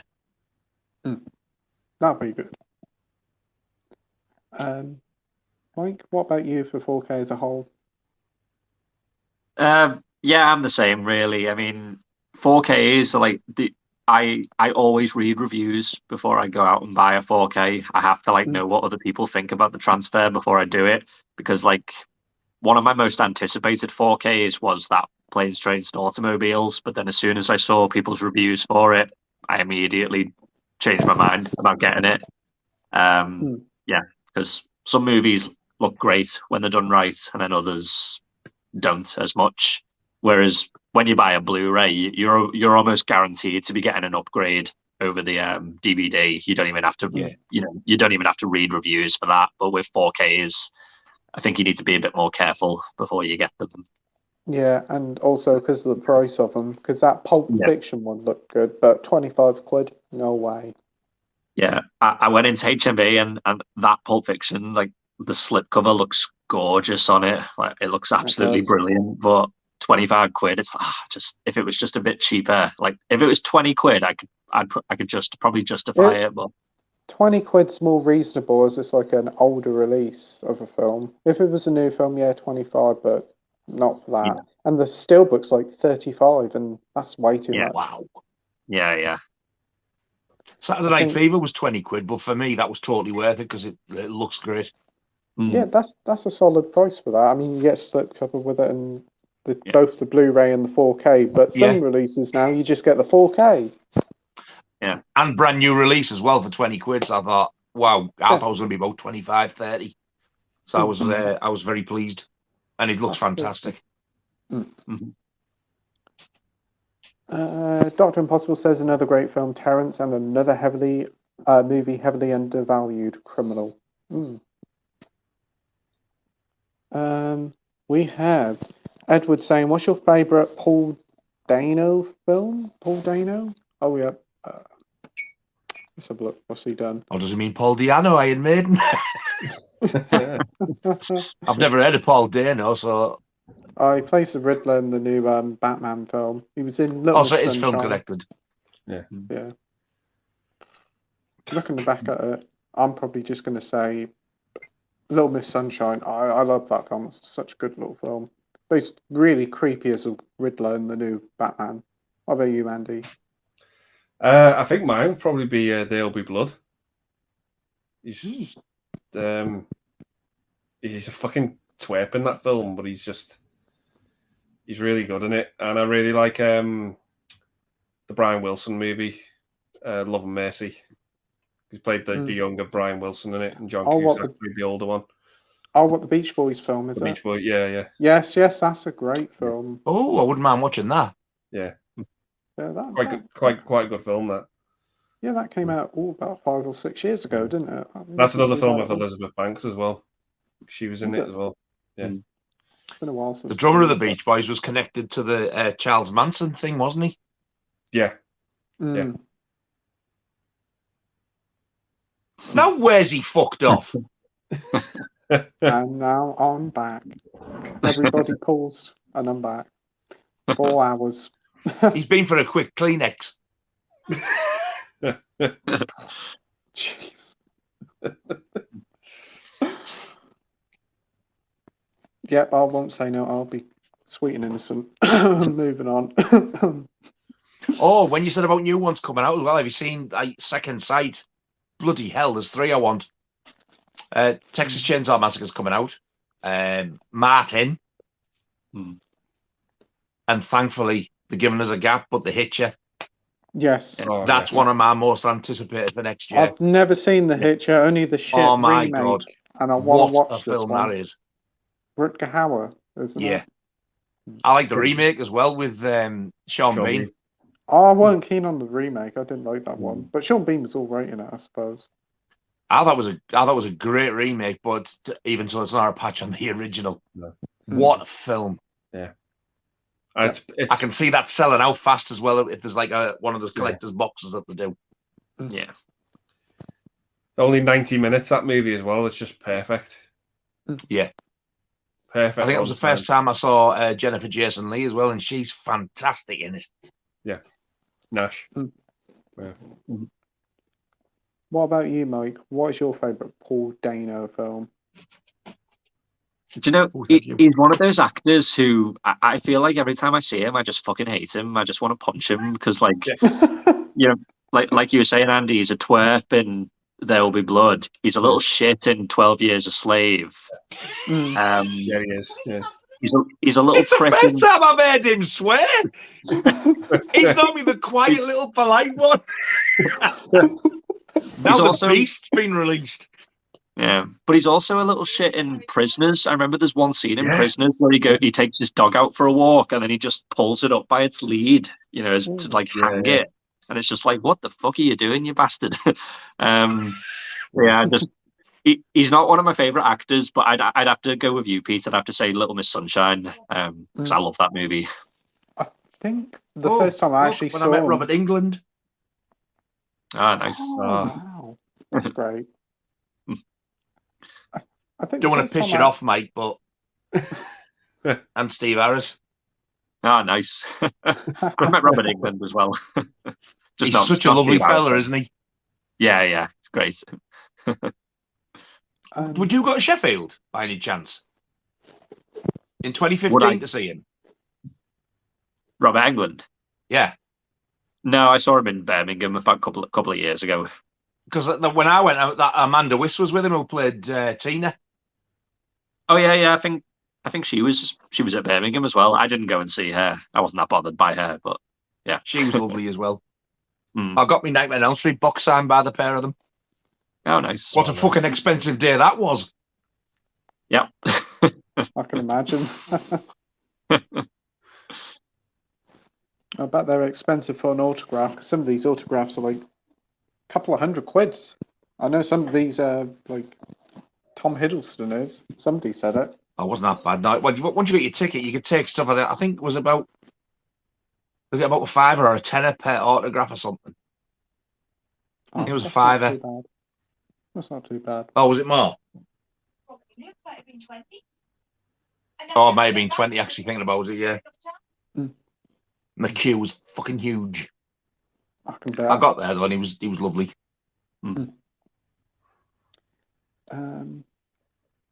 We have got legendary Retro 80 critic saying, I'd personally like to see Rudolph Foster's Bambi for a Christmas film. Oh, my days. Oh yes, Bambi's in the public domain now, a bit like Winnie the Pooh, and I think they are doing a Bambi horror film. Oh dear. A Disney nasty. Disney dust. I get the feeling there's a lot of people on fucking drugs tonight. Some of the stuff they're mentioning. Rudolph versus Bambi. Versus Bambi, what the heck? Oh dear. Coming soon to Disney Plus. Paul says Vietnam Video Nasty, The Last Hunter is coming to Blu-ray. Yeah, want that. I've never heard of it. Cool. I think it's a section 3. DVD Before Bloke says Bambi goes crazy bonkers with his grill and sex. Yeah. Young ones. Terence says, are we looking forward to Cocaine Bear? Yeah, it looks fun. Yeah. Dr. Impossible says, Terence got on it. The outfit is as great a Jerry Fielding score. Time to level up the score and balance the books. Nice. Favorite retro 80s favorite Christmas film? Muppets Christmas Carol for me. I always like that one. Andy? Yeah, it's Muppets Christmas Carol for me, and one that's creeping up there for me is Christmas Vacation. I've yet to watch that. Gets better for me every time I watch it, that film, and I only came across it quite recently. I think I think I only saw it for the first time like 8 years ago. But it's becoming one of my favourites. I like the first two Vacation films. They were pretty fun. The first one was more better than the second one, I think. Though Eric Idle pops up in the second one for some reason. The European one. Yeah. I got the Christmas I must one. admit, I enjoyed them all. Yeah. I got the Vegas one to watch as well, though. I can remember that's that the one worst. Yeah, that's definitely the weakest. But for it's me, still pretty good though. But it's just not as good as the others. Yeah, I think for me the Christmas one's, I think that's the best one. Yeah. Mike, what about you for Christmas film? My favourite's Scrooged with Bill Murray. I love that film. Good pick there. Good pick. Like that one. And Nige, what about you? Mine's the original Black Christmas. Another great 1973 Bob Clark one. I was watching this like top 25 Christmas films on Channel 5, and there were some bizarre entries. Santa Claus versus the Martians. Like, never even heard of that one. And that come ahead of like Gremlins, and I'm pretty certain it came across like one of the bigger Christmas films, like Love Actually or something. God's sake. And then in the top 10 was like Shrek the Halls and something like that. Number one pick was one with Hulk Hogan, I think, called Santa with Muscles, isn't there, or something like that? Hulk Hogan in a Christmas film. Yeah, that was probably on the honourable mentions list. That one, on this list. I think it's got like 2.9 on IMDb or something like that, and it's Santa with Muscles. Santa with Muscles. That's actually what they call the film. Yeah, Santa with Muscles. Yeah. Suck me raw. Jesus Christ. I think it's got Santa with muscles. Well. Yeah. Rudolph with cockles. Yeah. Mrs. Claus with whelks. Oh dear. DVD and Film Bloke says, I stole this idea from classic Speedball set in the Fireman Sam universe where Norman Price puts a bomb on Trevor's bus and it goes under 50 miles an hour, it will explode. He was another naughty little fucker, wasn't he, Norman Price? I know he was a bit of a cunt, but he ain't that bad, mate. See, Bibby's has changed since I was a kid. Yeah, Naughty Norman from Fireman Sam. Oh, he was a little bastard, Norman Price. He certainly was. You know he was a bit of a what, did you say then? He was a little bit of a bastard, Norman Price. No.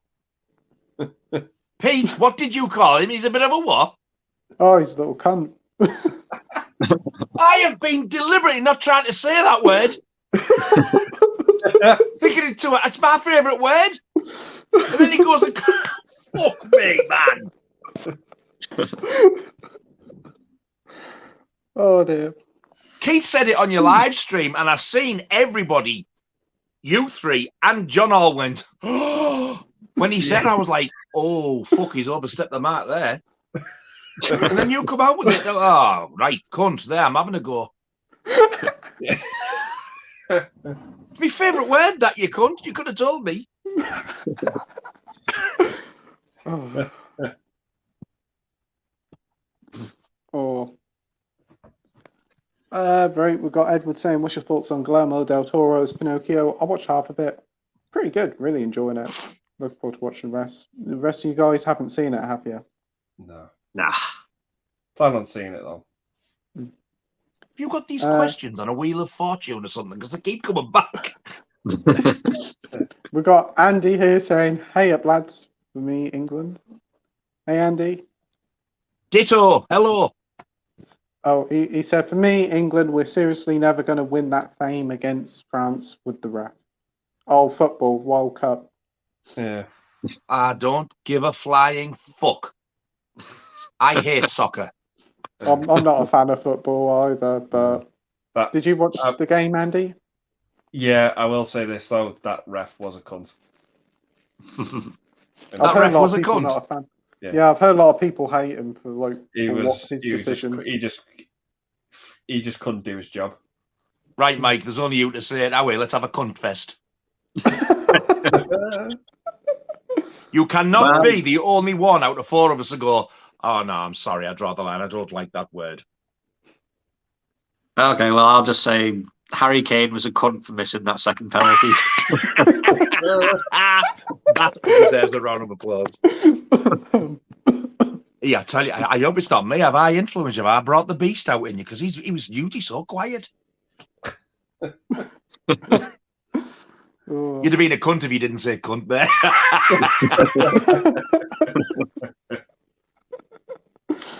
Oh dear. Legendary Retro 80s Clerks says, what's your favourite De Niro film? Oh, that's a good question. Take your pick. So many of them. You want to go first, Andy? Fucking hell. Heat is fantastic. Godfather 2, fucking amazing. Goodfellas. One of my personal favourites that's really, really grown on me is Midnight Run. I fucking love Midnight Run. Oh, that's so much fun. What a fun film. Yeah. Oh, it's on second sight, I think. But, oh my god, it's fucking so much fun. I don't understand why it's an 18+. It's just like, I was watching it, it's just like, so much fun. I don't. Him and Charles Godwin, just the chemistry between them. It's just so much fun. Okay. So funny together. Yeah, Midnight Run is just, fucking adore that film. Oh, it's such a complete joy. I just picked it up because it was cheap and I watched it in the summer. Had so much fun with it. Such entertaining watch. Oh, I want to watch it now. Oh, it's great. Great Midnight Run. Oh, it's like a huge road trip, essentially, isn't it? Yeah. It's like one of them classic 80s movies you'd see like on BBC, like in the evening, like on a Friday night or something. Yeah. It's just brilliant. Yeah. Mike, what about you?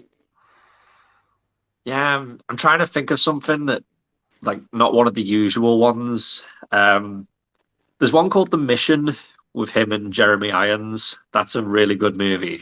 Yeah, his performance in it is great. Yeah, but other than that, I'd probably just have to say Heat. It's just, I love that movie. Yep. Good picks there. And Nige, what about you? I've got two. Goodfellas is one. But there's another one, and it's probably the best I've ever seen him act. Sleepers. Yeah. Where he plays the priest, and like where they go to the Borstal place and they all get abused. And when you see one of them talking to Robert De Niro, explaining, Robert De Niro's just sat there and this music comes on and he's like just nodding, listening. And then his tear just comes from nowhere down here and the fucking lump in my throat. How the hell he just pulled that scene off. Fantastic. Just got goosebumps thinking about it. What a film that is. Yeah. Oh, it's very good one. I haven't actually heard of that one, so I'll have to check Oh, it out. you'd love it. It's brilliant. What a story. I'd like that on 4K. I don't know if it's out. If I see that, I'd get that. I think he was superb in The Irishman. I thought he was brilliant in that. I still need to watch that. That's in my Netflix thing to watch. Well, 3.5 hours long, isn't it? Yeah, I was put off by the 3.5 hours, but it just flew by. It felt like about 2.5 hours. It was such a good film. Goodfellas is a bit like that. It feels like it's been on like an hour and a half, and then before you know it, it's finished. He's also in Joker, isn't he?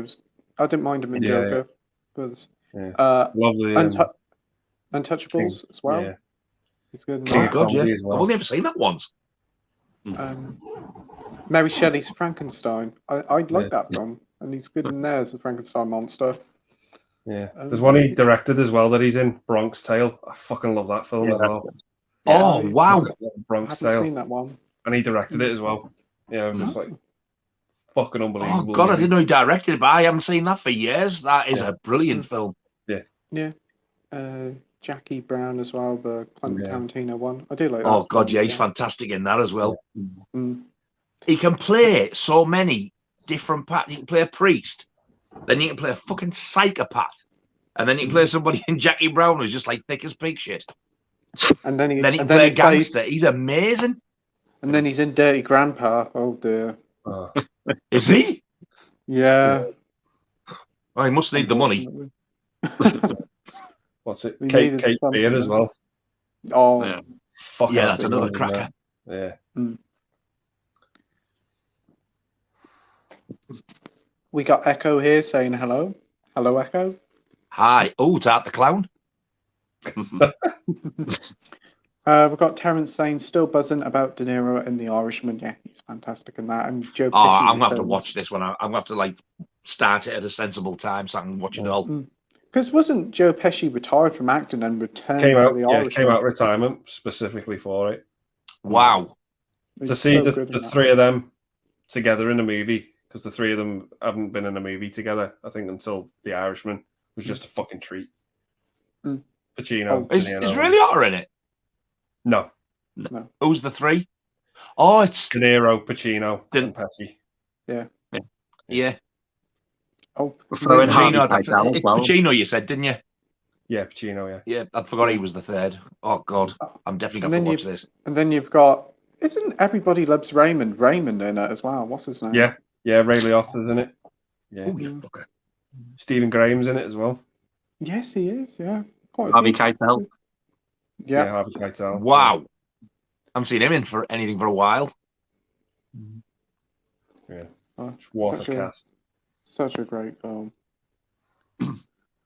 Classics RA says, I like both Jason Goes to Hell and Jason X. Jason Goes to Hell for being so different and much more gnarly, the tent kill, and Jason X for being so campy.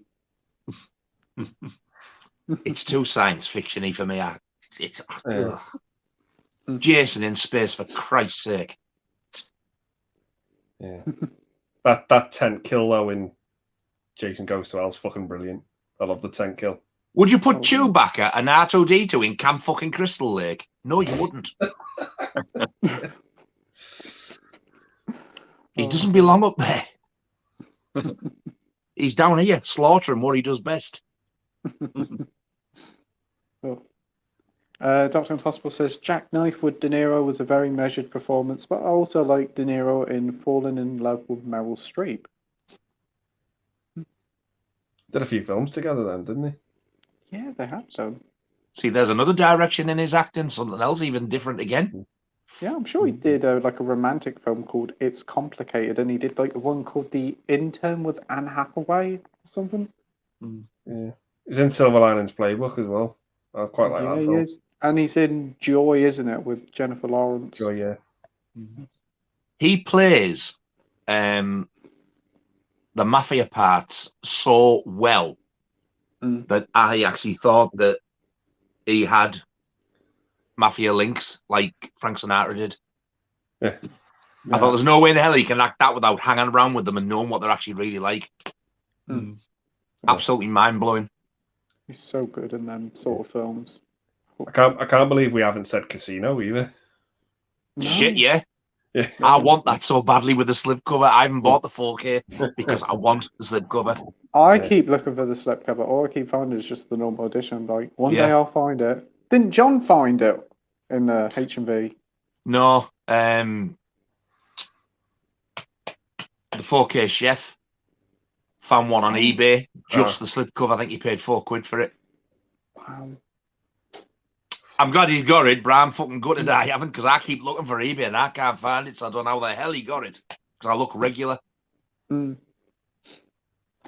It's a shame. It's nice if all 4Ks come with slipcovers permanently. That's just that little bit extra to make them worth the extra price, so to speak. We had Bogey Cat Productions says, get the Tesco Ballville Massacre title copyrighted before anybody steals it.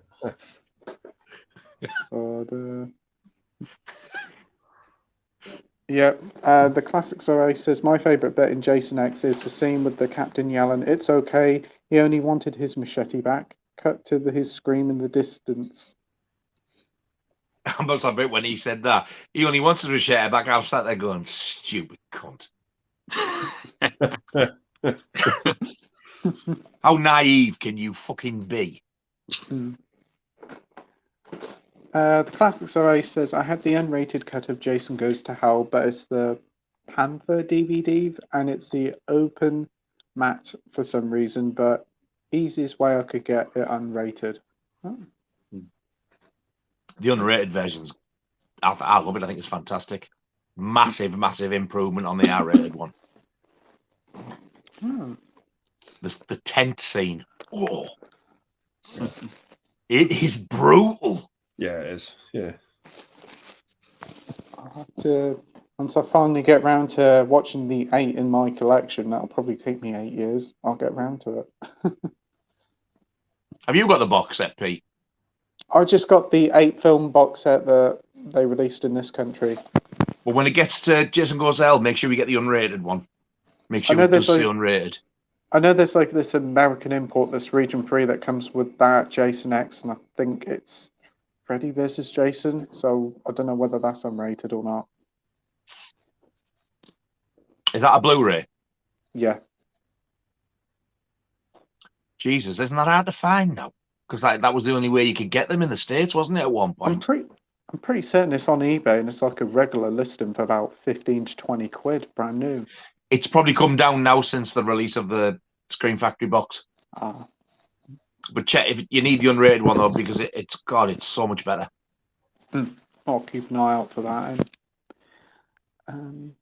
DVD and Film Bloke says Freaks is only about an hour. It's on YouTube, free to watch. I think it's still on YouTube. I think everything's on YouTube. Film. Oh dear. I thought it was short, like. Do you guys have VHSs? Says 80s critics. I have a load in the loft, though they're probably buggered. They've been up there 20 years, haven't they? Yeah. VHSs. Yeah, I bet they are. They're nearly as old as me. I've got some up there. What about you, Andy? Do you collect them? Yeah, I've still got most of my Bruce Lee films on VHS there. I've still got loads in the loft as well. That's good. Mike, what about you? Yeah, I've still got quite a lot of mine. I don't watch them anymore, but yeah, I've still got them. And Nige, what about you? Got a few. I've got the ones I've got now are more like for collectibles' sake. I've got the first 3 Iron Maiden ones, and they're all the original 80s releases, even the one Live at the Rainbow. That's on EMI Video, not Picture Music International. It's like rocking horse shit to get hold of now. And I've also got the original. It's cut, but I've got the those old ones that came in the cardboard cartons. I've got the original Jaws and Jaws 2 in them. Ooh, nice. The Classics RA says in the 4D version of Avatar, there's a pissing scene and you get blue paint sprayed on you. Lovely. Oh dear. I hope to God, even though I'm not going to watch it, I hope that's true. Your face all what out with blue faces. What's wrong with your face? That dirty cunt pissed on me. Dr. Impossible says, I just cannot watch Jaws 4. That fucking banana float sequence. Once seen, never forgotten, but I would never say the score by Michael Small was fairly decent. I love it. I can't hate it. I love the film. As shit as the storyline is and as far-fetched it is, I think it's fantastic. It's just like, I don't know, people will slag that off and then go and watch a film about a man in a fucking red cape flying all over the sky as though that's realistic. Jaws 4's far-fetched. Yeah. Superman and Batman are based on true events, apparently. Yeah. If you forget about the sharks looking for revenge for the Brody family and just go with it, it's a really, you have a blast with it. It's just an enjoyable film. Yeah. Oh, I've never actually seen none of the sequels. I've only seen the first one. Just never bothered with the sequels. Yeah. You need to watch, even if you're watching none of the others, you need to watch Jaws 2. Yeah. Oh, I'll have to get around to that. Yeah. I always say Jaws 2 is a teen sex comedy without the sex or the comedy. Okay. And no fucking sex. Yeah. No sex, no comedy. But it's a teen So you sex can watch comedy. that one, Pete, with no Kleenex.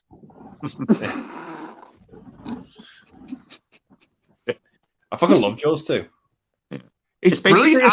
I think it's one of the greatest sequels ever for me. I love it. Yeah, I like Jaws 2.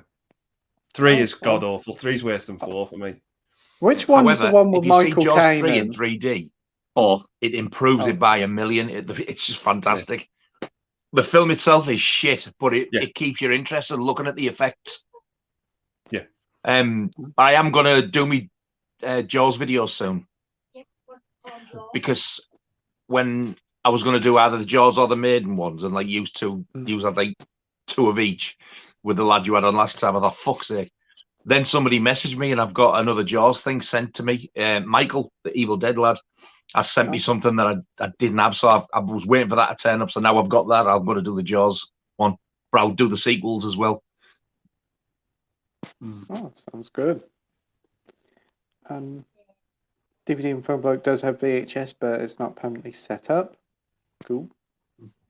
The Classics Erasers, James Cameron has also said for future Avatar sequels, he'll train another director to take his place. Oh, just piss off.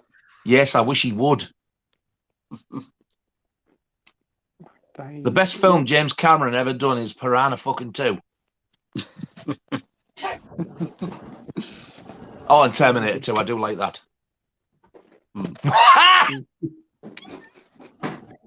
I must admit, I've got one better. I went and bought the fucking 88 Blu-ray, slip cover and everything. Yeah, I was gutted. Yeah, I was gutted though, because when you play it, when the titles come on, it actually says Flying Killers. Yeah, on the cover it says The Spawning. I have yet to see the titles that say The Spawning. Does yours? I can't remember. I think it just said Piranha 2. It is shit, mind, isn't it? I loved it. I thought it was great. I loved it more than the first one. Oh, no way. Yeah. I loved it. I really, really loved it. The first one is probably in my top 10 favourite films of all time. Yeah. I absolutely love it. I love that film when everybody was telling me how shit it is. Now try and get that on VHS with a big cover. Yeah. Gutted. Used to go for 20, 30 quid. I was watching one. I thought, I'm going to have this one. Yeah, 150 fucking pound.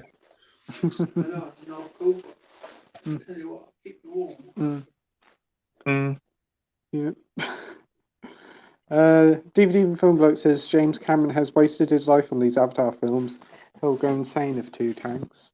It just feels like so much wasted resources, money, and his talent. I don't think it's gonna get anywhere near the money the first one got. No. What's the Cameron film that people keep like screaming for to come out on 4K and he won't do it because he's too busy with these blue shits? Yeah. What is it? The Abyss. The Abyss, yeah. That's it. Yeah. You'd think he'd listen. When you think, Jesus Christ, I'm going to release this before I get a contract out on me. Yeah, because by the sounds, a lot of. I mean, it's not my thing. I watched it years ago and I was bored. But there's a lot of people want it, so the market's there for it. Yeah, there's some money to make out of it. I don't understand why he won't do it. Because he's too busy with his little fucking blue gremlins. He's too busy with his overgrown Smurfs. Yeah. Oh my God, there's a porn avatar. You wait, what? Yeah, there is. Oh my days! And get this, there is a porn Jaws. Okay, now. Oh, I've been trying to get it. I can't get my hands on it, and it's a 3D Blu-ray. The film itself is called "This Ain't Jaws." Okay. The mind boggles. It really does. Actually, come to think about it, about that Avatar one, I'm pretty certain somebody actually posted a photograph of it on Instagram today, and I was like, wait a minute, is this real? And yeah, it is. I saw either a clip or a photograph, and they all had the blue stuff, and I thought, I can't imagine anybody getting off on this. It just looked so wrong. I bet James Cameron did, though. You should have rang him up. Here, James, you want one of me Kleenex? He probably watched it and said it's art or something. Oh dear. But, right. Moving on. Oh, where we're going now? Where we're walking? Oh, we're going in here because it's cold in the kitchen. Oh. So they've gone to bed and they've left you the front room now. No, they've buggered off out. It's midnight. They're gone to Tesco. Fuck off.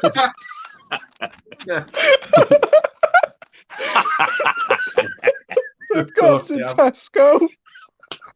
They've listened to you rant on all night about Tesco and they've thought, do you know what? I'm fucking starving. And because what's advertised on TV now?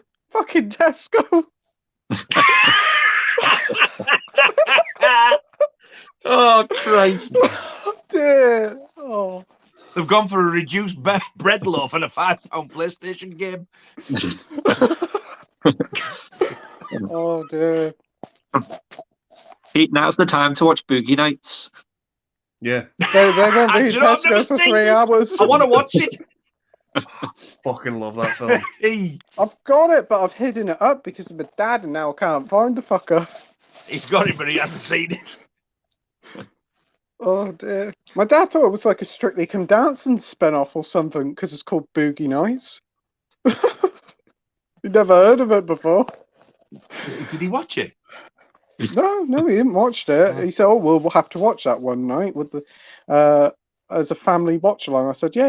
And he said, "Oh, where's that Strictly Come Dancing one? That Saturday Night Fever one?" I said, "Oh, I can't find it. We'll have to watch something else." Oh dear. You'll watch that and go, "You're not getting that fucker back." Yeah, he will. Oh dear. Dr. Impossible says, made even worse by some terrible slow-mo with that banana float sequence. Mm-hmm. Yeah, that looks a bit naff, but... DVD and Film Bloke says, from Terminator to True Lies to this true bit of shit. Yeah, absolutely. I like Titanic. True Lies. Wow, I saw that at the cinema and I've never seen it since. What a film that was. I enjoyed that. That's another one that hasn't got an official Blu-ray release. I know there's like a Italian copy going about, but not an official Blu-ray release. Now that would be nice from like somewhere like Studio Canal. Do a nice big £50 4K box set. Oh, please. Yeah. Mm-hmm. The Classic Sorry says, be careful, you'll get Pete talking about the Texaco dildo massage.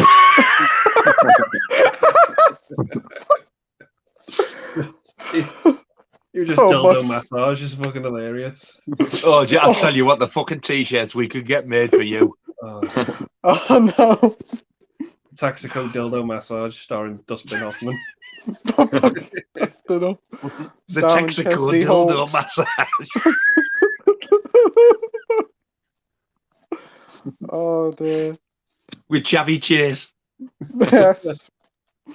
With special fucking hell, by Chesney Hawkes. Oh god. Chesney Hawkes. Hey god. We've got Oswald the cat here saying, any Ingmar Bergman fans in the chat? I've heard of them, but I haven't seen any films. Have you seen any Ingrid Bergman films? Ingrid. Ingrid, fucking, it's Ingmar.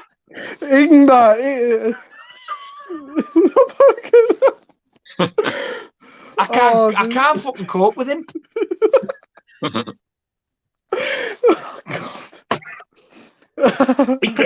Ingrid Bergman. Have we got any Ingmar Bergman films? I'm sure he's trying to fucking kill me off. I know, but I can't say I've seen any. But isn't that an Ingmar Bergman film? The Virgin Suicides. No, it's not the Virgin Suicide, you stupid bastard. That's Sophia Coppola, isn't Sophia Coppola. Yeah, no, I'm thinking there's a film that, you know, the video nasty, The Last House on the Left. Yeah. Apparently that was based on this old film, and I can't remember for the life of me what it was called, but I'm sure it was an Ingmar Bergman thing. And they said if it had been on video at the time, that also would have been pulled in as part of the nasties list. But that's the only one I think I've really heard of, and can I help think of the title? There's one. Somebody will come on, I'm sure, and tell us. It says there's this Jack Nicholson. No, that isn't a bloody Ingmar Bergman film. I don't know. Google tells me lies. Yeah, it says this is like a Jack Nicholson film. 5 Easy Pieces is apparently a Ingmar Bergman film. Yeah, I've seen that one. Google tells me lies. Google is a lying bastard. They'd probably tell me that he's in bloody Alvin and the Chipmunks now on Google. He's got a fucking thing with Alvin and the Chipmunks, him. Oh dear. The legendary retro 80s critic says, "Who is your movie crush?" Oh, got too many, I think. Currently is Anya Taylor-Joy. She's really nice, especially after watching her in The Northman. What about you, Andy? Oh, I've got too many. Florence Pugh, Anya Taylor-Joy, Karen Gillan, Winona Ryder, Christina Ricci. Karen Gillan's nice. I don't watch Doctor Who, but she's nice. Yeah, she's very pretty, Karen Gillan. Yes, she is very nice.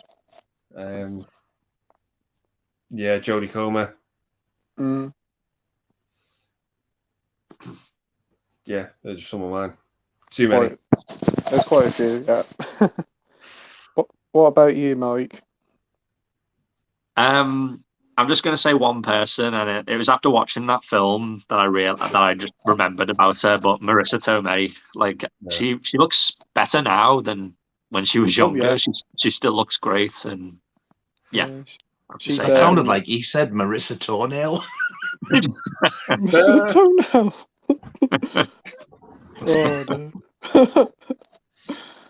But yeah, she plays Aunt May in the Spider-Man films, don't she?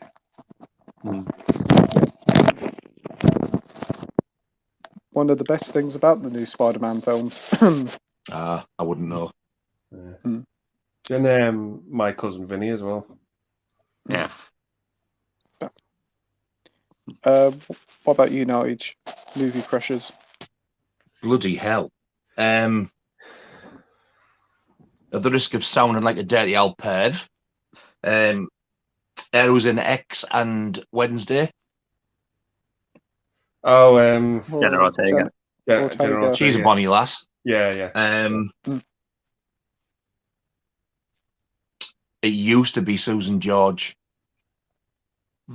And I was going to say Debbie Harry, but that's not moved. Oh, yes, she is an actress. Yeah, she is. Yeah. So I would, Jenna Ortega or something for the modern ones. Yeah, Jenna Ortega. And she's quite cute as well. Her out of Jojo Rabbit and last night in Thompson Mackenzie. Yeah.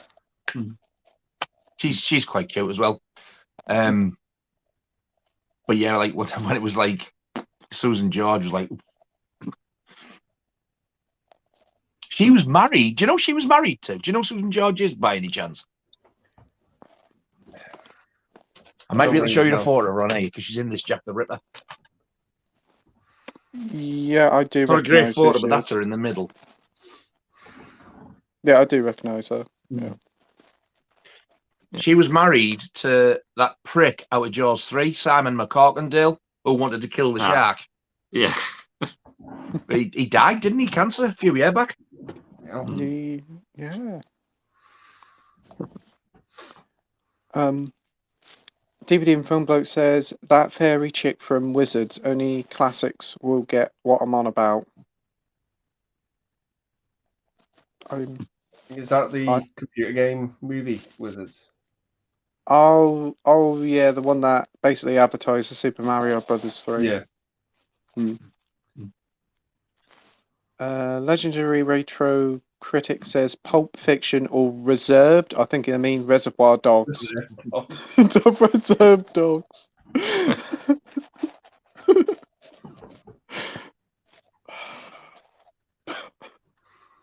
It's Pulp Fiction for me. Neither, because I haven't seen any of them. Pre-ordered Cats. Pre-ordered Cats. Oh dear. Pulp Fiction for me. Fucking masterpiece. Same for me. Dr. Impossible says, did any of you see these two Burt Reynolds films, Breaking In and Sharky's Machine? I've heard of Breaking In, but I haven't heard the other one. Not heard of him. I've got Sharky's Machine on Blu-ray. Love it. Oh. It's Burt Reynolds and oh, for God's sake, the memory on this bell end. Oh, I can't think of her name. Rachel Ward. But it's like a policey, detective-y sort of shootout-y thing. Oh, there's a serial killer on the loose, and he's a copper. Sounds good. I got the Blu-ray on, like, it's released in America on Blu-ray. It was dead cheap to get as well. Cracking film. Oh, cool. What about you, Mike? No, I've not heard of either of them, to be honest. He's one of those actors that I'm not really into. Burt Reynolds. I feel like all he ever plays is like Starsky, not Starsky, Smokey and the Bandit type movies. I feel like that's just all I know him for. He's good in Deliverance. Yeah. Yes, that's a good film. My favourite film with him is probably Boogie Nights. Yeah. I need to get this watched on a Boogie Night. Oh, it's fucking unbelievable, that film. Love it. Terrence says Breaking In is awesome. Not so keen on Sharky's Machine though. Sharky's Machine's awesome.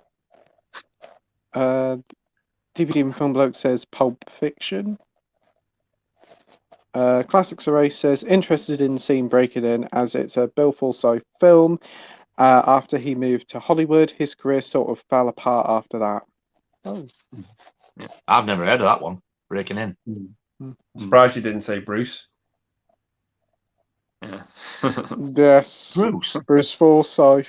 I was thinking Breaking In and his brother Bruce. Bruce In. Who's Bruce In? Breaking Bruce. What? Breaking Bruce? Oh. I tell you what, I've got a severe case of fucking Mad Pete disease, I tell you. Dr. Impossible says, stick Terrence. I'll still have a guilty spot for his 85 film. DVD and Film Bloke says, part of me wants to hate the Chip and Dale film because of the Peter Pan in the film is a parody of Bobby Driscoll, who voiced and was referenced in Peter Pan in the 53 film. Yeah, there was some controversy about that. I'm thinking about it, yeah. I do love the original Disney animated Peter Pan. Yeah. But it's just when you that's one of my favourite Disney films, though. Yeah. It's just when you read about what happened to the actor who voiced him. It's just what, the cartoon? Yeah. I have no idea. Driscoll was Disney's first child star in the 40s and 50s. However, he developed acne when he hit puberty and Disney dumped him, and he died a homeless alcoholic in his 30s. Is that the guy you're on about? Yeah. Yeah. God, The that's lad so who voiced sad. Peter Pan. Yeah. I was reading about it before. He said this. He went to after Peter Pan. He went to this. His parents took him out of the school he was in, and they put him in another school, and they just took the piss out of him because he was just because of his history with Disney, and nobody accepted him at the school, and he turned to drugs. And it was just, it's fucking horrific when you read about it. Kids are evil bastards when they want to be like. Disney tried to hide his death from the public whilst making money from his films, and the cheeky bastards felt the need to spoof him. Yeah, that isn't good. Keep in mind, Disney ruined this guy's life. He doesn't even have his own grave, and it isn't a Disney legend. It's not funny, Disney. Yeah, he's in an unmarked grave. Yeah. How fucking brutal is that? Yeah. That is fucking disgusting, to be honest. Yeah. That's nasty. Yeah. That's not good. Definitely not. We've got Oswald the Cat saying to Dr. Impossible, I'm a huge fan of Theo, I'm not going to pronounce his last name, one of the great poets of cinema. Yeah. Angelopoulos. Did I say that right? I think you did, yes. Get it. Yay! DVD from Film Bloke says, I've not seen that new Chip and Dale film, but that fact puts me off. Yeah. Yeah. Yeah. What is that where to do with the Peter Pan fella parody thing, you mean? Yeah, Peter Pan's like a middle-aged fat man, really like sort of rough and gruff, sort of like down and out, sort of, shall I say. And they took the piss out of the actor who voiced him. Sort of, yeah. I don't know if they've done it deliberately, but the fact that it's so similar is people are picking up on it. I can understand people getting a bit pissed off about that, mind. Yeah, that wasn't acceptable. That's not Looking nice. back on it, no. Yeah, it's just it's too near the mark, too near the. It is. Yeah, definitely. Rogue says, I love both the Ashens movies, The Quest for Game Child and the Playboy's Heist. Polybius. Polybius. God. Polybius Playmobil. Oh dear. What the fuck are you on? The Playmobil heist. Oh dear. God. If I told you that I was an A-star reader at school, you probably wouldn't believe me. I'd say you were a fucking liar. I bloody well was. I was a fantastic reader at school. I don't know what's gone on. Dr. Impossible says, yep, I'm not familiar with all his output, but he's a modern, fascinating filmmaker. Bogey Cat Productions says, no trailer for Evil Dead Rise, but the trailer was shown at Bruce Fest in the USA last week, so expecting it to be put online any day now. However, a new pic was released today. It's on my Facebook. Oh, I'll go and have a look at that bad boy. Oswald the Cat says, I recommend Eternity and a Day, Weeping Meadows, The Hunters, and Alexander the Great. Good places to start. Thanks for the recommendation, Oswald. Right, guys, I think I'm gonna have to head off. I think got work in the morning. No worries, Mike. Yeah, but no, it's been good, and it's been good to meet you, Nige. Finally, nice to talk to you as well. Yeah, instead of just watching. Yeah. It's been great. Yeah, yeah. I'm definitely coming back for another one of these, whether you like it or not. Oh yeah, definitely. Yeah. But yeah, I'll speak to you guys soon. So yeah. Take care, Mike. Yeah, take it easy, mate. Watch how you go. Yeah. See you guys. Bye. See you later. Bye. Oh, I'll get through all these comments real quickly now. We have Oswald the Cat. Oh, is Andy's sheep's fannies starting to rise? Look. So I had a kit before we went live, so I should be all right. I've got to be up at 6 tomorrow, but fuck it. We've got Oswald the Cat saying challenging film, though very slow, rooted in Greek political history, but worth checking it out. Nobody did long takes like Theo.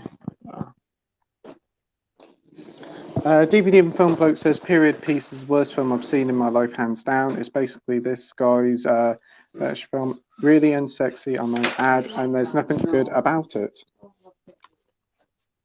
So that sounds very dodgy. Give that one a miss. It's the fact it says period piece, like a play on words. It makes it sound dodgy. It does, I must admit. Oh, God, if that's the fetish, Jesus. We have Dr. Impossible says, Eternity and the Day was great. Thanks for the recommendations.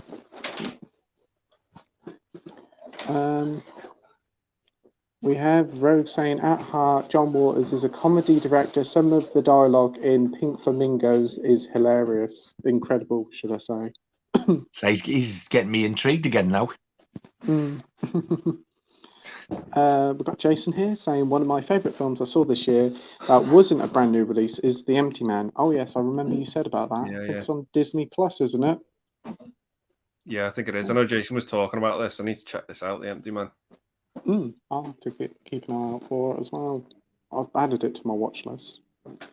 Rogue Review says, hold these goddamn chickens. From Pink Flamingos, I assume. Oh, that explains why I haven't got a clue. Rogue says, kill everyone now, practice cannibalism, encourage first-degree murder, eat shit, filth is my politics, filth is my life, take what you like, divine. Yeah. Favorite Arnie film? Terminator, the first Terminator for me, his best role. Yeah, that's the same for me, the Terminator. No, I think I would probably go with Terminator 2. Jason says, if you like films about urban legends like The Ring and Candyman, The Empty Man is one of the best of its kind. Slow, cryptic, and beautifully shot. It's one of the best mystery horror films. Oh, that sounds intriguing.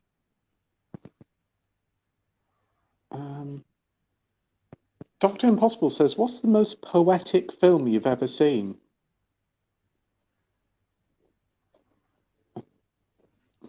I don't think I've ever seen a film with poetry in it. I don't think he means actually poetry in it. I think it means like, oh, that film was so beautiful, it was almost like poetic. I haven't got a clue. Explain a little bit more, maybe it'll answer it. Yeah, that'd be a good idea. I'll say Edward Scissorhands. You say what? Edward Scissorhands. Not Pink Flamingos, then. Fuck no. Oh dear. Fucking hell. Legendary retro 80s critic says, I see Playtendoguy is on Video Yummies stream next week. Video Yummies? Video Tasties among Gareth's stream next week. Video Tasties? Video Tasties, yes. He's probably just got Yummies muddled up. It's a similar word, I suppose. The Classics are Ace. I said, I've seen the original 1932 version of Scarface and was very impressed by it. Yeah, that's on H&B Premiums. There's like 2 cuts of the film, like a U cut and a 15+ cut. So might have to give it a go. I had no idea. I've never seen the original. No, I haven't. I might pick it up on the premium. That's on the 2 for $15 currently, so that's not too bad then. It's weird to think that a 1932 black and white film has 2 cuts, and the difference is that bad it goes from a PG to a 15. I would like to see what the hell the difference is, like why it jumps that far up. Yeah, and we'll probably watch it and it'd be like, oh, this is equivalent to a PG these days. It probably, probably would be. There's got to be something in it, though, for them to make it a 15. Yeah, must be. I think it says strong violence on the back of the Blu-ray when I checked the age rating, so it must be pretty bad for it to... On the black and white one? It would have been re-rated, though, wouldn't it, nowadays when it came out? That's what I mean, yeah. So there's got to be something in it to make it a 15. Must be. I'm intrigued by it. Have you seen the original, Andy? a long time ago. Mm. I'm not actually too sure which version of it I've seen, but I've seen it a good couple of years ago. But I just tend to go back to the Palmer one. Just want to go back to the most. Maybe that might be a Criterion one worth having a look at. Oswald says Mirror by Tarkovsky. Nice. John Walters has a cameo in Road Chip. Alvin and Chipmunk says Rogue. Dr. Impossible says, I doubt any of you have seen this film from 2017, but I did see it this year in France that year. It's called Tigers Are Not Afraid. It's a fantasy horror film by Isa Lopez. I enjoyed its unsettling nature. I have heard of it, but never seen it. I think I remember seeing Mark Commode talk about it, but no. I've never heard of it. You seen it, Andy? No, I've not heard of it. Oswald said, John Walters is great. Polyester's my favourite. Cool. That's on the Criterion as well, isn't it? They've released quite a few of his, haven't they? DVD and Film Bloke says, a sequel to the alleged Mickey and Minnie Mouse sex tape where Mickey and Minnie have a potato baby. What? I'm confused. The Classics Array says, only film I've seen with John Walters is involved Jackass 2, where he has a cameo. Really? Oh. Does he? I've seen it. I didn't even realise he had a cameo in that. Yeah.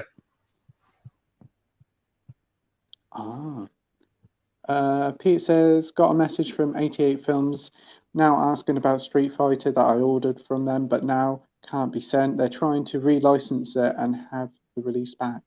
Oh, right. I know you were trying to get hold of it, mate, so hopefully you can get it. Is Street Fighter Van Damme? Yeah, the one with Kylie Minogue, yeah, from the 90s. I've never seen it, bro. When I subscribe to Waxway, I've got the soundtrack. I've never played it, like. Oh, where's he gone? He's just popped out for a minute. I think he'll be back in a sec. Rogue says John Walters wrote and produced the Hairspray remake. Oh. So he was involved in it. Peter says, I picked up a film called Excision, where John Walters appears. Oh, never heard that one. Rogue says John Walters' new film is called Lie Ahead, and it's an adaptation of a book he wrote last year. Cool. He continues to have a cameo role in Hairspray. He plays the racist hypnotic trying to cure the girl of her attraction to her black boyfriend. His character is called Dr. Fredrickson. Ah.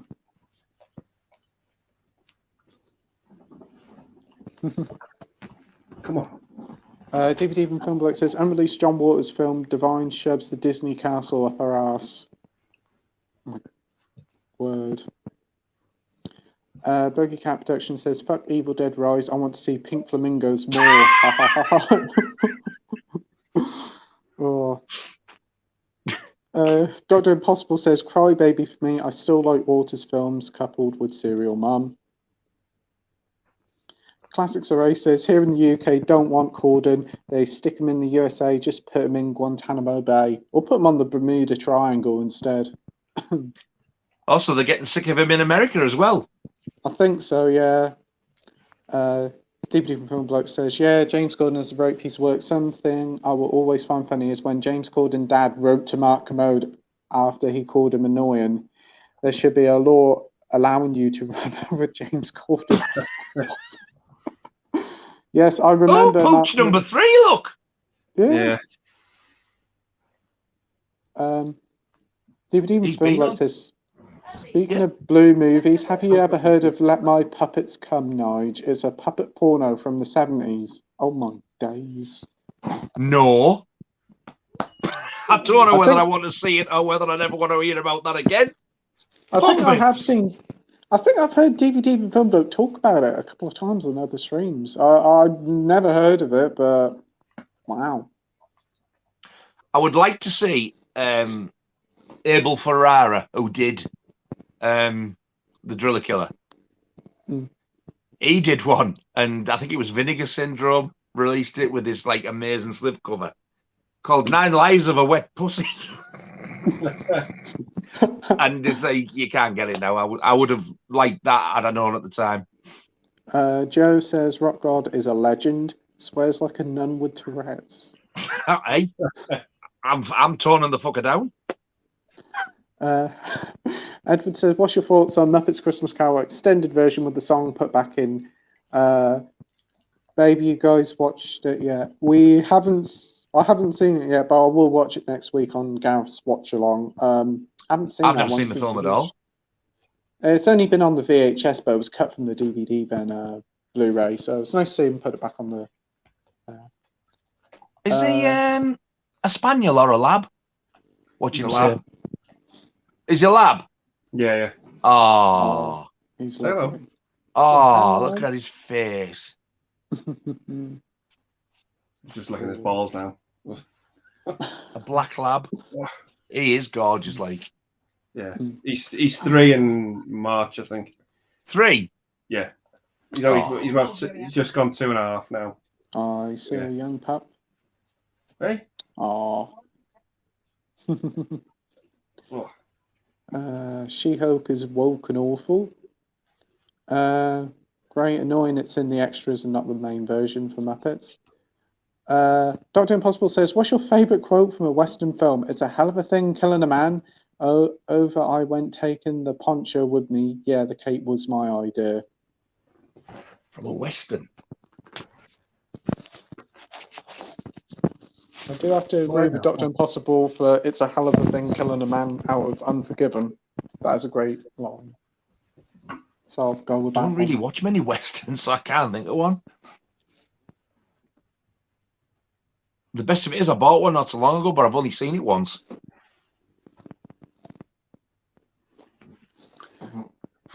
I can't think. Charles Bronson, Once Upon a Time in the West, when he says, "I think you brought two horses too many." Oh, yes. Yeah. I know which one that is, yeah. DVD from Bloke says he was Dustbin Hoffman in Rain Man. I love picking on that film. The wild words of Pete. Rogue says we've got Bendy Dick Cumberbatch. Charlie Chase, a Dustbin Hoffman in the Tesco Chainsaw Massacre. Bendy Dick. I didn't say Bendy Dick. I think I said Benedict Cumberbatch or something. I think I said. Rogue says the Tesco Chainsaw Massacre 2 incident on aisle 666. The Tesco Chainsaw Massacre. Oh. We have Radley saying, "Hi guys, just want to second what Jason said. Empty Man is fantastic. Can't find it on physical, sadly. Also, Butterfly Kisses is an amazing found footage movie. Most underrated genre ever." Oh, never heard of that one, Butterfly Kisses. No. I hope it's better than Blair Witch, because that was shit.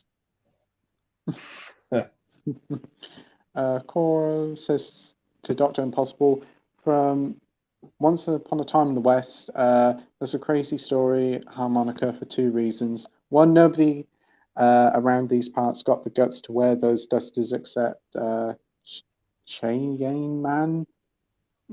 Terrible pronunciations. Dr. Impossible says, "Can't believe Sekka is still fucking at 100 years of age. Just seen her on Google Images. Just can't believe she's still got the go." Who? Sekka? I don't know who Sekka is. But apparently she's still getting knobbed at 100. Oh. That's just nasty. I honestly don't know. Cora says, "Don't get killed, that's the pro issue. Harmonica, yeah, well, you know music and you can count all the way up to 2. Legendary Retro saying, "Favorite B&W film?" Is that black and white? Black and white. 12 Angry Men. Carnivals of Souls for me, a recent one. Really enjoyed that. I'm gonna say I was automatically going to say Psycho, but I'm not. I'm going to say The Bat with Vincent Price. Ooh, good one. Fucking love that film. Dr. Impossible says to Cora, nice quote, Dutchman. I'll give you a glow-in-the-dark condom for that one. What is going on? DVD for Phil Bloke says, added the Smiling Ghost to the watch list. Cheers, Nige. Oh, excellent. You found it. Brilliant. Cracking film. Dr. Impossible says, I was wrong. It was Pat Garrett and Billy the Kid with bloody chicken head sequence. Jesus, either way, the villagers had a fine feast with what was left. So it wasn't that other one. Radley says, my wife tells me I'm getting Audrey Rose from Arrow from Santa. I hope he doesn't scratch it coming down the chimney, the wanker. What old horror movie would you like to see remastered? Oh, dear. Oh, I don't know what old horror film. What old horror movie would you like to see remastered? Oh, God. I think a lot of them that I would have wanted, I think they've already been done, like a Psycho. And I only saw Frenzy for the first time. I can't remember if it was earlier this year or last year, and I absolutely loved it. I thought it was very disturbing in parts. One that hasn't already been done. Can you think of one? The only thing I'd like to see is probably the Christopher Lee Dracula films on 4K brought out by Studio Canal. I think that'd be nice. I would, yeah, but I'm just getting all the Blu-rays, so I wouldn't want to double dip. That's the thing. And I think of the fact they're on Blu-ray, I think they've already been remastered, haven't they? So that's true. Yeah. It's like I'm trying to think of one that like has either had only a VHS one or a DVD. It's a bit difficult to think. There's a bit of a hard question. Monty Python streams these are okay. Dr. Impossible says Dustin Hoffman also starred David Wanker and Susan Pussy. Straw bollocks. Rogue's got a small collection of 83 Criterions. Wow, what a collection! Man, I didn't even do that many. It's in the thousands, isn't it? Criterion. No over way. Here, over here, it's like it's wow. only about 50 Criterions because we only get very few, don't we? Yeah. They do seem to get more in the States. Is it an American company? I don't know. I've got a clue. Terence says Straw Bollocks sounds like a Wurzel Gummidge episode. Andy says, well, I live on the coast where I snowed in. What's it like where you are? Well, it snowed a bit today, but it's not too bad. It's just very frosty. It's just frosty. Here. We haven't actually had, at this particular bit where we are, we've had no snow. We had like maybe a couple of flakes and that was it. I've known a lot of people have had it bad though. DVD and Film Bloke says, it wasn't me, but I know Martin Rosen is funny when it comes to rights of Watership Down. He didn't get the rights properly and didn't pay the actors well as well. Yeah. Somebody has mentioned that before. Right. On that note, Pete, I think we're going to have to head off. No worries, Andy. Got to be up at 6. But it's been a lot of fun. He's going to rest his sheep's fanny eyes. I am. Can't keep them open. You take it easy, Andy. All right. See you later, guys. See you later, mate. Watch how you go. Bye. See you later. Bye. Whoa, what a night. So let's get through these comments really quickly and let's see if I try not to fuck up the pronunciations. I'd be disappointed if you didn't. Rogue says Cult Films is the most overpriced label. They cost £20 just for a disc and a box without any special features. Never heard of that label. I've heard of Cult Films, but I don't know if I can't remember whether they're the UK or US. It sounds like they're another bloody Criterion because they're the same. Seems like it. DVD Film Bloke says basically he got into legal trouble over it, I think. All right. Yeah, but it's had numerous releases. Watership Down. Drew Barrymore and Tesco Chainsaw 3, Murder in the Kitchen.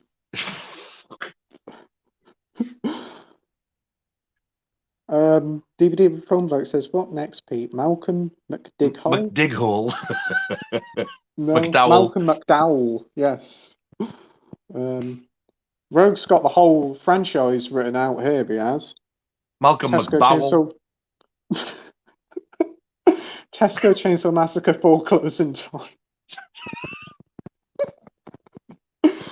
Oh dear. The whole franchise is literally just written out here.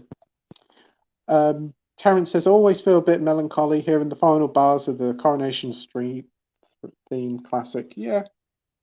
They remodernised it though, didn't it? It wasn't the same as well. Yeah. Alec Baldick. Fuck me. Tesco Chainsaw Massacre 5, Pete versus the Chainsaw Massacre. Rogue says, okay, I'm going to start coming up with the Tesco Chainsaw Massacre ones. Terence says, Every Little Helps. Yeah, that would be a spin-off title. Tesco Chainsaw Massacre, Every Little Helps. Yeah. Oswald said, I'll take a chainsaw to Tesco if they keep upping the prices of everything. Oh, dear. Unfortunately, it's not just Tesco. They're all doing it. Yeah, they all are. Shocking. Some of the prices I've seen for, like, stuff that was, like, it's gone up double over the year. A tin of beans is, like, nearly £2 for, like, Heinz baked beans. I wouldn't care. Branson are far nicer. I've never tried Branson. I should have they to are try beautiful. Them. They haven't got Branson mixed in. It's just the brand. The sauce is so much nicer and thicker. They're beautiful.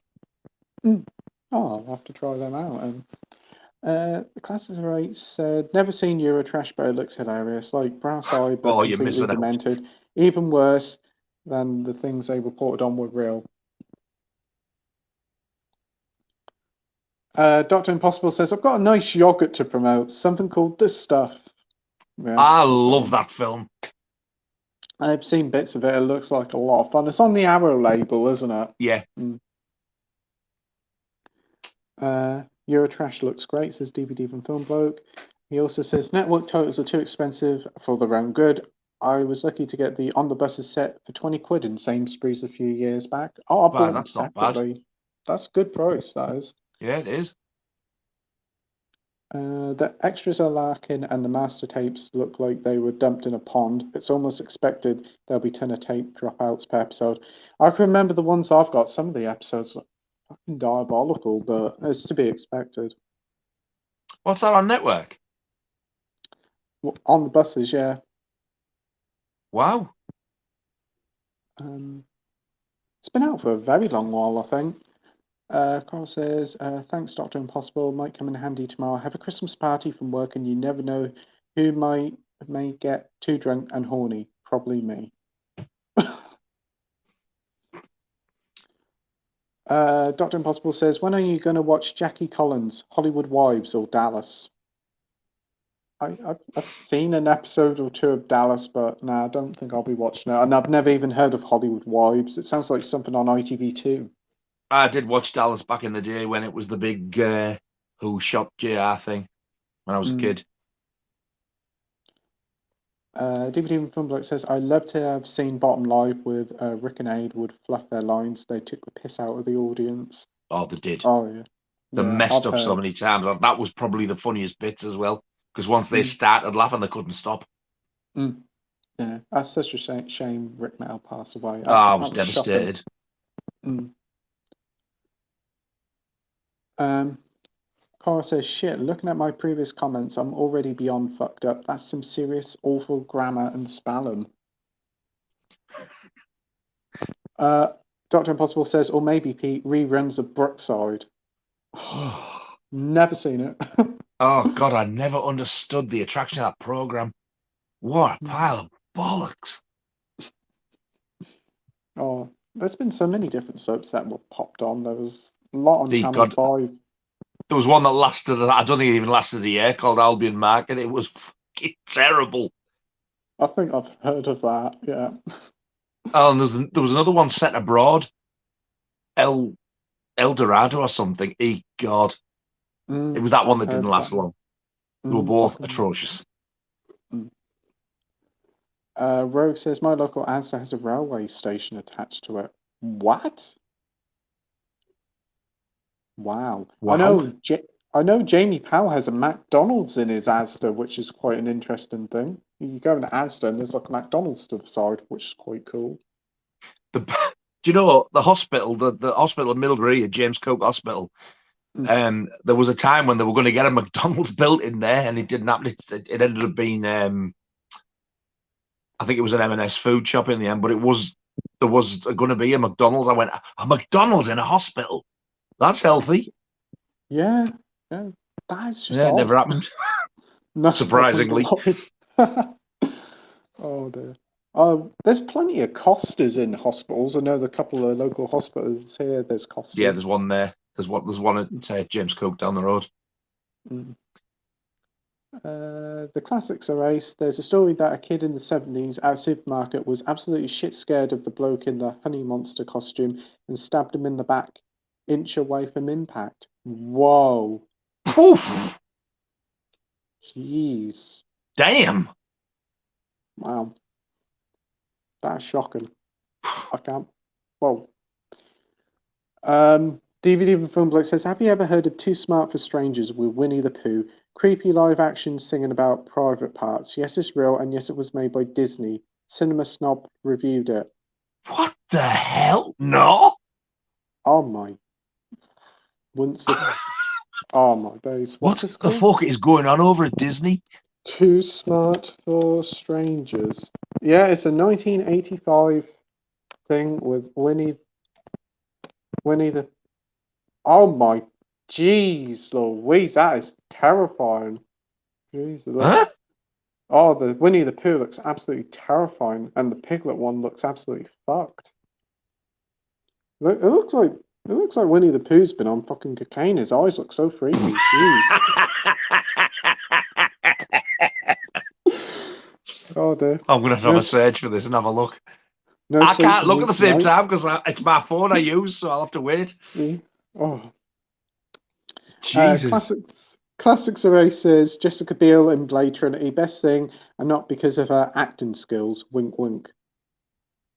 Yeah, she's another one to add to the list earlier. She's nice. Yeah.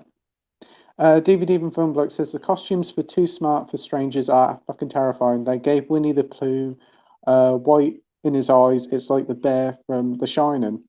Oh, Jesus wept. It's like the bear from the Teletubbies, the paper mache one that used to run after the Teletubbies. That was fucking terrifying. This one's just as bad. I don't even remember that. Thank Christ, that sounds horrific. Oh, my kids used to watch that when they were little as well. We were talking about classic like scary kids TV shows, and there's one in the 90s called Mr. Nosy Bonk, and that is horrific. Yes, I remember it. I thought that was 80s. Oh, it says it's the 90s online. We were searching up one night, and oh my days, that is big white mask with a horrible smile and the big nose out here. Yeah, yeah. I actually remember him being on the telly, but I'm thinking I can't remember whether it was when I was at school or whether when my kids were at school. Maybe that's what I'm getting muddled up with. But that was not nice to see. Yeah, it's just like, how would that be classed as kids' TV viewing and not scare kids? Yeah, it was absolutely terrifying. Dr. Impossible says, you've been snorting the hard stuff tonight, Pete? Definitely not. I've been high on the Ribena, let's just say. Yes, he has. Peter says, wasn't The Little Vampire an 80s TV series? I don't know. I thought it was a film, but I could be wrong. There is a film. It's like late 90s, early 2000. The Little Vampire. It's a film. Yeah, there was a TV series. In the 80s, yes. Yeah, there was a TV series. It only ran for like one season. So yeah, that's true. Oh, it was good then.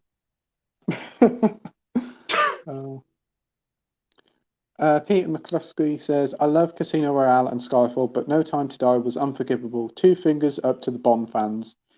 Yeah, I can understand that. I know a lot of Bond fans who did not like the ending. Terence says, Ready, Steady, Cook. Lol, fantastic. We've got David Craig in Tesco Massacre 6. Green onion.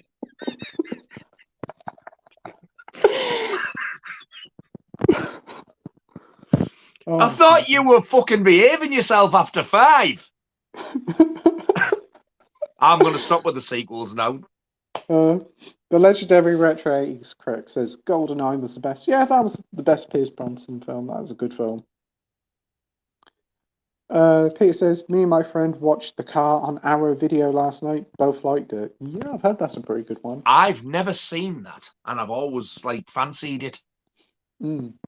I didn't know Arrow had released it over here. I think I knew Scream Factory did it in the States, but I actually didn't realise it had got a release over here. Let me see if I can get that cheap. It's got a really nice artwork to it. I think I saw it on Amazon for about £6 the other day because they're doing silly prices on some Arrow stuff.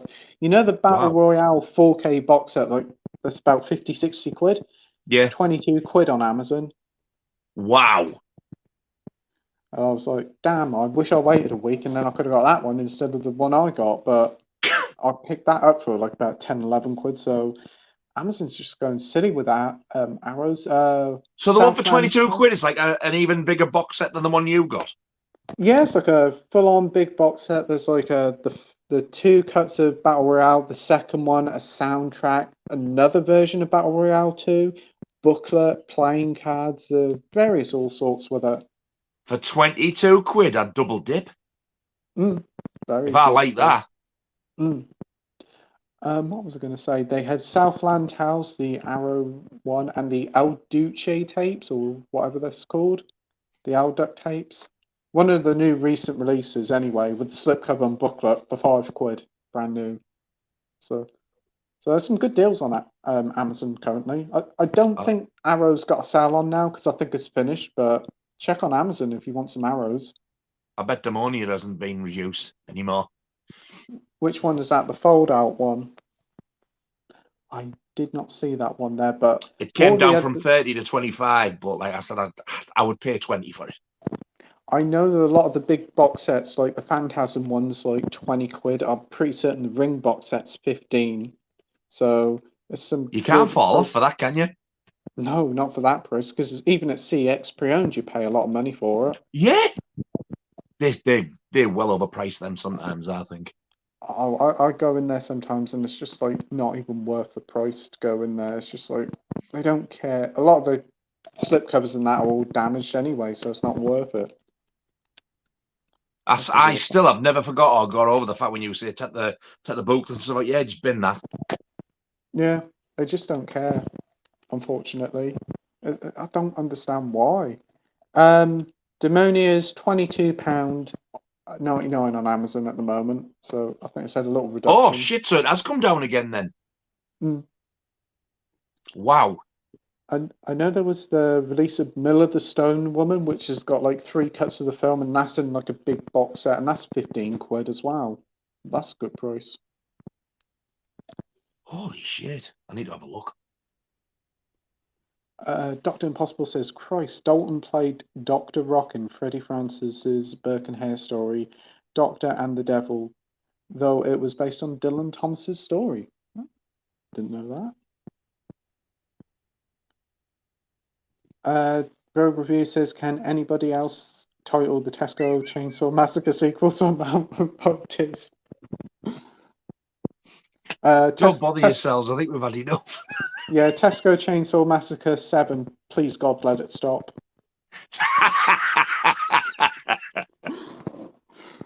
Tesco Chainsaw Massacre 8.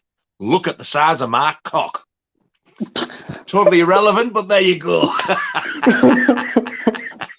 Legendary Retro 80s critic. He is a yokel local. Okay. Yokel local. Okay. Dr. Impossible says Dalton also played Rhett Butler in the follow-up to Gone with the Wind. I think it was called Scarlet. Never heard of that one. I think you have actually got the best and my favourite accent on the entire YouTube channels. Really? Better than any American or any other accent. Yours. Oh, when you're doing your streams, I can just sit and listen to you talk for hours. and I sit and piss myself laughing at every mistake you make, and you're just so laid back. Oh dear. I just honestly, I think my accent is horrendous and I hate it. No, you come up here, we're as common as fucking muck. It's hot. It's awful. Oh, it isn't much better here. Where I live, it's just a horrible place. The two worst accents for me are, sorry, Andy, Liverpudlian and ours, Teesside. Oh.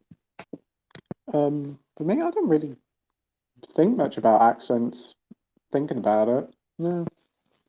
So I think that's why when I sort of mimic yours and Andy's, I can't help myself. I kind of latch onto people's mannerisms and stuff, and sometimes I've got to sit there and go like, you got to hold it in. I didn't say nothing. Oh. He dropped out with GoldenEye to film Scarlet. Really? Timothy Dalton? Wow. I thought he got the chop from GoldenEye because they wanted to have Pierce in it, but I don't know. DVD and Film Block says, I don't know if anyone has answered this question, but do you have a top time favourite movie of all time, or at least top 5? Mine is Clockwork Orange, followed by Monty Python and The Holy Grail. Yes. What was yours then, Nige? My all-time favourite film, and since I've seen it, it's never changed, is Jaws. That's a classic. Very good. Love it. Never get sick of it. For me, it's really quite hard to pick just one. I can pick a few, like probably something like Back to the Future, Parasite, Dirty Harry, that sort of stuff. I do like them. Love Dirty Harry. I like Back to the Future. It's just not our favourite. Parasite, did you say? Parasite, yeah. Not the one with Demi Moore. No. I didn't even know that. I was going to say, are you having a laugh? This one called Bong Joon-ho that came out a few years ago, like the South Korean one. Oh, it's fantastic. It is. I bought the Demi Moore one because I'd never seen it, and it was in 3D. So I wanted the 3D version. When I watched it, I was like, oh dear. And then I found out it's actually on the nasties list. Is it? How? I don't know. But yes, I thought at least I've got that one. Because it's not brilliant. It's not shite, but it's not great. We've got Richard Burnett here saying, hi everyone, just wanted to say sorry for not joining tonight. No worries, mate. Thanks for popping by. Indy 5, my son is in. I agree with the title. It's crap, but watching films on my 130-inch Dolby Atmos speaker. Oh, wow. That sounds amazing. 130-inch? No way. Wow. Richard says, Merry Christmas, everyone. See you all next year, hopefully. Take care, Richard. Merry Christmas. Merry Christmas to you. Legendary Retro Critic says, him as Hooker Scary. Must be Tim Curry. Gary North says, good evening, everyone. Good evening, Gary, or should I say good morning? At noon. Dr. Impossible says, Tim Curry was terrific as William Shakespeare in the ITV drama series. Then he did an enjoyable LWT series with Billy Connolly called Blue Money. Oh, yes, that is on the... What is it now? The network label, and it's like super cheap. It is. It's like only a $5 on Blu-ray. Oh my God, Billy Connolly and Tim Curry together. Wow. It looks like I think it's just all done together into a film, but it looks entertaining as though there's like a trailer on YouTube. I think the full set is on YouTube, and it looks so good. Wow. Dr. Impossible says, like Curry and Cluedo as the butler, Man of Many Faces. Haven't seen that one, but it looks I've only ever seen it once, donkeys years ago, and it's one of them films where I've always meant to buy, and I've just never, ever got around to it, because I know when I watched it, I actually really enjoyed it. Tim Curry again, yeah. Pete says, lol, but even in 4K, you'd still be watching friggin' Saturday Night Fever. Yes, I will. Oh, fair enough. He was great in Prisoners. Oh, what, Paul Dano? Yes, very good in that one. Legendary Retro Critic says Hitcher is overrated. With a question mark, if you want to answer that, absolutely not. It isn't. Boogie Cat Productions says it was the first film I PI'd. The first film you pissed on? Oh. First film I pissed. Classics Array says the film with Paul Dano I love is Love and Mercy, the Brian Wilson biopic, great film. Yeah. That's what you were talking about earlier on. I wouldn't mind seeing that, actually. That's really good. He's done it again. Or is that you gone backwards? I've gone backwards, yes. The first film I PI. What does PI mean? I think he's pressed send as he was typing. Pirated. Oops. Pirated. Oh, we got there. Oh. Are you in trouble now? I think it's probably almost 40 years, a bit too late for that. Brett says, with my passion for moving pictures and physical media, is there a picture been made without a physical copy? I see no point in making it because when I like something, I want to own it. Yeah, that's true. Absolutely agree. Yeah, we should get physical media for everything. This streaming shite needs to stop. Vegas vacation is shit. I nearly thought it was Viagra vacation. I was nearly about to say that. If it was Viagra, you'd be bored stiff.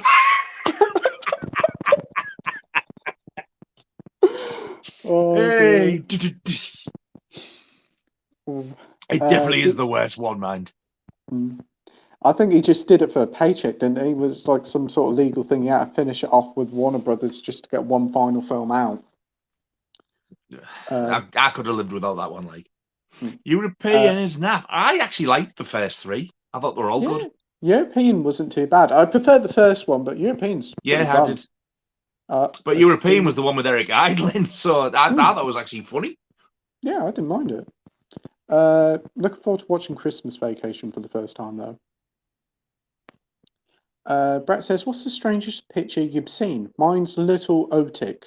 Essentially, it's a couple who can't have kids, and the lady sees a wooden branch in the shape of an odd baby, so she raises it, and it has teeth. What in holy mother of God? I can remember Brett on about this one a few months ago. It sounds like an interesting film, but I think it may be a foreign film, if I'm not mistaken. But what is the strangest film you've seen? Nige? I would say the strangest film I've seen is also, in my opinion, one of the shittest films that's ever been made, and it's Eraserhead. It is one of the strangest films of all time. I remember watching it. I haven't got a clue what the hell is going on. I caught it once on the telly. It was on in the 80s, and I was like, I watched so much. I don't think I watched the full thing, but the bits that I saw, there was no talking, so I thought there was no talking all the way through. And he's walking around this, whatever it was, and I remember there was like a little bit of gore somewhere, baby. And then the next minute, this woman stood there tap dancing. Yes. What the hell is this? Yeah. It was just the most bizarre thing I've ever seen. As a 7-year-old kid, it was very hard for me to process, to be honest. So, yeah. I was a teenager and I couldn't process it. Yeah. And I've never watched it again since, nor do I ever intend to. Yet it gets this Criterion release and all sorts. I'm like, what the hell? I see it about 10 years ago, and again, still don't really understand it, but I didn't mind it. But I think the Criterion release is very expensive. Again, like nearly 30 quid on Blu-ray. Shit, I've just thought of another one of my favourite black and white films is The Elephant Man. Oh, very good film. I've just thought we'd been on about David Lynch there, because normally I find him weird as hell. The Elephant Man, though, wow. Yeah. What a film. It's a fantastic film. Definitely, probably the more straightforward storytelling compared to his other films, shall I say. Yeah. It makes sense from start to finish. Another one of David Lynch's films, Blue Velvet, that was a bit of a weird one. I've never seen that. That's a really good film. It's fucking creepy though. What's his name? Dennis Hopper's one scary fucker in that. Jeez. Wow. DVD and Film Bloke says Santa Slay, the horror comedy with Bill Goldberg playing a demon Santa who goes on a rampage. Another good Christmas horror film is You Better Watch Out. I enjoyed that. Oh, I haven't heard of that one before. I haven't seen many Christmas horror films, so I should need to watch more of them. She goes babysitting for this young lad, and it's got like a really good twist in it. Cracking film. I loved it. I'll keep an eye out for that one. DVD and Film Bloke says, never invite me on as a guest star. I swear to the cows come on. Hey, no worries, mate. If you ever want to come on the stream, you're more than welcome. It'd be great to chat to you. We have Gary saying, Rip Angelo Badalamenti. Well, Badalamenti, he's composer. That's what I thought, composer, yeah. He did the Twin Peaks music. Yes. He did the soundtrack for Nightmare on Elm Street 3. I think I did see some notifications on Instagram about this person. I panicked at first because when I read it, I always used to get the names muddled up. But one of my favourite film composers is a fella called Pino Donaggio, and I know it sounds like a glass of wine, but he did things like Tourist Trap, Piranha, Carrie, the original Carrie, and I thought it was him because I love his stuff. He Dressed to Kill, he did that as well, and I was like, oh, it's Angelo Badalamenti. I was like, oh, bloody hell, still bad, like. Yeah. But I think I'd have been more gutted had it been Pino Donaggio because I love his stuff. Yeah, it is still, it's really sad though. Good. Yeah, it is whenever you hear some. There's been a lot of people passed away just recently in the entertainment industry. It's scary, far too many. Kirstie Alley was one of the biggest shocks for me. Yeah, it was. I mean, it was a bit like, is it 2016? Was it when David Bowie died? That year was full of people passing away, and this year seems to be very similar. It's such a shame. Oh, she cried her eyes out dead because David Bowie was their favourite artist of all time, type of thing. Christine McVie the other day as well. Bloody hell! From Fleetwood Mac. Yeah, couldn't believe that. I think that was last week whilst we were on the stream, or a week before, and somebody actually put it in the comment section. It was just like, what? It was me. Yeah, it was. I think somebody commented, yeah, it was me, you dozy bastard. Oh, yeah. Fuck. Dr. Impossible says, European Vacation has a fine scene with Maxie reversing backwards and causing the collapse of Stonehenge. Yeah. Oh, God, I need to I haven't watched them for years. Oh, I need to rewatch them. Brett says, I'm literally watching the stream whilst bopping my head to listening to Susie Quattro. Oh, wow, I loved her when I was little. Oh, yeah. Devil Gate Drive. I've heard of that song. That's a good one. And Can the Can. I had quite a few of their singles. Yeah, Can the Can. Oh, I think my mum's got quite a few of those singles as well. 48 Crash. I haven't heard of that one before. Oh, I love that as well, yeah. Gary says De Niro was good in Angel Heart. Oh, I'll have to check that one out. John's bought that on 4K. He did a video on it earlier on today. Yeah, I watched half of his video, but I didn't see that. Oh, I'll have to.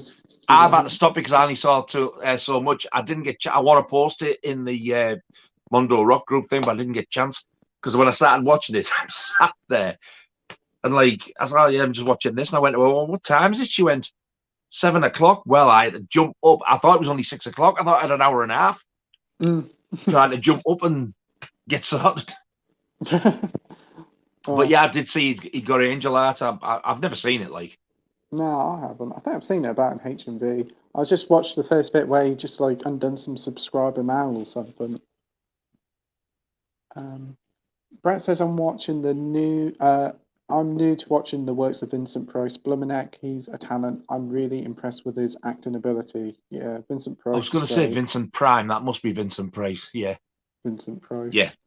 I got a really nice box set of Arrow with some of his stuff in. It's got like the Pendulum and stuff like that. And I love him. He's amazing. Really nice box as well. It came with there was like a bigger box where it's all an individual. I got it where it was like narrowed down. It was like 2 discs in one case. But it was such a good price. I wasn't bothered. All I wanted was the films. Enjoyed them. Loved them. Oh, that's good. Peter says, well over 4 laughing. The Vincent Price, is it the 6 Gothic Tales one that they did That's for the Arrow? one. Yeah, that's the one. That's about 18 quid on Amazon now. It is. I've been Wow. meaning to get it. It's a good price because I remember that was going for like buy one get one free when it first came out, and CX were giving like £50 cash for it. So a lot of people were buying it, buy one get one free, and then trading them in the CX. I know the Arrow did the 2 Dr. Phibes films that he did as well. Yeah, I've got them individually, but they did originally come in like the both discs in separate cases in a card slip box. And I think you got a booklet as well. I wish I could get my hands on that, but that's long out of print. Yeah, it's a bit like the Long Good Friday with Mona Lisa. I think they did that in a double pack as well. That would have been a nice did they? Oh, that'd be a nice one to have. I didn't even know they'd done that. DVD and Film Bloke says, we got Mike to swear and Pete to say cunt. This stream has been so much fun. Certainly has, mate. Brett says, Casino versus Goodfellas. For me, Casino all the way. Goodfellas is great. Ray Liotta, my second favourite actor of all time, but prefer Casino. Joe Pesci is great. Essentially the same character and both kind of. Yeah, together. Goodfellas for me. Yeah, I'd say Goodfellas. Though in Casino you've got Sharon Stone, they're both great films, but Goodfellas. They are, yeah. I wish I could get Casino with the slip because I'm dying to watch it. Yeah, I don't see the point of buying it, and then I'll start and seeing with the slip, and I'll regret it, and I'll have to get it twice or whatever. I mean, John's lucky he gets people sending him all these slips and that. I'm like, where do they get them all? And they just go, yeah, there you go, have them. But yeah, if I can see a slip on its own, I'd buy it, and then I'd go and buy the film. I know on Amazon, not Amazon, eBay, the amount of slipcovers that are charged for silly prices. Some people are charging like £15 a slipcover. I know they're nice, but I'd never pay that price. It's just trying to rip people off for the sake of it. I wouldn't mind like when 4K Chef Paul, I think we call him, don't they, Paul? Yeah. When Paul got it and he paid £4 for a slip, that's reasonable. That's being fair. That to me is like he's a collector and he's going to sell it, but not rip you off. Yeah. Because you can get the disc itself quite cheap now with 10, 15 quid. So if you buy that slip for £4, then get the film, you're still getting it for less than 20 quid. So not bad, really. Gary says the film The Ages of Love with De Niro and Monica Bellucci is worth seeking as he speaks Italian in the film. I've not heard of that one. DVD and Film Bloke says, with the guy giving Jason his machete back in Jason X, now it's all a fucking horror film. All the characters are fucking morons. Guy giving Jason machete back? In what? The guy giving Jason his machete back in Jason X, it's a fucking horror movie. All the characters are fucking morons. Yes, but it's a fucking shit science fiction twist. I don't like science fiction. With the odd exception, of course, like everything else. Dr. Impossible says De Niro was good in The Good Shepherd about the early development of the OSS, or what would become the CIA. Often wondered about De Niro. He's quite a deep individual, and his background is intriguing. I don't know much about his background. No, I don't really. I'd like to see, like what do you call it? Like a biography sort of film type of thing. Biopic of him, yes. Biopic, really yeah. Good. That I would watch that. I'd love to see it, but I'd like it to be true to life because I'm intrigued about the fella himself. Because, like you say, I've always thought because he was that good in Goodfellas and stuff, I thought he must be related. Like he's got to have connections with the mafia. It's got to be. I agree. But then when you see him do like love stuff and that, it's like it's wow. He's a very versatile actor, shall we say? Yeah, he is. Legendary retro critic Jaw 5. Jaw takes them to court. Okay. If you watch my Jaws video when I do it, unofficially there actually is a Jaws 5. You'll see. That's all I'm saying. Ooh. Well, look forward to watching that. Peter says, "Is Playtendoguy's dad about to close down the stream?" No, he isn't. He's gone to bed now. He'll be up at 4. Yeah, he goes to bed about midnight and gets up for 4. Peter says, I didn't even get to say hi to Playtendoguy Dad. I don't think any of us ever have. The Virgin Spring. That's it. Virgin Spring. Ah. That's the one I was on about with Last House on the Left. Ingmar Bergman. All right. That was at the Virgin Spring. Apparently, if that had been on video at the time, that would have been hauled in with the nasties and band as well, because apparently it's quite brutal. I would like to see it. But they said that like it's Last House on the Left like ripped it off apparently. Yes. Brett says here, Last House on the Left was based on, if I remember right, Virgin Summer or Virgin Spring. Virgin Spring, yeah. Yeah. Gary says Anya Taylor would. Yeah. Pete says Ingrid Bergman was a pretty well-known Swedish actress, you twats. Twat. I know who Ingrid Bergman is. It's Ingmar Bergman we're on about. Dick. Legendary Retro Critic says stop bullying Playtendoguy. There's no bullying going on, mate. Nah. What's happening? Nothing's going on, mate. Nothing. I think we're all falling asleep now. There's still 17 people watching here at 1:15 in the morning. Many? So 17 people still watching at 1:15. So to you 17 people at home, thank you very much. Yeah, thank you. Wow. Bogey Cat Production says the sexiest woman that ever lived for me was Caroline Munro. Can't argue with that, my friend. Fucking great actress as well. Definitely. Brett says for him is Judy Garland, Barbara Streisand. When I was a kid, yes, Judy Garland. Barbara Streisand. I like Jane Levy. Jane Levy. I can't remember who she is. Jane Levy. I think she. Oh yeah, I do know. She was in Don't Breathe. She was. Have you seen that film? Don't Breathe. The blonde lass. She's like ginger. She is, I think. The one who robs the house. Yeah. Yeah. Yeah. She's like. I've never seen Don't Breathe 2. Is she back in that? No, I think it's a completely different thing. It is. I'm sure she's in the Evil Dead remake as well. Oh, the main lass. Yeah. She was creepy in that one. The classics are ace. For Movie Crush, I gotta say the late great Ingrid Pitt used to argue her brother with a friend. Arm.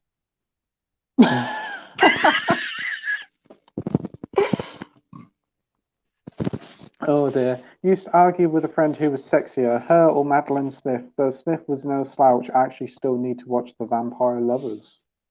Ingrid Pitt or Madeline Smith? Back in the day, I would definitely go for Madeline Smith. Yeah, I probably would say Madeline Smith as well. A lot of nice ladies in the 70s Hammer films. Yes. Definitely was. Definitely. Oh, I'll tell you who my favourite one is. Oh, God.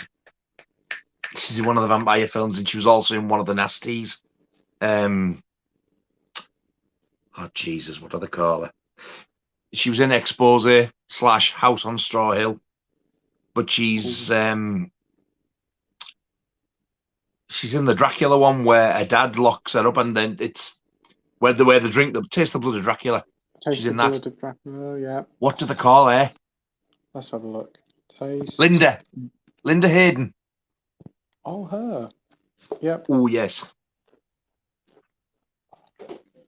Oh, right, just give us a sec. The TV's playing up.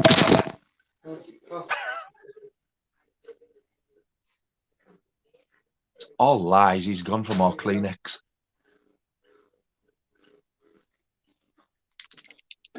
Filthy beast. The TV was about to turn off. It was. Oh, God. Yeah, because if you want to know what I said while you're away, you might want to watch it back later. Oh, don't worry, I'll watch them on repeat. Oh, whoa, we've got more people watching now. 18. Thank you to the extra person. My God, nobody's got a job. Now they've gone. 17 now.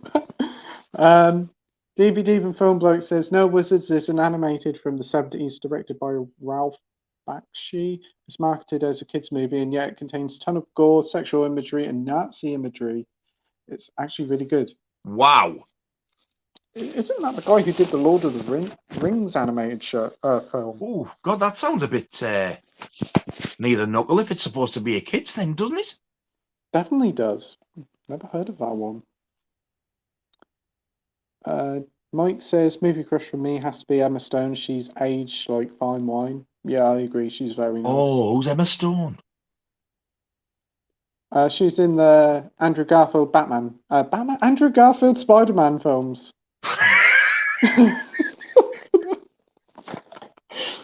Andrew Garfield Batman. Yes, I agree. Yeah.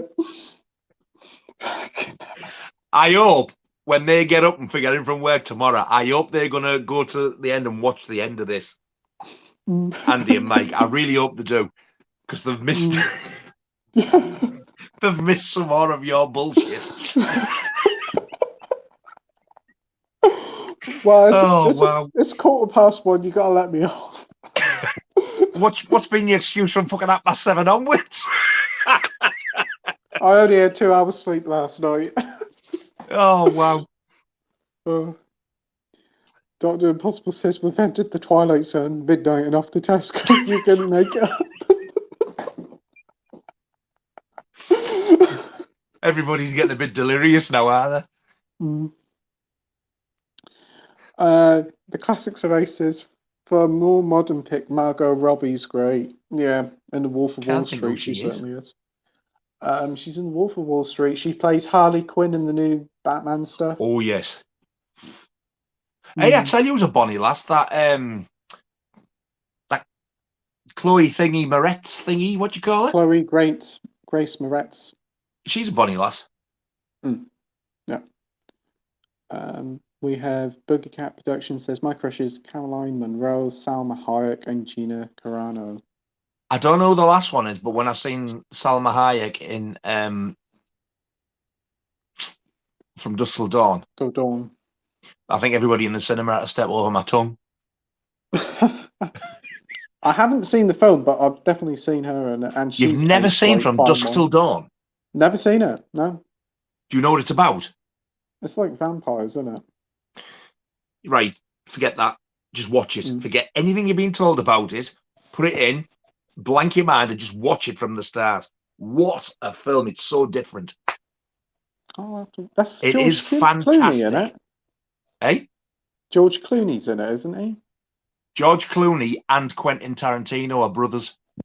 Oh. And Quentin Tarantino is one horrible bastard.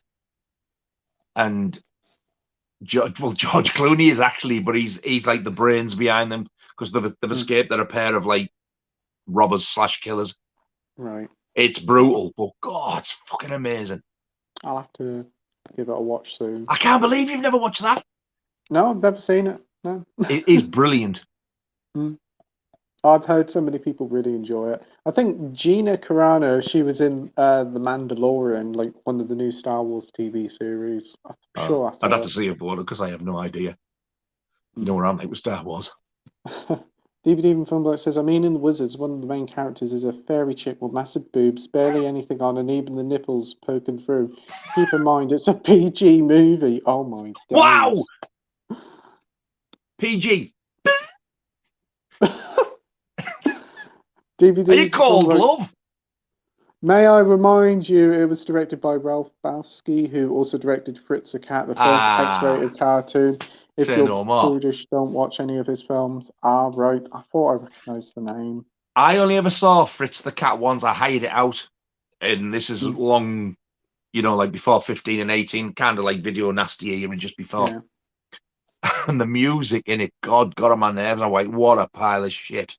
Because they were all on about it at school and that. But a far, far better film for me. The real title to it is, the US title is Shame of the Jungle. But over here, it was released as Jungle Burger. What a stupid title. But it was like Piss Take a Tarzan. God, that film is funny. I've never heard of I probably would watch Fritz the Cat again, because I've not seen it since the 80s. Mm. Brett says, who are your singer crushes? Mine are Julie Garland, Barbara Streisand, also fancy Cyndi Lauper and Susie Quattro. Wow. Ooh. Back in the day, definitely Debbie Harry. Ooh. Yeah, absolutely. Now, Avril Lavigne. Yes, I agree there. Avril Lavigne, very nice. And I love her music. Yeah, I do. I used to like her I wanted to music. go and see her on this tour. Well, we both wanted to go, but like, it was just selling like some of them come out. It was ridiculous. So I haven't got to see her again. It seems to be a thing with these tickets that they have like these bots and they automatically buy them all up and then sell them on eBay or something. It's such a pain. They're trying to stop it though, aren't they? I mean, I'm going to see Iron Maiden next year, and they always they do things like they try and give you digital tickets wherever possible. And one of the times we went to see them last, you had to actually take the credit card that you bought the tickets with and you put it in the machine, and that was what got you in. And I had to get in touch and say, right, the card I bought the tickets with, it's expired. They went, doesn't matter. If that's the card you used, that's the one to bring. And I thought, this is going to get rejected. Accepted straight away. It's so you can't buy them and sell them on for a profit. They've got to do something to stop it. It's dreadful. It is. I mean, to be honest, when you buy a ticket, I've just seen Kiss are doing a few more dates now before they're packing over here and they're playing Newcastle. They're nearly £100 a ticket. Shocking. I know people. And where all the seats were, all the decent seats went not available. And this is only a pre-sale. So I don't know if they're saving some for general sale for to make it fair. I don't know. I don't understand it myself. It's a shame that they have to do it and spoil people's fun by having to buy more up for. It's just greed at the end of the day. And they sell them. I noticed as well. I'm assuming this is a Kiss thing. I've never noticed it before. There's like a big yellow square at the front, and it was called the Golden Square, and they're about nearly £300 because you must be right at the front, not getting crushed. That is shocking. It's disgusting, and a band like Kiss, the money they've made over the years, and they're just still trying to have the fans' eyes out. And this is another one who tickets must have sold out quick. Kate Bush, when she returned for a little while, they were like gold dust. But I do agree, she was pretty nice back in the day. Singer crush, Brett says Judith Durham. Who's Judith Durham? Judith Durham. Never heard of her. Probably heard of. I used to think Hayley Williams from Paramore was nice, but she just irritates the shit out of me now. Oh, she's the lead singer of The Seekers.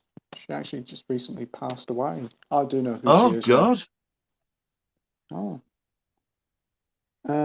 Classics Race says, going back to Chemical Wedding, Quick Nige, I highly recommend the album, Bruce's best solo album with Adrian on the guitar. Oh, I like the ones with Adrian Smith on.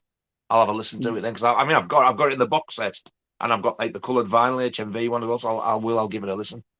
The Classics Race says the fetish of the director period piece is actually elderly homeless people doing depraved things while naked. One of them starts doing shit on a real dead pig. Oh no. No. Nah, I can't watch that. Nah, that's not on. That is too far. It is. The director disappeared, probably a good thing, and some think he decides to live with the homeless. He's making stuff like that, so he fucking deserves it. Yeah, definitely does. Absolutely disgusting. Oh, another one, Olivia Newton-John. Oh, yeah. Very sad she passed away this year as well. That was so sad. Yeah. Dr. Impossible says Sybil Shepherd, Yum, and Linda Bauer, who was in Airwolf, the movie, and RoboCop 2. I've never seen either of those, so I don't know who she is. I've seen Sybil Shepherd, when she used to be nice. Yeah, I think I do know the name, yeah. I've seen Airwolf, the TV series, but I don't think she was in that. Didn't she used to be in that thing with Bruce Willis, the teleseries that made him... Moonlighting. Yes, and I'm sure she was in another good black and white film, The Last Picture Show. I'm sure she was in that. Probably was, yeah. That's a good film. Timothy Bottoms is in it as well. What a good film. I haven't seen that since I was a kid. Ooh. But I enjoyed that. DVD from Filmbook says period pieces on the Internet Archive because they have no standards. It's not worth watching at all. Nah, I don't want to. After what's just been said about it, I don't want to see it. I'd rather watch Pink Flamingos. Yeah, I think I'd rather buy the Pink Flamingos, have the 4K box set if they ever released it, and watch that. Classics Array says, never have I wanted to bleach my eyes so much than I did after watching Period Piece. Oh, God, yeah, right, that there. Yeah, definitely. Brett says, who's your favourite group bands? Mine are Temptations, Carpenters, Seekers, Susie Quattro, Peter Paul and Mary, Kingston Trio, and I love the Drifters. Who yours? Oh, me. Favourite band probably would have to be Queen. I do like them. Singer, I do like Pat Benatar. I think she's really good. A lot of the 80s stuff. David Bowie. Elton John's not too bad. Yeah, good mix like that. Genesis. Beatles. Wow. Joy Division. I like that sort of stuff. My parents always used to sing. I have like music from the 60s and 70s, so I've always been brought up on it. So I'm more used to that stuff. I was brought up on a lot of stuff with that. My mum and dad like Roy Orbison and stuff. Yeah. I mean, mum and I now really do like as well. But mum loved Perry Como.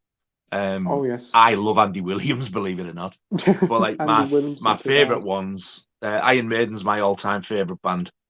But I also love Kiss, especially the 70s stuff. Oh, definitely really good stuff there. And the early 80s stuff before they went all lipsticky when they did like Creatures of the Night when that was like out. I like Metallica. I love Avril Lavigne. I love Feeder. I think they're a great band. I used to love the Stereophonics and I went right off them. They were alright when they first started. I must admit, yeah. I didn't mind them when they popped up, but never really love the Sex Pistols. Motorhead. But yeah, as single singers, I would say, the Police. The Police are one of my favourite bands as well. But I also love Sting as a solo artist. He's a musical genius, that bloke. Yeah, he used to be a teacher, didn't he, Sting? Yeah. I know as a person he's a knob, but my God, can he write songs? Yeah, definitely can. I agree there. We have some more bands here from the Classics Race. Genesis, Iron Maiden, Black Sabbath, The Stranglers, the Beach Boys, yes, Joy Division, The Beatles, Roxy Music, Alex in Chains, Men I Trust and more. I like the Beach Boys, and I really like the Stranglers. Yeah. Even another one of them passed away, Jeff Black, the drummer. I heard about that. He passed away. That's sad news. So that's him and the keyboard player, Dave. Can't remember his name. Oh, God Almighty! So with the original Stranglers, there's only two left alive now. That's Jean-Jacques Bennell on bass and Hugh Cornwell. Having said that, the one they've got now, the baldy fella Baz, what a brilliant replacement! He can really sing the stuff well. Oh, that's good. I know Genesis, like with Phil Collins, he's very ill now, isn't he? Yeah, I don't know what the hell happened there. Yeah, I know. I watched a live performance of him a few years ago. He's a frail old thing now. He is, poor bloke. I don't think he does live stuff anymore. Some of my nieces and their mum went to see him, and he was on stage in a wheelchair. Yeah, I think they had to wheelchair him onto the stage, or he had a walking stick and people aiding him onto the stage. It's such a sad thing to see. I don't know what's caused it and that, but it's such a shame. He's not very old either, I don't think. I think he's early 70s, isn't he? It's definitely illness, though. It's not age related. There's some, I just don't know what it is, but I know there's definitely something like wrong with him. Yeah. Oh, he done some classic stuff over the time. In the Air Tonight, one of the best drum solo ever. Do you like the Phil Collins Genesis or the Peter Gabriel stuff better? I'll probably say I don't mind both of them, but I do like Phil Collins stuff probably a bit more, I'd just say. Because with Genesis, all I've really heard is singles. I've never heard like their prog rock early stuff, and like people have said to me, you need to listen to it. Yeah, I haven't heard too much of it, but the songs I've heard, they're pretty good. And then obviously Phil Collins went and did his solo career, didn't he? I see him in that film Buster. That was pretty good. I've never liked Phil Collins, but But there's one of his songs I absolutely love, Another Day in Paradise. I love that. That's a fantastic song. Yeah, I do agree with you there. That's so good. He did. I think he absolutely slaughtered You Can't Hurry Love, though. Mm. Wasn't so much his voice. Because I play bass, I can pick up on stuff, and whoever's playing the bass are playing it wrong, and I don't like it. It ruins the song. Yeah, it was a different take on the song. I do agree. And it's only one note as well, different, and it makes a hell of a difference. Diana Ross and the Supremes, like, nobody will ever beat their version of that. No, you can't touch that. The original one, no, definitely not. He did that duet one, Easy Lover. That was good as well. I don't mind that. And as a kid, I think my introduction to him was he did pretty much the soundtrack to the Disney animated Tarzan film he did. Oh, did he? Yeah, pretty much all the songs were from him. He did all the soundtrack to it. So first time I ever heard him was a Genesis single, actually, in the 70s. My brother bought it, Follow You, Follow Me. Follow You, Follow Me, yeah. That was the first time I ever heard Genesis and Phil Collins' voice. I'd never heard of them up until then. Yeah, that was a good song. And then there was, what? Invisible Touch, didn't he do? What was that? That was Genesis? Yeah. I think he's on vocals, though, yeah? Yeah, on vocals there. Oh, there's this weird one where they use the spitting image puppets. Is it Land of Confusion? God, yeah. That's a funny old one. I've just seen another one. What are they? Shooting Star. Shooting Star, wow. But it just flew across the evening. Have you just seen a shooting star? Okay, at 1:30 in the morning. I saw one when I was waiting for your parcel. What better way to end a journey to Tesco than with a shooting star? Absolutely. Classic Saray says, hooray, Pete said a name without completely butchering it. It's a miracle. It's a miracle. Oh, dear. Right, DVD and Filmbot says, I'm going to say I will never forgive you for showing me period piece, but we could have bailed at any time. The Classic Array says, I even offered to stop it multiple times and you refused. That's the thing with me. I can never properly judge a film until I watched it in full. Yeah, I've been there where you once you start, you can't stop, like Pringles. Cannibal Holocaust being one of them. That's a perfect way to describe it. And watching Pink Flamingos, it's like Pringles. You watch, you start, you can't stop.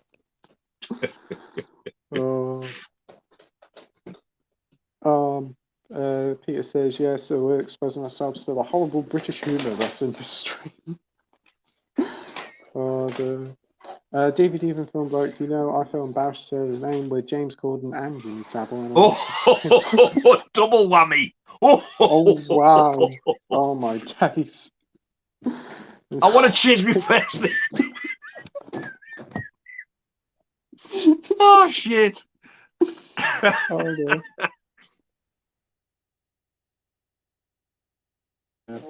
Oh, my. Classics are so I think we're all on correct note. Pete was the supplier. Yeah. He definitely slipped something in my tea earlier on, I tell you. Oh dear. I think you're right. Classics Array says Mystics in the Barley definitely needs to be given a Blu-ray remaster. Yeah. If I don't react, it means I've never heard of the bugger. I've heard of it, but never seen it. I'll sort it out in a sec, Mum. Okay. DVD even Film Bloke says, I'm not complaining. It's been great fun. Oh yeah, this has been one of the most fun streams we've had. I think never laughed so much. I think it's me. I bring the beast out in all years. Probably. I'll be getting banned. Oh no, definitely we'll be inviting you back in the new year. Definitely. Oh will you? Oh yeah. I haven't pissed anybody off that much then. Oh, you messaged me, was it last week? You said, when you asked me back on the stream, and we were just talking about inviting you back on for this week. And you told me that far. Hang on a minute. I've seen people be on twice of that. I've been on once. I fucked off. That's right. Hey, I want to fuck about you. What about next week? Yes, done. I'll have that, yes. I was pretty much was going to ask you the day after. You just messaged me. I was like, yep, definitely will ask you on. How weird. Yeah. And I messaged Andy straight away. He said, we've got Nige back on. He said, yes, brilliant. Who said that? Andy. Did he? Yeah. And I know I wanted to invite you back on because Mike hadn't met you because I think he was away on holiday or at a concert at He the time, was, so yeah. he never got a He chat was. to you. So yeah, we said that you missed out on such a great stream, so that's why I thought. But love tonight. Been so much fun. It's been a ball. I've really enjoyed it, mind. It doesn't feel like 6 hours. 6 hours? 6 hours. It only feels like probably 2. It's I know, it does. DVD from Film Bloke says our frenzy is I rank it really highly in Hitchcock's filmography. Isn't that the only one to get an 18 rated? Do you know what? I haven't seen that many Hitchcock films. I think I've only seen a handful, and I've always said like Psycho is my favorite. I've actually got a 3D Blu-ray of Dial M for Murder, and I love it. And when I saw Frenzy, it absolutely not only blew me away, but disturbed the shit out of me. Really? I'm not a big Barry Foster fan, but my God, he is a creepy fucker in that. My favourite is probably The Birds. I always remember watching that on BBC Two. And Never seen it. That one. I like that one. Psycho's really good. The Psycho 2, I love that. Psycho 2 is my favourite Psycho film. I think it might be mine. It keeps you guessing all the way through. It does. Yeah, and it's not even bloody Hitchcock. No, it's just a very clever film. I haven't seen. But you know Tom Holland, who directed Fright Night. Yeah, like the older guy, not the one who plays Spider-Man. No, he wrote the story for Psycho 2. Oh, it doesn't surprise me. It's actually on the titles, written by Tom Holland. So I was like, wow. Done a very good script for that one. What a sequel. So I've seen it was like all those years later as well. Yeah, was it like nearly 20 years later? It was quite a fair bit. More. The original came out 1960. Psycho 2 came out either 82 or 83. Wow. So it's like, 22 years later. Yeah, very good to have a sequel come out and be just as good, if not better, in some people's opinions than the original. Yeah, such a good thing. And then there was the third one, and the fourth one was like a TV movie, I heard. Yeah, have you not seen them? I've not seen 3 or 4, no. I love them as well. The weirdest one is 3. It's got a strange sort of dark humour about it. The fourth one, if I had to pick, I would probably say it was the poorest, but it's not a poor film. Yeah. Wasn't that like one of the last films Anthony Perkins did before he passed away? Yeah, it will have been. Yeah, it was like in the 90s, wasn't it, I think? Yeah. I was shocked when it said he actually died of AIDS. Yeah, I didn't know that. I think he was. I think said he was secretly gay, but he was married to a woman. Yeah, I did read up about it. Yeah, he was back in the day, and then he married a woman, and then he had AIDS. And apparently, his widow was on one of the planes at Twin Towers. Apparently, the first one, I think it was. Yeah, I think I may have heard that one. Shocking stuff. So sad. Can you imagine the fear? No, I can't. How bad that must feel, knowing what you're heading towards, and you're going to die. And you can't do nothing about it. It's shocking. It doesn't bear thinking about. Horrible, horrible day that was. Absolutely. Brett says favourite solo singers for him is Malcolm Vaughan, Andrea Bocelli, Slim Whitman, Jerry Vale, Eddie Fisher, Franco Corielli, Mario Lanza, Franzel Lang, Demi Rousseau, Roberto Alagna, Alagna, I think. Elena Grande, Elena Grandi, and Andy Grandi. It's not Ariana, you know, for fuck's sake. It's Elena Garanda. And then right at the end, and Andy Williams. I love Andy Williams. I've got a lot of his stuff on vinyl. Oh, Andy Williams is good. I was brought up on some of his stuff. So my parents all knew all sorts of songs. And you know, the strange thing, I didn't get Andy Williams off my parents. No. When I was a kid, I think I was 9. Or it was coming up to my 9th or 10th birthday, whatever. And there was an advert come on. He had this new album coming out called Reflections. It was like a compilation. And I seen the advert. And for some bizarre reason, I was mesmerized. And like I went, I want that for my birthday. And that was it. Really? I've liked him ever since. Weird for a kid. I know why you'd like the song Music to Watch Girls By. I think that's a great one. That used to be my favourite song by him. It's now my second one. My favourite is Can't Take My Eyes Off You. Yes, that's a very good song. Both of them. Oh, God, what brilliant songs they are.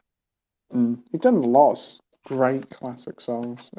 In fact, by sheer chance, the original 1967 7-inch single is in front of me. Oh, wow. That's good. Oh, that's amazing. I love that old orange CBS label. Oh, he's 1960. That record is older than me. Really? He's been gone about 10 years, isn't he? I think he passed away in 2012, didn't he? Is it that long? Yeah, I think he died. Wow. 2012 time. Yeah, quite a while ago. I was gutted. Like, he seems such a lovely fella. Yeah, very nice guy. I do agree. Listen, I could just sit and listen to his voice on all day. The classic Saray says, Watership Down is a film often suggested with tissues. A challenging wank for sure. Oh, fuck. My days. Oh, my days.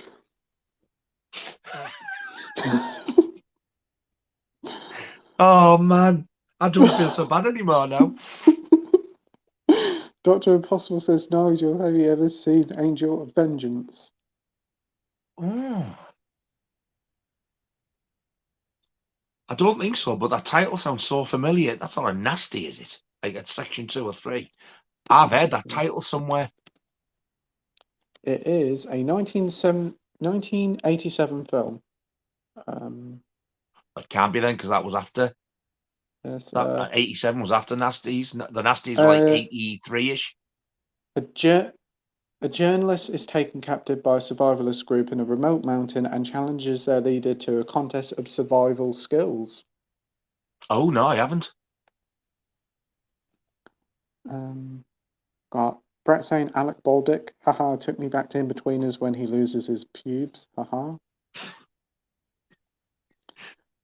Classic Sai says, I wish the soap opera of Frampton Row was the day-to-day was real. Ta-ra, you shitter.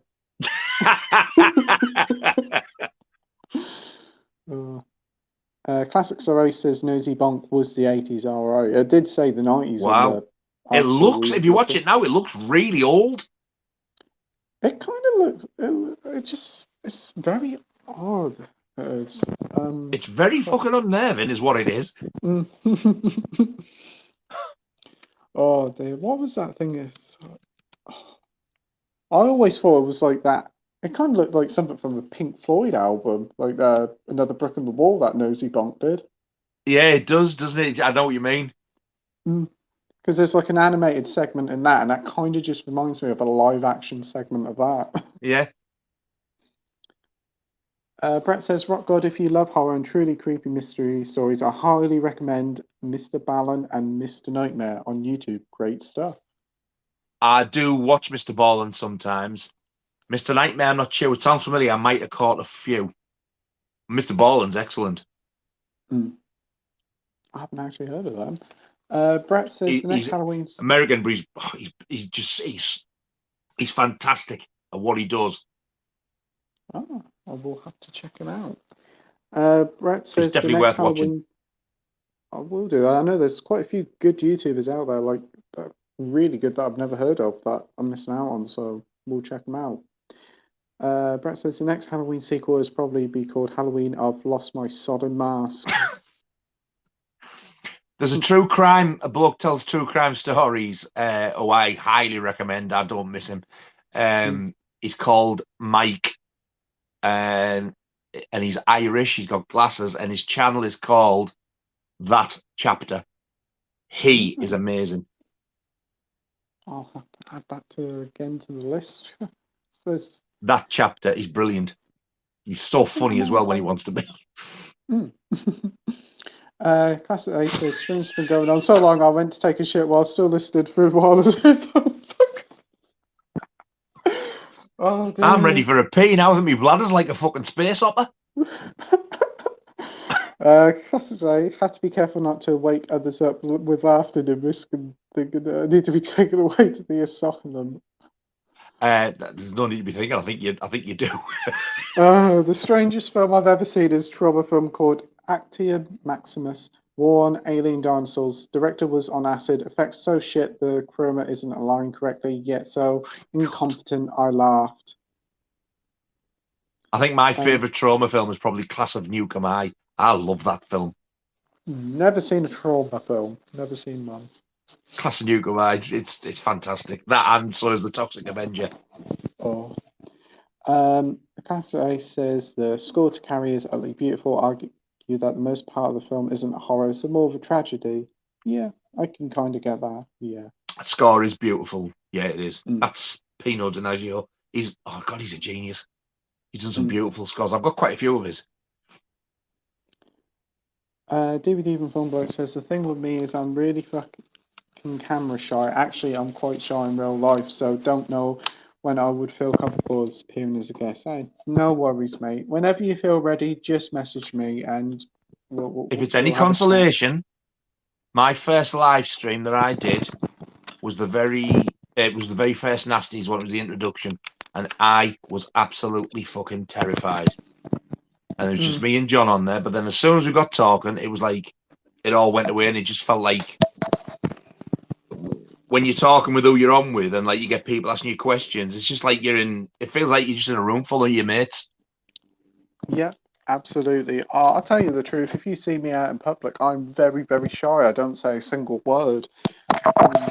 I was exactly the same, and I still can be now. People don't believe me. Yeah. I can be really awkward at times. Yeah, I'm dreadful out in public. It's like you wouldn't think I was the same person. High anxiety seeing other people, especially in crowded places. Awful. Yep. Definitely. Awful. If I met you now, though, I'd be all right because we've talked on here. Yes. If I've got to know the person for a little while, yes, I'm okay with talking to people. Yeah. I mean, when I first started these streams, like, about a year and a half ago, I was on Jason's Brett's stream, and he asked me on Friday night. I was absolutely shitting myself, and I was really scared on the stream. So I thought, well, I'm going to try and prove myself and do a stream on my own. And I did the stream on, was it Wednesday night or Tuesday night? And it's been going on ever since for like a year and a half. Just goes to show you, doesn't it? But I think sort of anxiety and stuff, it's really, really prominent now. And it's not nice. Trust me. I know. I am on sort of some form of medication for depression and stuff, so I know exactly how you feel, and it's an awful, awful thing. But I've got to be totally honest. Doing this is an absolute blast. Yes, it's like a total outlet. I think the most nerve-wracking thing about it is when you first go on the stream before you go live, and you're like in that little green room, as John calls it, and we meet beforehand. Yeah. But to be honest with you, you don't get that chance because as soon as you come on, I think we're ready to fucking go. John likes you to go on early so you can have a little chat before you go on. Whereas like I'm sat here since like 7:25, 26 minutes past. I thought, where the hell? How did they forgot? Yeah, and then you just go, I'm normally very early.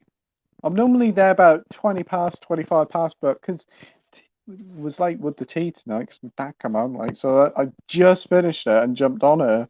So it's just like, cut it fine. But honestly, these streams are so much fun. I can chat away on this, but like, if I'm out in public and see somebody, I can't speak. People think I'm an unsociable fucker, but I'm not. It's just, I find it real hard. John's the same. He did a video about it saying, like, I know if you see me, I don't talk.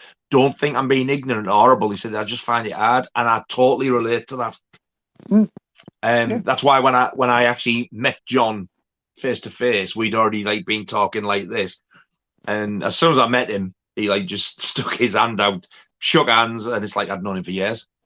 John is one of the nicest guys on here. Both John and Keith, fantastic guys. I think now I don't know whether John feels the same, but to me now he's like one of my mates. And to me, you are now as well, as weird as it sounds. Only met like this, but like get on so well. Yeah, Yeah, it feels like you can talk to people easier than more than anybody in real life, more or less, shall I say. I mean, when I watched your videos and your streams, I thought, oh shit, he's not gonna like me when he finds out what I'm like. But when I come in here, you turn into some sort of a different beast. I don't think it's a bad thing. I just think because I come on and swear like a fucking trooper, you seem to not get you just relax and you just be yourself. Yeah. I know it can take a little while to feel comfortable. I don't know, with people. For me, but it didn't with you or John. It was like instant. Was for me anyway. But earlier when somebody come on and said stop bullying him, you went, hey, no bullying going on here. No, there's not, because you've got a sense of humour and you can take a joke. No, never no bullying on these streams. It's always a lot of fun. Always just a bit of ham. Oh, funny as well. Earlier on, I'd said to you, don't ever think when I'm mimicking your accent, I don't ever think I'm mean in a nasty way or totally take the piss out of you, because it's not meant like that at all. It's meant as a laugh, and obviously it's taken as a laugh. Yeah. I think a big thing with me with anxiety and that is when I was a kid, I was really badly bullied at school. I was put in hospital a couple of times. I was bullied, but mine was more mental. You were put in hospital? Yeah, people jumped on my back when I was a kid. Hurt my back. I was in hospital. When I was about 3 years old, I had my head cracked all the way open, all blood coming down here at 3 years old. That's shit. And when I got older, it did get more to mental bullying at school, and it wasn't very nice. And I struggle with my weight and with eating as well. So it's not nice. Let's just say. No, it's not. I would love to lose weight, but it's easier said than done. I've always had a thing. I think ever since I was at school, a teacher used to ram down healthy eating down your throat, and I took it to heart, even though I didn't really need to. But I always think that I need to lose weight, and I don't eat on purpose, so I lose weight. But the thing is, when you're struggling like how it is now, it is a lot harder to eat healthy. It's cheaper to get a load of frozen shit in, and nowadays it's cheaper to go and get a McDonald's or a takeaway. It never used to be. Salads, when you go and look at the price of the healthy stuff, fucking hell, it's a fortune. I know. There's this salad stuff my parents buy. It's about £4 a bowl, and it's only one serving in it. It's shocking. Yeah. The fucking Tesco. This one's Sainsbury's. Say no more, Robin bastards. Oh, you better go to the next comment before we start making each other cry. We've got DVD Film Black says, "Oh yes, Acton Maximus," and we also have here Peter's the new Chevy Chase. Chevy Chase. Chevy Chase. Oh dear. DVD Film Black says, "I think this is either the longest or the second longest stream to date. Since I don't need to be up in the morning, I will be able to see it to the end. Love every second of it." Oh, thanks ever so much, DVD Film Thank you very much. Yes, I think we have well and truly hit the longest stream ever. The record. Yeah, definitely. I tell you what, though, we don't have even on everything. Whether I'm on here with you or whether I'm on with John, or even the videos I'm doing, some of the lovely comments that blow me away. Honestly, they really do. Yeah, it does.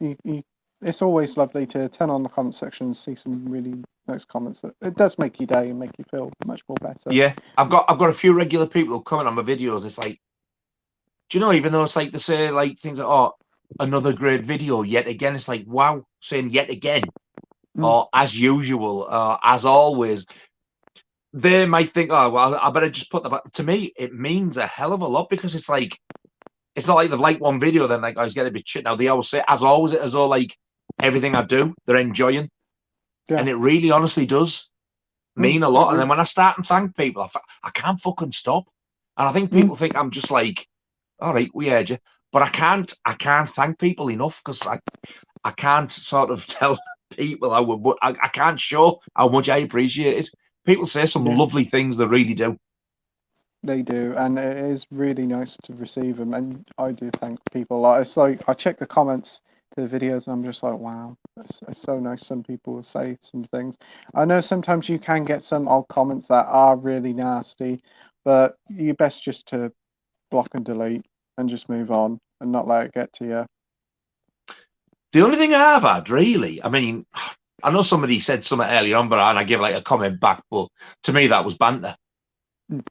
I've never had anything particularly nasty, but the other day I got a comment and it was like one of those, like, oh, visit this website for this. So I just deleted the comment. Yeah. I've never had anything, touch wood, never had anything bad, nasty. Yeah, they're the majority that you seem to get. Or there's like these forum ones that translate to something like, "Oh, come to this website," and we get them on here, like the porn chat ones, which don't bother me. They're just spam, and they get blocked more or less straight away. But yeah, so it's always a nice environment on these streams, and there's never no hassle or anything.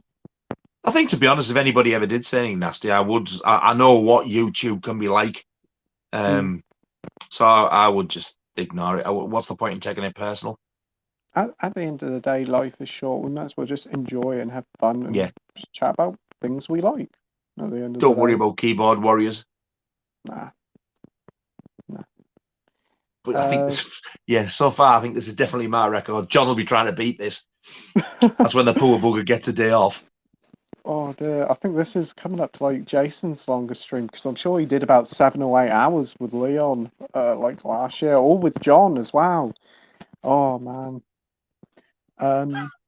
Classics Eraser, same here. Fortunately, my cold has gone for the most part now, so I'll be staying up won't hurt too much.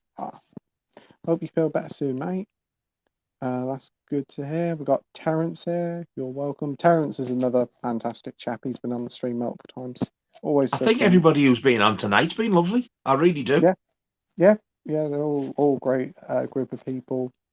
Always regulars that come on every week, and it's such a delight to see them every week and chat with them. The only thing I noticed, there was a little hiccup. Earlier on, I think somebody had said something that thought that upset them and type of thing, but that seemed to. The lad who we thought was upset, he came back on and was just talking as normal. So I thought, well, they've obviously got over that now. So it was nothing major. It was just something daft, really. Yeah, it's always okay here. Pete has even fed his telly some crack. Oh, this was when there was a Tesco advert. I read that as. I thought that said there, Pete has even fed his telly some of the cock.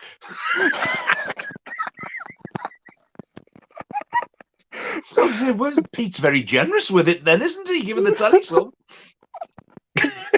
Oh dear. Peter says, yes, you need to watch From Dusk Till Dawn. I will do. Honestly, Peter, mate, you need to watch it. Yeah. It will blow your bollocks off. What a film. I have heard so many good things about it. Classics Array says, I was absolutely good when Dave Greenfield passed. COVID. Dave Greenfield, that's him, yeah. Oh, COVID, yeah. That's the keyboard player of the Stranglers. Oh, right, yeah. So, like, all the old stuff you've heard, everything, both of them were on. Like 5 Minutes, Peaches, No More Heroes, all them. No More Heroes, yes, I've heard of that one. Golden Brown. I mean, the keyboard in Golden Brown, for God's sake. Wow. Golden Brown. Oh, wow. That's so iconic, that is. Yeah, and to think 4 people made that record and half of them are no longer here. It's so sad. Yeah. I know they say, oh, yeah, people get older and that doesn't make it any easier. There's like so many talented artists out there, music, actors, and when they go, it's so sad. It is. Some are tragic as well. I mean, look at Brittany Murphy. She was only a young lass. I know. I think she was only in her 30s. Yeah, I'm sure she was like late 20s, early 30s, no age at all. So sad. Another one that was quite sad was like Amy Winehouse. She was like 27, 28, no age at all. Was that all she was? Yeah, she wasn't old at all. Sure, she was like 27 or 28 when she passed away. That's drugs, that though, isn't it? Yeah. Classics Array says Phil Collins' health deteriorated due to alcoholism and nerve damage that made him lose the ability to drum. I did hear something about nerve damage. Was he alcoholic? I didn't even realise he was an alcoholic. I knew something was happened with his nerves so he couldn't drum properly, but I didn't know he was an alcoholic. Wow.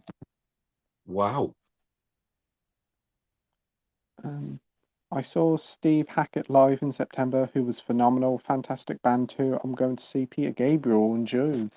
Oh, wow. That sounds great, mate. I hope you enjoy it. Peter Gabriel, wow. He's still recording and performing.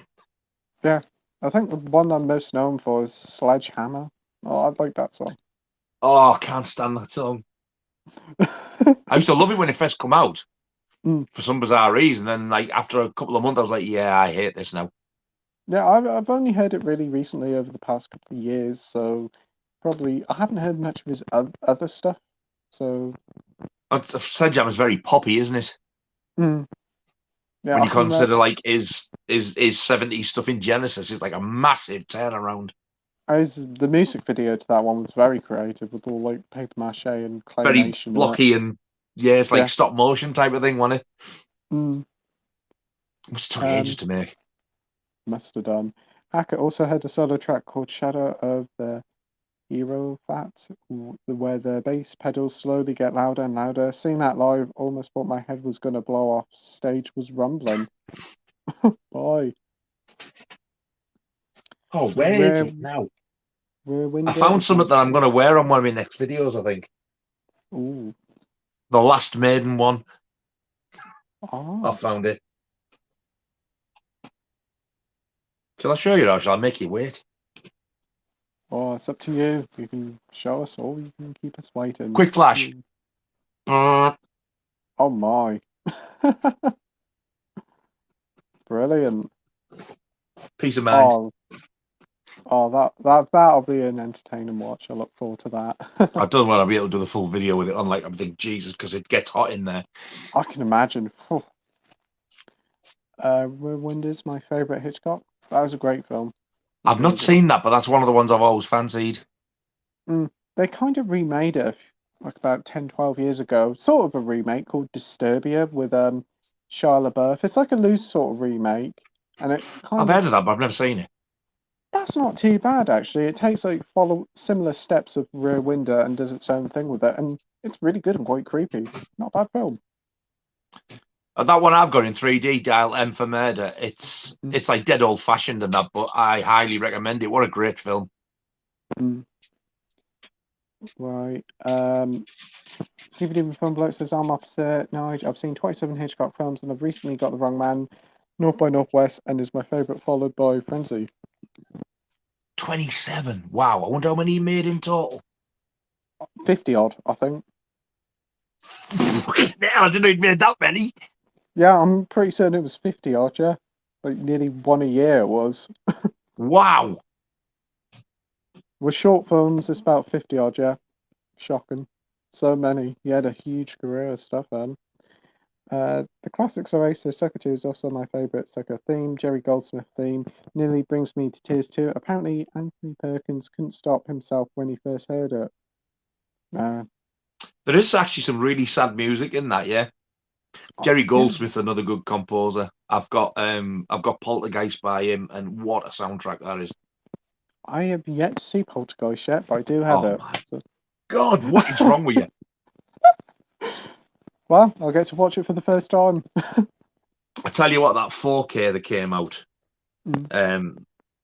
what a beautiful set that is. It was a Zavvi exclusive with the steelbook in the hard box, and that's a Warner Brothers. There's a bit of grain at the beginning, but after that, picture is amazing. Warner Brothers do some wonderful editions. I see the Poltergeist, the standard 4K is about 11 quid on Amazon at the moment, which is a really good price. I have the Blu-ray. I got the Blu-ray last year for like 3 quid, brand new. Wow. Sainsbury's was just literally clearing out their media, and I got that Escape from New York for like 3 quid each on Blu-ray. Jesus. Like that, there's a task for you that you must complete before the next time I'm on. You have to watch Jack the Ripper, From Dusk Till Dawn, and Poltergeist. Oh, challenge accepted. So you've got about a month. January, you said, didn't you? You're going to have me back on? Yeah, January time. Yeah, definitely. That's 3 films to watch before I come back on. I'll see if I can do that.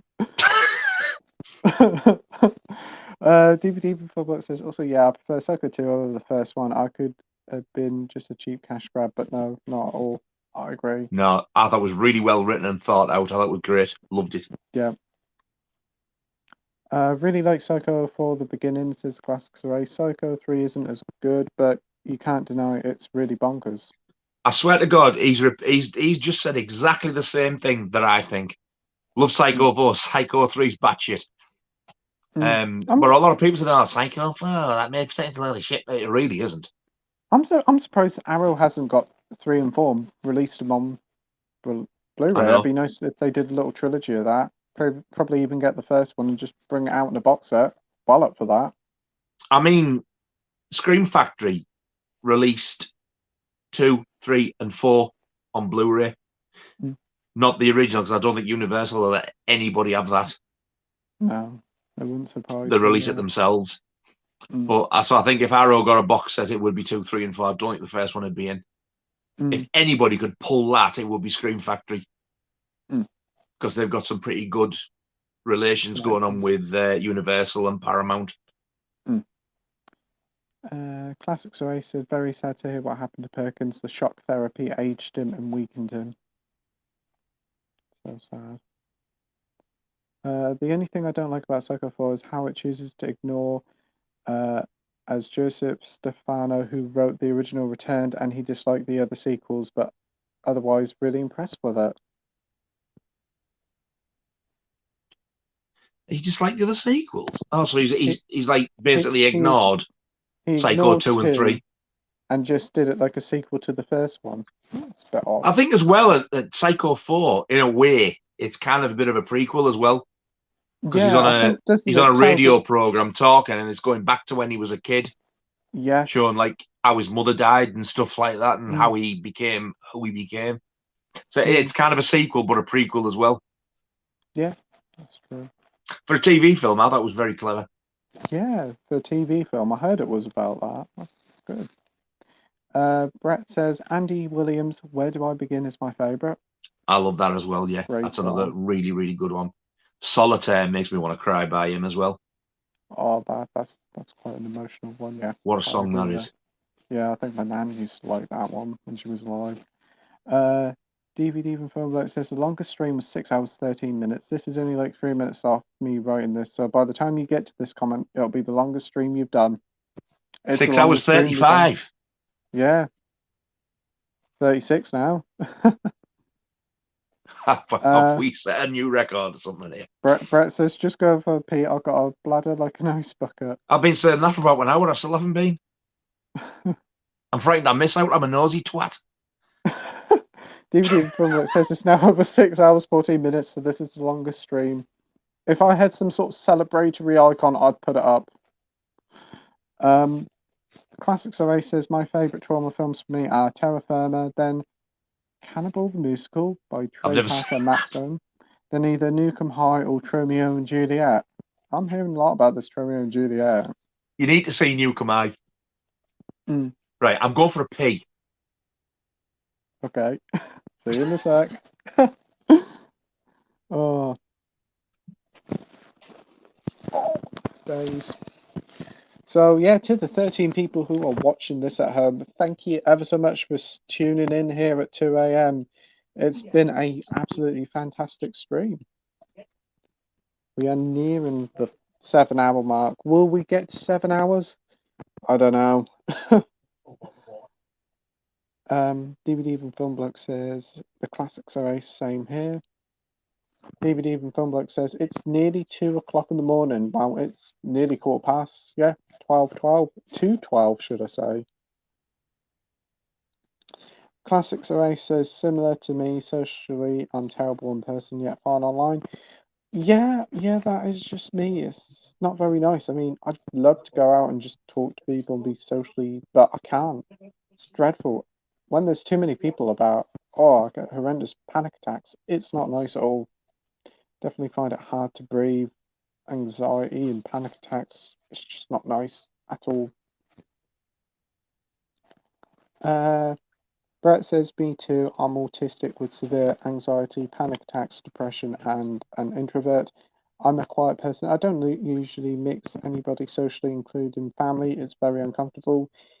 Yeah, I can be like that with family as well. My family is very, well, I don't have many family and don't really speak to many family, but when we do talk to them, again, I find it quite hard to talk to them. It takes a little while to kind of warm up to them, if you get what I mean.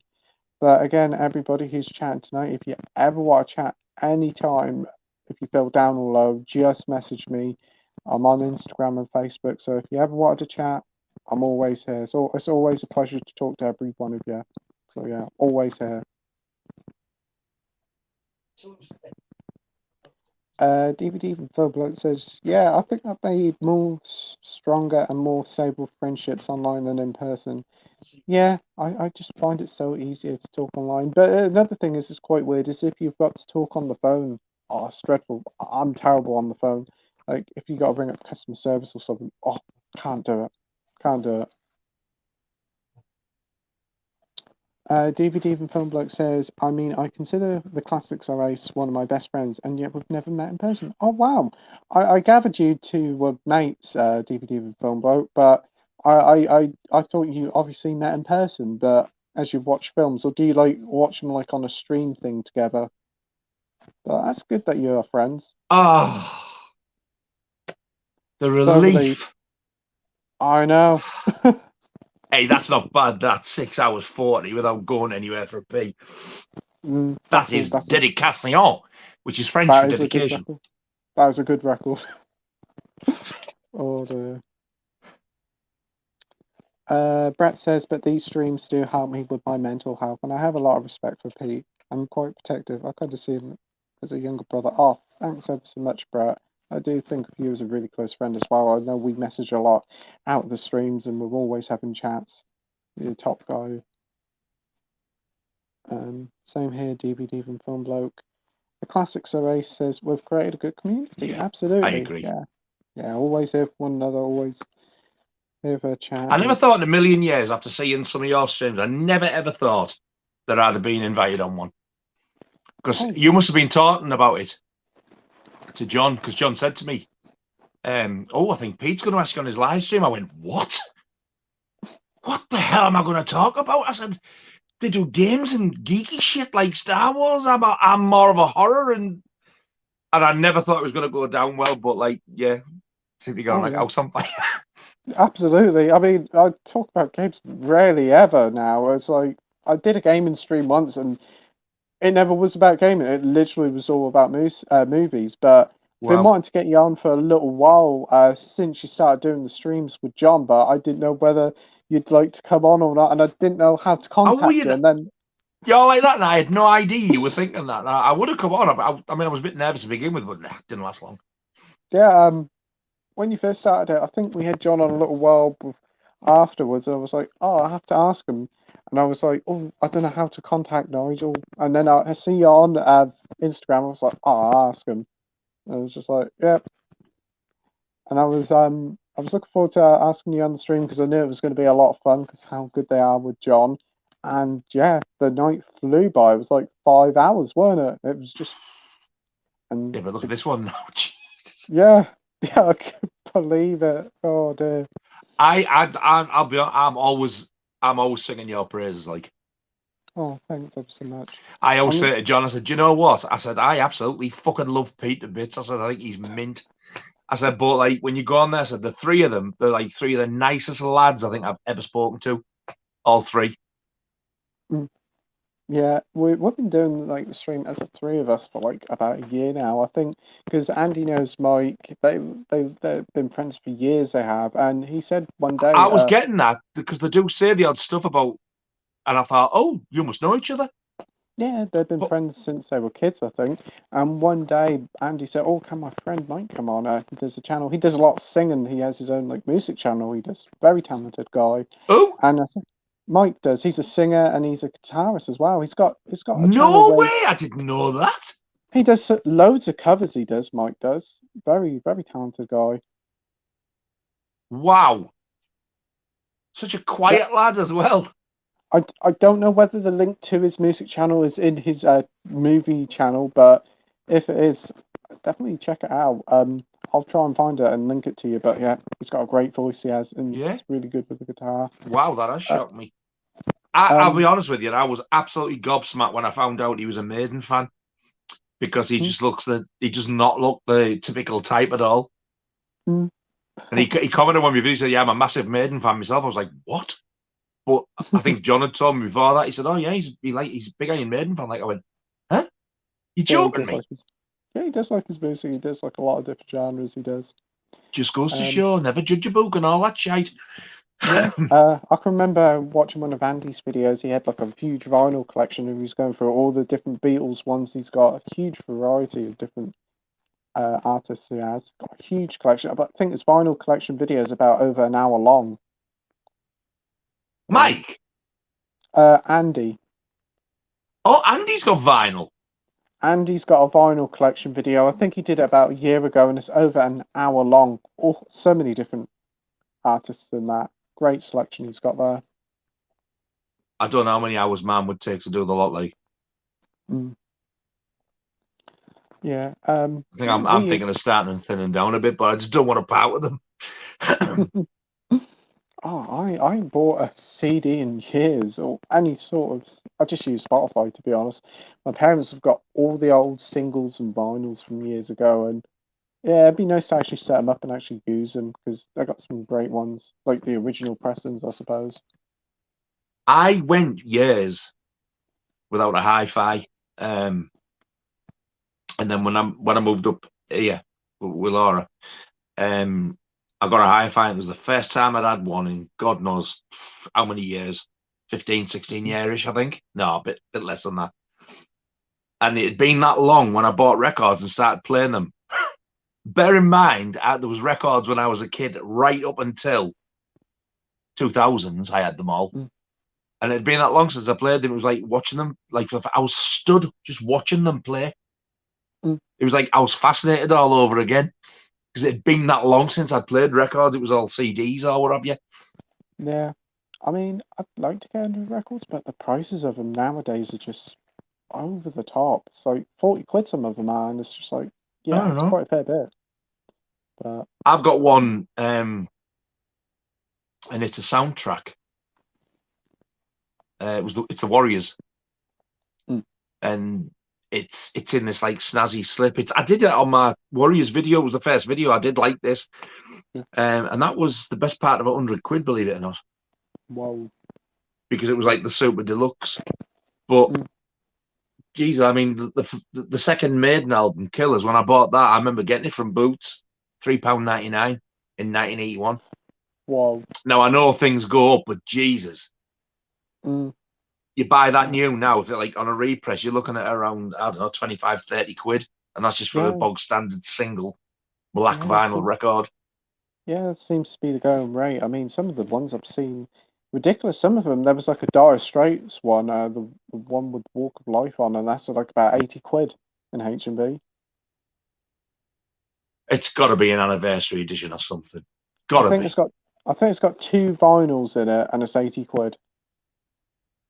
But I wouldn't say it's a very special package. It's just like a fold out with 2 vinyls in, and I wouldn't say it's worth that, but people buy it. You look on Amazon, I bet it's cheaper. I'd imagine so, yeah.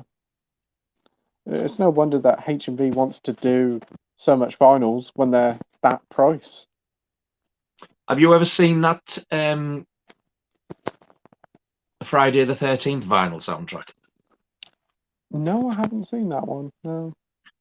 They've released quite a few different variants of it. When Waxwork first released it, there was a blood-filled one. What? Red liquid. I found out about it later. They only pressed, I think it was 100. By the time they got them, there was less than 60 or 70 survived because some were damaged and that. And it is now unknown how many exist, but it's less than 60, I think. That's unbelievable. And it goes for a fortune. I can imagine. The last one I seen on Discogs was about $4,000. Whoa. I know there has been some quite experimental things going on with vinyls, but wow. I've got it. You got it. Oh my. That is cool. It is an item of beauty, but Jesus. I didn't get one when it was new. I found out later on the second-hand market, and I thought I paid a lot for it. But it's what? It's at least doubled or quadrupled since I got it in value. Oh, that's good then. Strange. It's amazing how certain things just jump up in price. It's like something like as a kid, like toys or something. You think, they won't be worth nothing, and now they're like gold dust. I think my biggest holy grail. I think I've had to accept the fact I'm never going to own it, and it's Iron Maiden's very first ever single that they released before they were signed to EMI. They went and recorded, got it pressed, and released it themselves. And it goes for over $1,000 now for a 7-inch single. Wow, it's amazing how these items are. Somebody sent me a link to one the other day, and it was just over 1,000. I thought, you know what? I wish I had the money because it looks like it's just been factory pressed. It looks immaculate, ridiculous. It's a shame because I would love it. It's the only Iron Maiden UK record that I have never owned. Really? Oh. It still astounds me that these prices can be so valuable and collectible. I know. It's just like you'd buy them at the day when it came out, or a couple of quid for it, and now it's like the Holy Grail item worth so much. It's just. I remember I went to a record fair in 1986, and that Iron Maiden single was there for sale, and it was £20, and I'm not paying that for it. It's far too expensive. Oh my! Hindsight is a wonderful thing. When you consider in 1986 a 7-inch single was about £1.50 or something, so £20 was a lot of money for a 7-inch single then. But in hindsight, it's better than over £1,000. Oh, certainly is. Yeah. We've got DVD and film bloke says, people say spending all your time online is bad for your mental health. I believe it only is if you interact with the wrong people. It can negatively impact you. Yeah. Absolutely agree. Yeah. I think you get the right people, and I think it's the best thing that can happen for your mental health. Yep. I felt like shit before I come in here, and I feel pretty good now, to be honest. I have to admit, most Wednesdays I do feel pretty rough and low, and these streams always do pick you up. It's such an entertaining and fun time. That's another reason why I like watching other people's streams, because they can cheer you up as well. Yeah. I mean, even earlier on today, I was thinking, oh God, I'm dreading it. It gets to that point, you think that, and then once you're on, you think, oh yes, this is mint. It's the getting on. I had no intentions of cancelling or anything like that, but I was like, oh. Yeah, I can understand that. Sometimes it's like feeling like you're ready to go on, and you're just like, oh, am I? And then once you get on, it just goes away. Yeah, it does. Yeah. That's what I'm saying to that lad who you said, come on. He said, oh, I can't. But honestly, don't even think twice about it. Just do it. Even if, if you, for things like, if you're worried that you stumble your words, fucking hell, look at Pete, for God's sake, doesn't put him off. Mr. Tesco Chainsaw Massacre and all that. I can honestly, I know where you're coming from, but do it. You'll have an absolute ball. Absolutely, mate. If you ever watch Chat in Private, we can always have a chat in private before you ever decide to come on the stream. You know how to contact me, mate, and always here for a chat. Yeah. We have Brett here saying, I think this is the most fun I've had on your streams. This is the first time I've seen Nigel, and he's a really fun, friendly, down-to-earth guy. Absolutely. Oh, bless you. Thank you very much. See what I mean? What a nice thing to say. Deep Demon Film Bloke says, yeah, Nigel's great. Absolutely. Oh, man. How nice. Brett says, guys, please listen to this. Do you be you. If somebody has a problem, sod them. You know you. Do what makes you happy. Inhale the positivity and exhale the negativity. That's some good words there, man. I know it's easier said than done, but it's pretty good advice, that, actually. It is. We've got Bogey Cat Productions here saying, I must like you guys. I missed the footy for this. Oh. Mikey, you fucking love me. You don't just like me. He does. He sends me things. He's wonderful. It's him who I've got the Jaws thing. Look out for that Jaws video, honestly, because what he sent me. I will do. Oh, we'll have to ask Mikey on the stream in the future, because he did appear on John's stream, didn't he? And he's coming on in the future. Yeah. Yeah. Oh, definitely. He's another one. You'd like once you talk to him, that's it. You feel like you've known him ages. Just any nerves you think, oh no, they just go. Yeah. He's mint. He was nervous about coming on. I was like, get on, you daft bastard. Oh yeah. Yeah, once you get on, it just blows away, and I try to make it as welcoming and relaxing as possible. I must admit, right, since I've been doing this, and I never, ever in a million years thought it would happen, because I always like see these nightmare YouTube stories where I honestly, genuinely, I've met some really genuinely lovely people. I really have. Definitely have, yeah. And I didn't see that happening at all. Yeah, it's always like worrying, like in case you do hear those stories, you hear the stories online on TV, and you're just like, but this community is really nice. It all comes together as one family, and everybody gets on with each other, and that's great to see. Definitely.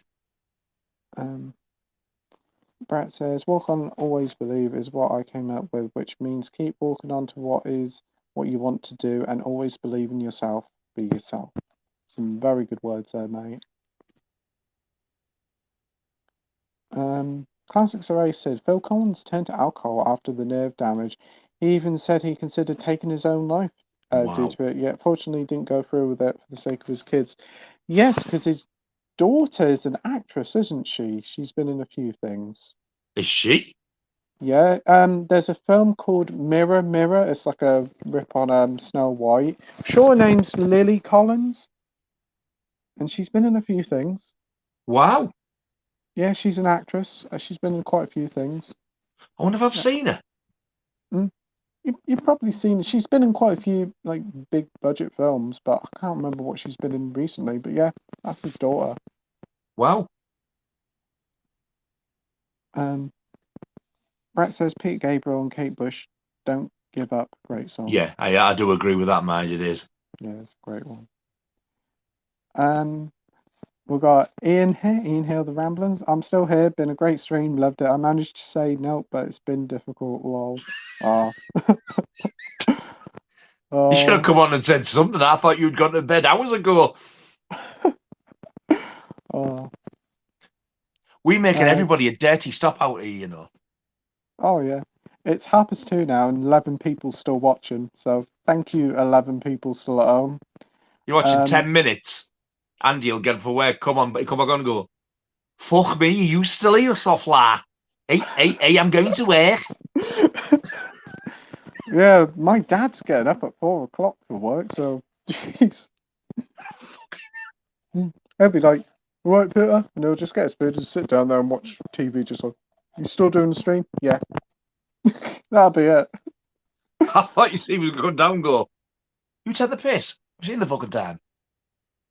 No, he don't really give a shit, to be fair.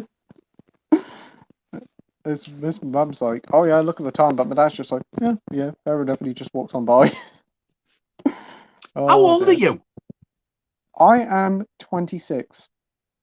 Wow, you are a very old 26, very old-fashioned 26. Really? Your musical tastes and everything, yeah? Because I honestly thought you were in your 30s.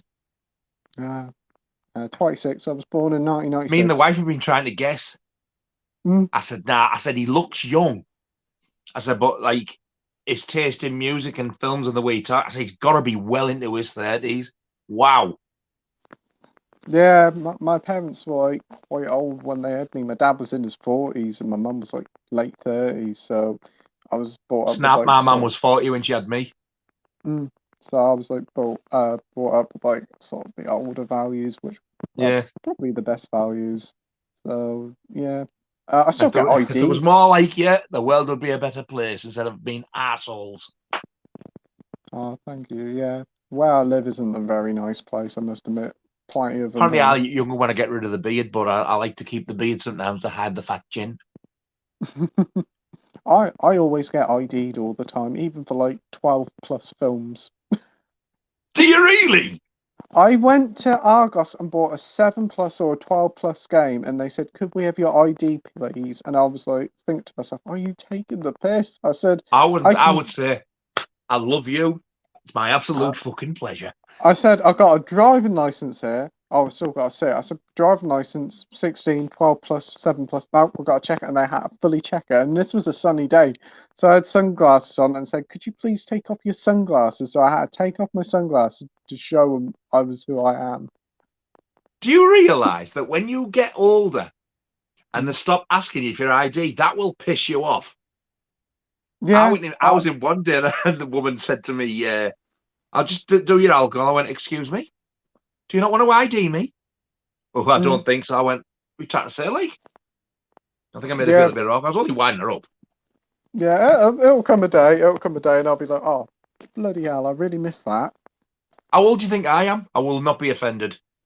Trust me, I won't. I think you're late 40s, probably 48. 48. Yeah. Next month I'll be 55. Wow, you don't look it.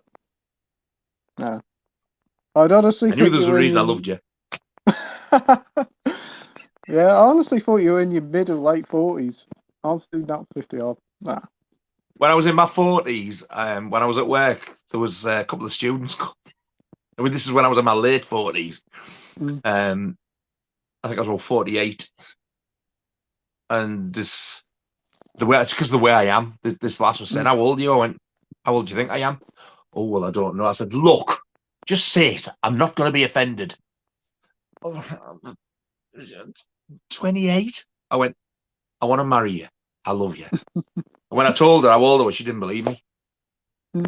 I'm walking around thinking, I don't look fucking 28. I'm in my 40s, for God's sake.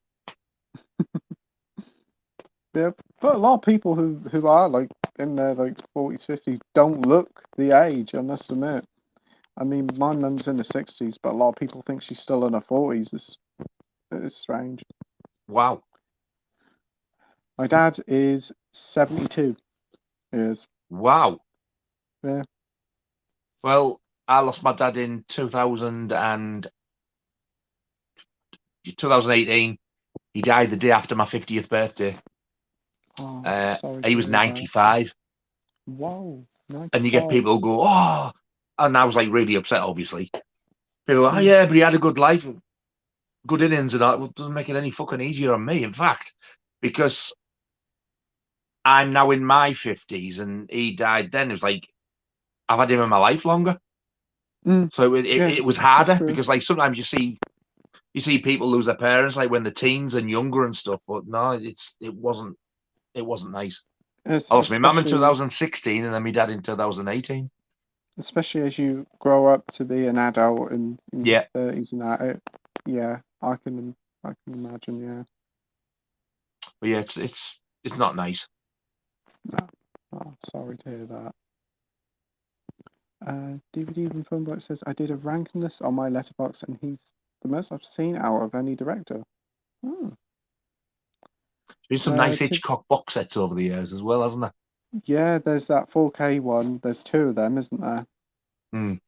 They're quite. One of them's quite expensive. The other one's about 30 quid now. Been tempted to it. It's still nowhere near the amount of films though that he's made. No, it's just 4, isn't it? And I just find no, they'll just do a few at a time, so they can make you pay like 40, 50 quid a shot. Yeah, I agree. To be fair, some of my favourite directors have quite small filmographies. I mean, Kubrick only made 13. Yeah. No way, I didn't know that. Hitchcock directed his films between 25 and 76. Watch films and chat over... Oh, you watch films and chat over Discord. Oh, that's cool to see. I've never used Discord before. That's good. I don't even know what it is. I've heard of it, but I don't know what it is. Classics Oasis, me and DVD do watch parties on Discord. In fact, I reckon you guys would be great on them too. We watch a lot of B movies and have a laugh. Oh, that sounds a lot of fun, that does. It does, doesn't it? Yeah, that would be fun. Yeah, I agree. It would be really nice. Thanks. Yeah. Tell us what we've got to do, and I'm sure Pete will be up for it. I am. Yeah, definitely. If something I different know to try. yeah, I know we last year, me and Andy did do like some watch parties through like different apps on the computers. That was fun. So yeah, that'd be quite good to do. I've never ever done a watch party or anything like that. I know, like on Amazon Prime and that, and Disney Plus, you can do watch parties. So you can even do it on TV, and you see like messages pop up from people saying, "Oh, this bit's funny," or "This bit's funny," and it's quite good. It's enjoyable. Or you can just like have a video chat and watch it. I can relate. I guess I'm not the typical Maiden fan either, and felt pretty awkward at that Steve Hackett gig, as I was the youngest person there who went alone. Don't ever feel awkward at going to a gig. I went to see Paramore because I did used to like them. My wife was bad, so I took her brother, and I must have been the oldest one then. It was full of screaming teenagers, predominantly female. Didn't put me off. I went to see the band, not them. Don't give a shit what anybody thinks. You're there to see the band that you like. It doesn't matter who's in the audience. Yeah, as long as you enjoy it, that's the main thing. I don't give a fuck who's in the audience. I want to go and see Avril Lavigne. I think she's fantastic. Yeah, the fact that she'd have a lot of young females in the audience, I don't care. I'm not going to see them. No. Classes Ray says, my friend gave me a first vinyl, Nursery Crime by Genesis, vintage present as an early Christmas present. Oh, wow. When you were talking about Genesis earlier on, funnily enough, I meant to say to you, there's the album that I keep hearing the name keeps popping up that people keep saying is Nursery Crime. Is it? Oh. How strange. It is strange. A lot of coincidences tonight. That's a Peter Gabriel one. I haven't heard of that one. I think. I'm sure it is. I think it's one of their most famous. It probably is. I've just never heard of that one. Classic Zoe says, I was thinking about the prices of records now. When my friend gave me that, I almost said thank you, but fuck you. Now I'll be stuck in another collection. Oh, yeah. Oh. Buggy Cat Protection says, of course, I love you guys. Fun fact, Lily Collins was Bless you, mate. starring the Evil Dead remake, but it fell Lily through Collins. and Jane Levy took the role. Oh, I didn't know she was set to film in that. Oh, wow. And you know, I was going to say, when you were on about his daughter, I was thinking, are you sure you don't mean Lily Allen? Are they both called Lily? How weird. Yeah, because Keith Allen's daughter, yeah. I need to see her then. I want to know if I've seen her in anything. Does she look like her father? Let's have a look. Lily. Now I'm putting Lily Allen in Collins. Fuck's sake. I don't know. No. Let's see what she's actually been in. She's been in a lot of like romantic comedy stuff. She's been in the Tolkien biopic. Apparently, she was in Tarzan, Pride and Prejudice, and But I've not Zombies. seen her then. Probably not. She was in the Pride and Prejudice and Zombies thing, and she's in she's in The Blind Side with Sandra Bullock, and that extremely wicked and vile Zac Efron thing that's based on a true story. So she's been in a few things, but not a lot. Yeah, she's Zac really. Efron. What was that? Extremely wicked, shockingly evil and vile. I know that was a big thing a few years ago. It was a Sky TV thing. I think it's based on a true crime thing. It's a title and a half, that isn't it? I've never heard of it. No. Lily Jane Collins is a British and American actress and model, born in Guildford, Surrey, and raised in Los Angeles. Collins begins performing on stage at the age of 2 in the BBC sitcom Growing Pains. Wow. Wow. So yeah, she probably was in Tarzan, and wow. And that's I didn't know she was that young. Whoa. DVD from Filmboat says, I've always viewed myself as a very old 22-year-old. Oh my God. After reading his comments, and everything on the streams and stuff like that. I thought he was older than 22. This has been a revelation, this one. Yeah, I knew DVD and Film Bloke was in his 20s. I didn't know how old he was exactly, but yeah, I think I remember Wow. he said, yeah. Classics Array says, I would have guessed 48 too. Well, I love you all who've said that. Thank you. Oh dear. Let me just get rid of this one. Oh dear.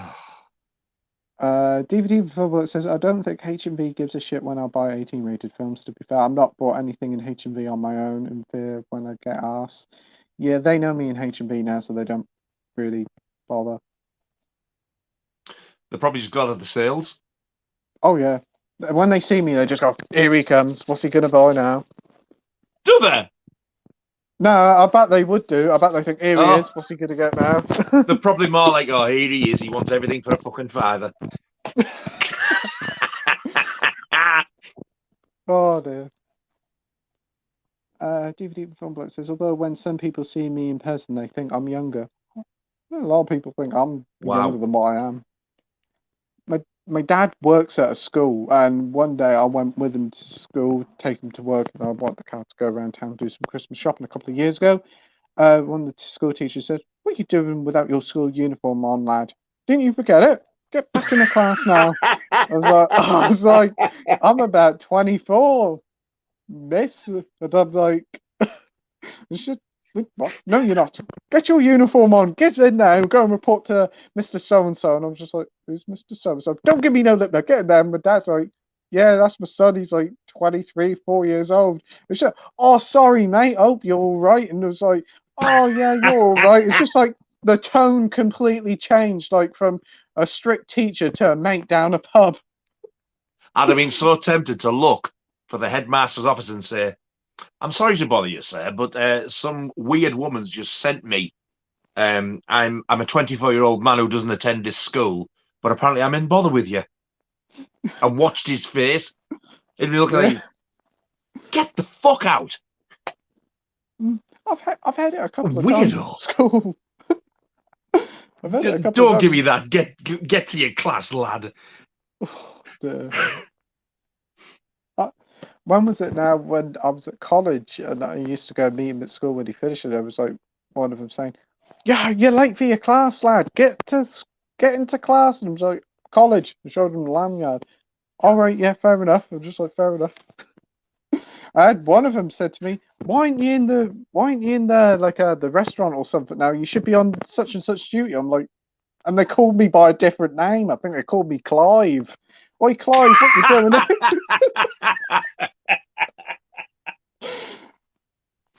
Clive. Hey, Jesus, is anybody called Clive in this day and age? I had an uncle called Clive. Christ. I couldn't believe it. I was like, Clive who? You're Clive. I'm like, I'm not. And it's like, hey, lanyard. Oh, I thought you were Clive. You look like Clive. Get your class, Clive. And I went, fucking Clive. Oh, dear. The classics are said you're both more than welcome. Oh, that would be fantastic, mate. Thank you ever so much for the offer. DVD Performer says all you need to do is make an account. My server is linked on my channel, which isn't the B-movie one, and me or Classics will send you an invite to the B-movie one. Oh, that'd be brilliant. Thanks, mate. I have to look into that. I think I'm probably already connected to Discord because PlayStation owns Discord, so my account won't be linked to that. So I'll have to check into that. Oh. Nursery Crime was the first with both Hackett and Collins, says the Classics are. Also, it wasn't Gabriel then. Or does he mean with Collins on drums? Probably. I don't know, because I've never followed Genesis. And the Classics Array says, if you're shocked by what DVD said, I turned 18 last month. Holy mother of fucking God! Wow. Oh, 18 last month. Oh, we fucked his mind up. Oh. Ah, right. I wondered whether it was about Ted Bundy. Bergie Cat Production said the film shockingly evil involves the story of Ted Bundy and Jane James Harfield played a policeman in it. Ah. Oh no! Where'd you see that? I want to see it. It's on Sky, but it is available to buy on Blu-ray, and it's been available for quite a while, and it's like super cheap now. James Hetfield has acted in a film. It'll only be a little bit part. Yeah. You don't know who James Hetfield is, do you? I think I know him. Let's have a Singer / guitarist, Metallica. I have heard of Metallica, yeah. I do like Metallica, but I don't know many of the names of the band members. But yeah, I have seen the guy before. I've just checked a picture of him. Oh, I didn't know that. That's cool.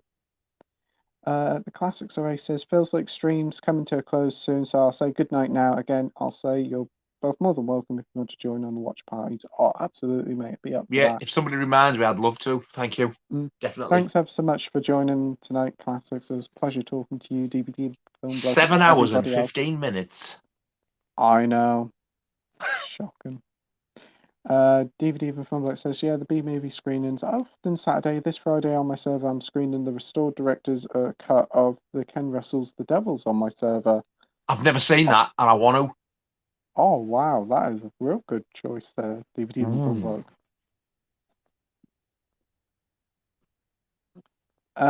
Gary says, Clive Sega guy. Oh, brilliant. Oh, man. DVD and Film Bloke says, good night. Classics A says, also it's been utterly brilliant. Thank you all. Thank you everybody who's watching.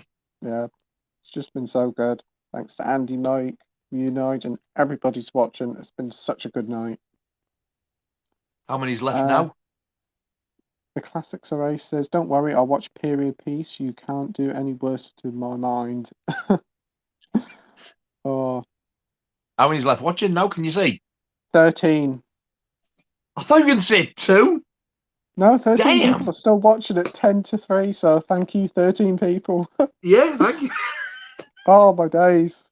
I thought we might just barely scratch 7 hours. I didn't thought it would be 7 hours and 15 minutes. Whoa. I thought we'll do 4 or 5, to be honest, before we come on. Yeah, I thought we'd probably do 4 hours, 4.5 hours, finish by midnight easily. Yeah. And when it was like, whoa. I did not expect this. I'm going to be bizarre. Fucked. Absolutely bizarre. I'm going to be fucked in the morning, but it's been so much fun. It has, yeah. Yeah. Ian says the highly regarded Peter Gabriel Genesis albums are Foxtrot, Nursery Crimes, and Selling England by the Pound.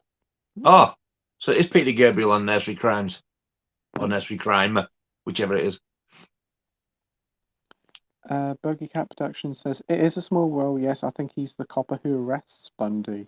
Oh, I knew nothing of this. I know this film was on Sky. It came out about 2019, I think, and it was quite a big hit. A lot of people really liked it, and it came out on physical. So I imagine it's real cheap now.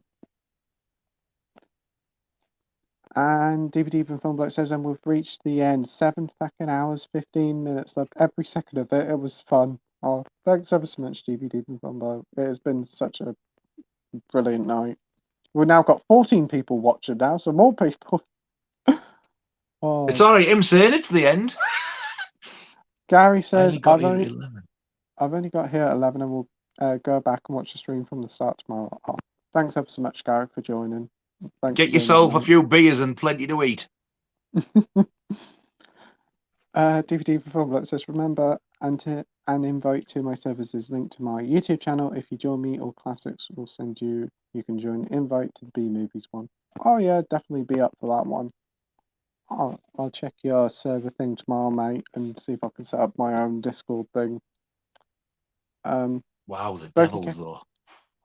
Bogey Cat Production says, I'm off to see Napalm Death, Skindred, and Volbeat on Saturday. Anyone like any of those bands? I've never heard of any of them. For me, they're far too heavy. That's way past what I like.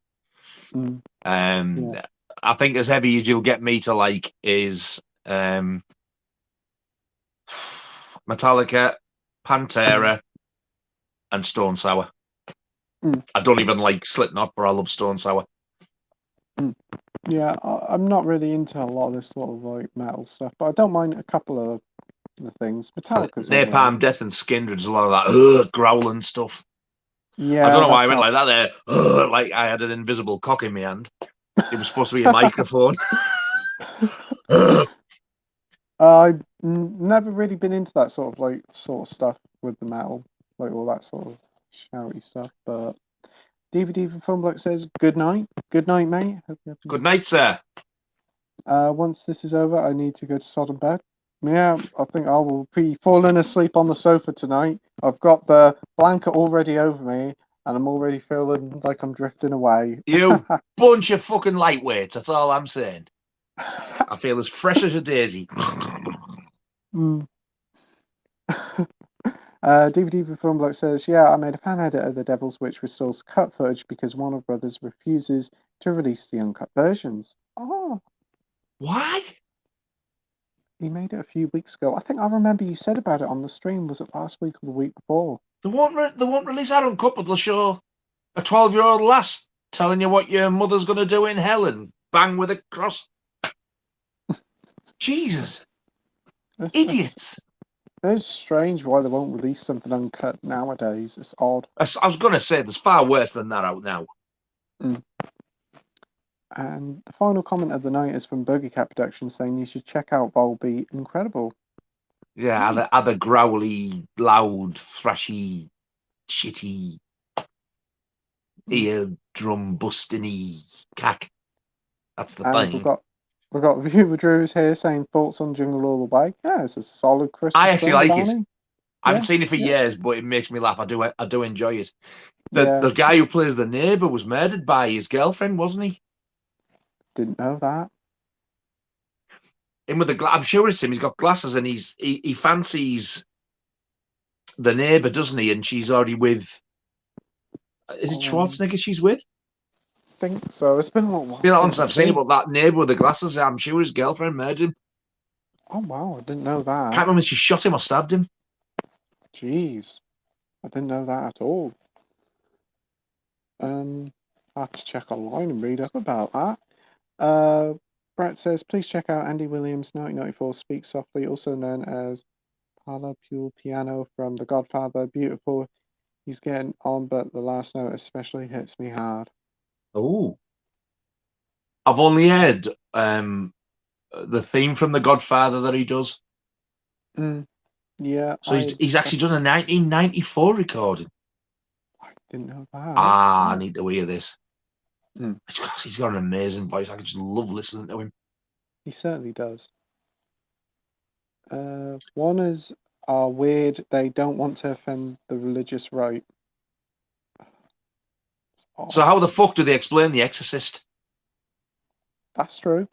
That's very true. Gary says, saw a video today. Warner Brothers have announced The Exorcist and Enter the Dragon 4K is coming next year. Ooh. Can't wait for The Exorcist. I love that film.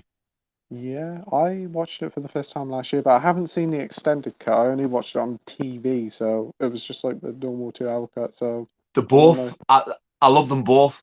But you need to watch that director's extended thing because it's got the creepiest fucking scene in it.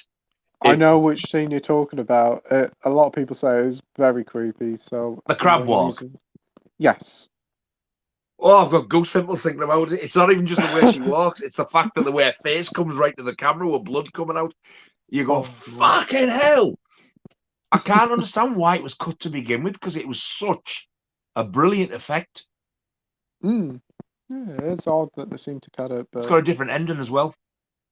We'll have to check that one out. And Enter the Dragon. Oh, very good, great film. I haven't never seen it. I'm not the biggest martial arts person either. I watched it as a kid. I think it was on ITV4. I thought it was thoroughly entertaining. But this is what I don't understand, right? I don't really watch martial arts. I don't dislike them as much as I do like science fiction. But when I was a kid, I used to love. There was a program on called The Water Margin, and I even remember some of the characters' names. The main fellow was like Ling Chung, and there was the Tattoo Dragon. and the Tiger. I used to absolutely love it, and then I just went off it all. Yeah, I love the Karate Kid films. I could never really get into the Karate Kid films. I technically should hate them. The only one I really like is the first one, but I do like martial art films. It's just odd. The first Karate Kid one, that is definitely the best one. Yeah, I could just never get on with the sequels. I didn't mind the next Karate Kid one. I used to watch that one quite a bit as a kid, but I haven't seen that in years. I've never saw that. That's the one with Hilary Swank. It's not really highly regarded, but I didn't mind it. I haven't saw that, and I haven't seen the remake.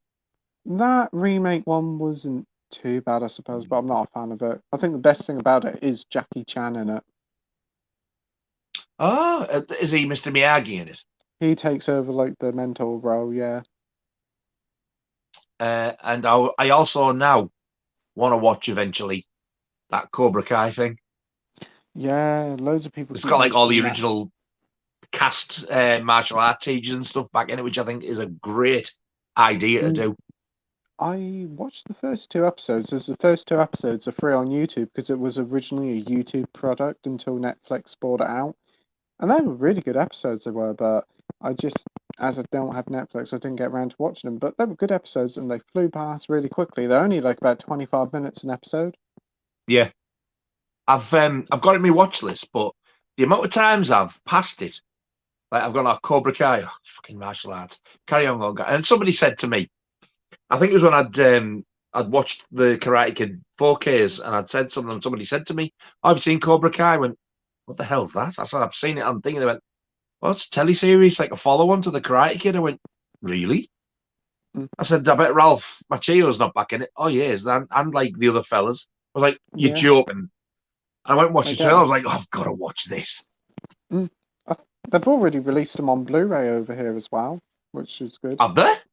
Yeah, you can get series 1 and 2 in like a box set together. I think that's going for about 10 to 12 quid. And the third one came out recently, and you can get that super cheap in CX. That's going for like 6 quid. The fourth one's just come out on DVD, but the fourth one is coming out on Blu-ray early next year. It's due to a rights issue why it's coming out later on Blu-ray. These rights issues are getting on my tits. So look at the carry on the second site ad with Martin trying to get that 3-hour cut, and they tried, and in the end they had to give up because they wouldn't let him have it. No. Poor buggers. Bogey Cat Protection says, we're not letting you go to bed. Not allowed. I don't think Mikey ever sleeps. He is. I don't know why he's into the Evil Dead, because he's actually a fucking vampire.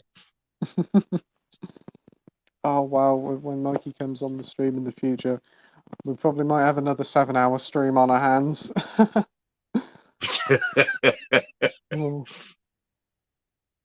DVD from Film Bloke says, I guess The Exorcist is more popular, plus it's an American film. Yeah. Oh, yeah, The Devil is British, isn't it? Yeah, it is. Yeah. Walk On Always Believe. Brett says, Andy Williams' voice is so rich, pure and beautiful. Even as he got older, he still had a beautiful voice. Yeah. I absolutely 100% agree. I completely agree as well. DVD for Film Bloke says Spider-Walk wasn't in the theatrical cut because they couldn't remove the wires. They were able to put back in the director's cut thanks to CGI. Well, there you go. That's cool. It's an amazing scene, mind. It absolutely freaked me the fuck out when I first seen it. I've heard it is quite... I think I've seen 1 or 2 bits or like behind the scenes footage of it, but I've never actually seen it in full, so I'm looking forward to watching that. Oh, it's creepy. It's creepy as hell.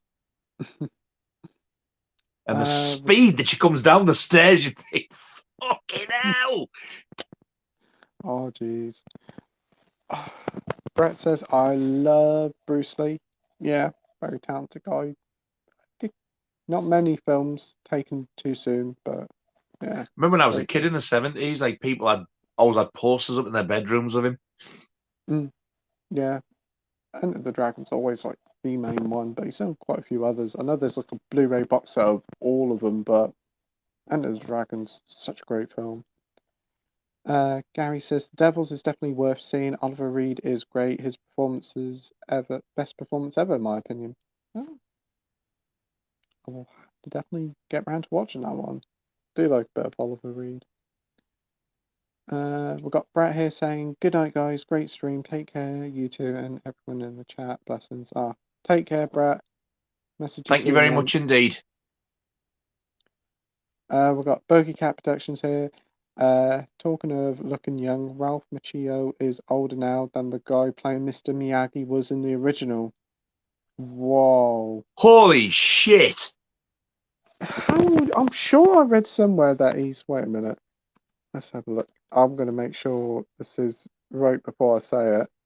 Christ almighty, where did life go?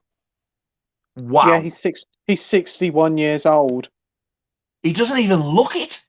No, that's the thing. I thought he was in his early 50s, if that, and I saw somewhere he was in his 60s. I couldn't believe it, but yeah, just checked. He's 61 I think he actually looks mid-40s. Yeah. But I know, because like with it being in the 80s, I thought 50, but 61, he does not look it. I love the film he's in as well, Crossroads. What a cracking film that is. I have heard of that one, but I haven't seen it. He's like a blues guitarist in it. Steve Vai from Steve Vai, the guitarist, in it as well. I was going to say from David Lee Roth's band, but he's more known for his own stuff. All right. He was in Whitesnake for a while as well, wasn't he? I think so, yeah. I don't mind Whitesnake. They're pretty good. Hell of a player, mind. Definitely. DVD Even Phone Bloke says, just hit 3 a.m. Fuck. It's just hit 3 or 4 a.m. Yeah. 7.5 hours. Oh, hang on, look at this, look. 6, 7, 8, 9, 7:30. 7.5 hours. Oh, dear. Happy New Year! No, wrong one. 7.5. I can't believe it. It's just flying by. DVD Even Film Bloke says, I love an alternative take where Regan is sticking her tongue out. Yeah, that's a bit. Oh God, it's just freaky as fuck. Yeah, honestly, you need to watch that extended cut. Have you got it?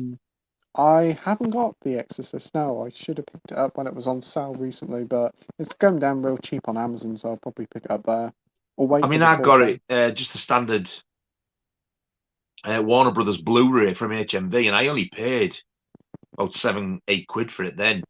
It was in a slipcover, but although it's only I say it's bog standard, it's still 2 discs, theatrical and extended. You get them both, and the picture's fantastic on it. Oh, that's fair enough, and I will pick it Absolutely up on Amazon. Excellent picture, and that's the Blu-rays of that. And with it being Warner Brothers, I'm dying to see what the 4K is going to look like. I can imagine that being very impressive indeed, because Warner Brothers has been hitting it out of the park with special editions and 4K releases. And I also hope to God when they release the 4K that it's got both versions in and that they are both in 4K as well, because they both deserve to be. Hopefully so. Yeah, hopefully. Brett says, P.S. Bruce Lee did over 20 films as a baby, child, and teen. Didn't know that. Wow. DVD Even Film Bloke says, good night. Remember this Friday on my server, I'll be screening The Devils. I'll definitely will have to try and check it out. I don't know what I'm doing Friday night, but I'll check out your server tomorrow on Discord, mate. Probably be. I'm hoping I can make it because I'm really liking the sound of this. I'll check it out tomorrow. I'll probably be tomorrow afternoon. I probably won't be up till 10 or 11. If you think on, will you send me a quick message to remind me on? Because my memory's like a sieve. Oh, I'll give you a message, yeah. I'll give you a message tomorrow. I'll check it out. I don't know how to set up a Discord server, but I should imagine it shouldn't be too hard. Gary says the tongue version is freaky. Oh, God, it is. DVD and Film Bloke says, yeah, I would have used that take. Bogey Cat says, Pat Morita played Mr. Miyagi, was 52 in the original Karate Kid. Jesus Christ! When he played him in the original, he was younger than me. Yeah? I thought he See, ever since I've been watching that, I thought he was in his 60s or 70s. That's what I always assumed. I thought, oh yeah, Mr. Miyagi. Because they even call him, don't they, old man? Mm. Wow. Oh, didn't know that at all. DVD and Filmplex says Blu-ray has both a theatrical and extended cut. Yeah, I knew they were pretty much 2-disc set. And also, yeah, £7. And I think it's one of them very, very rare times where it doesn't matter which version you watch because they're both good. You know, normally where you'll say, oh, it's got to be the director's cut, the R-rated's crap. No, they're both really good cuts. So depending on what mood you're in, you'll watch both. I'll have to check out this extended cut. DVD and Filmbloke says you don't need to set up a server, you just need an account and click on the invite. Alright, I'll check all that out then. Right. Thanks ever so much for the invite. Really do appreciate that. You're starting to get Andy eyes now. Yeah, I think I am. Those big old sheep's fannies.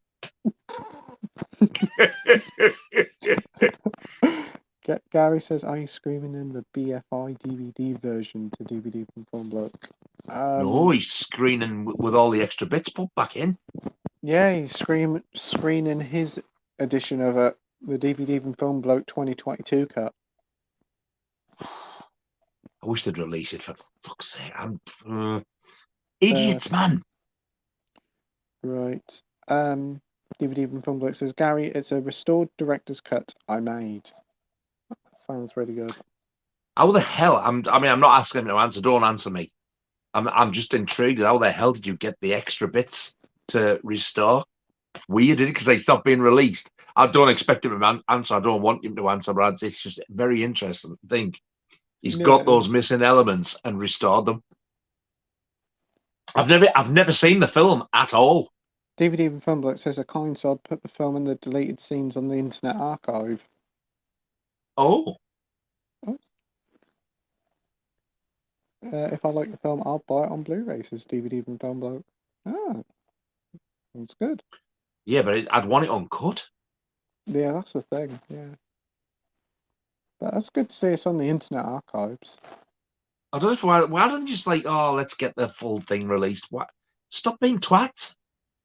If they're that worried about it, just like put a message on there and say like, oh, this is a product of its time, like they like to do with a lot of films now. Just put like a little message before they start it. Yeah.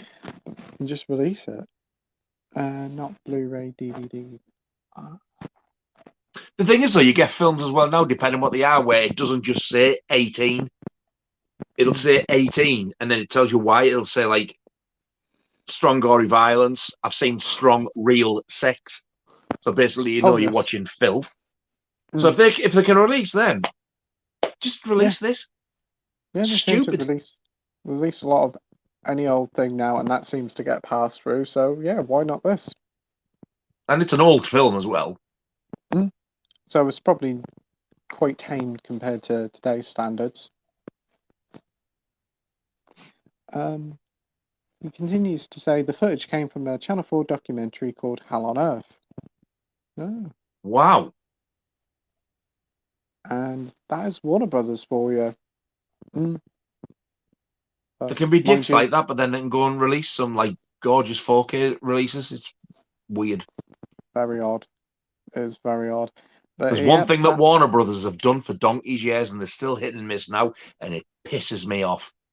When The Shining originally came out, and like you got the Warner Brothers thing at the beginning, it was that one with the bright red background and the oval roundy shaped Warner 3 lines, and they've changed it to the new Shield one, and I hate it.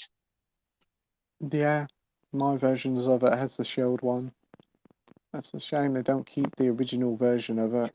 Well, thankfully, when they did the Blu-ray, I'm pointing over there because that's where it is, the Blu-ray box set of the Dirty Harrys, they restored all the old Warner Brothers logos. It looks fantastic.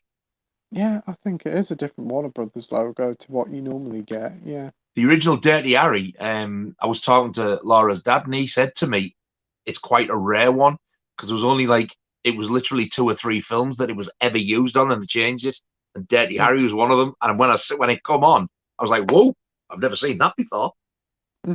Yeah, I'm so used to like the Shield icon, and they've changed that a little bit now. haven't they? It's gone a little bit different. Gary says, I saw that documentary on YouTube a long time ago. Don't know if it's still available. Well, Channel 4 stuff is like pretty much available on their like version of their iPlayer. Everything's available on there, so I'd imagine it is still. DVD from Public says, if I do get the DVD, I might burn the director's cut onto a DVD and keep it in the case.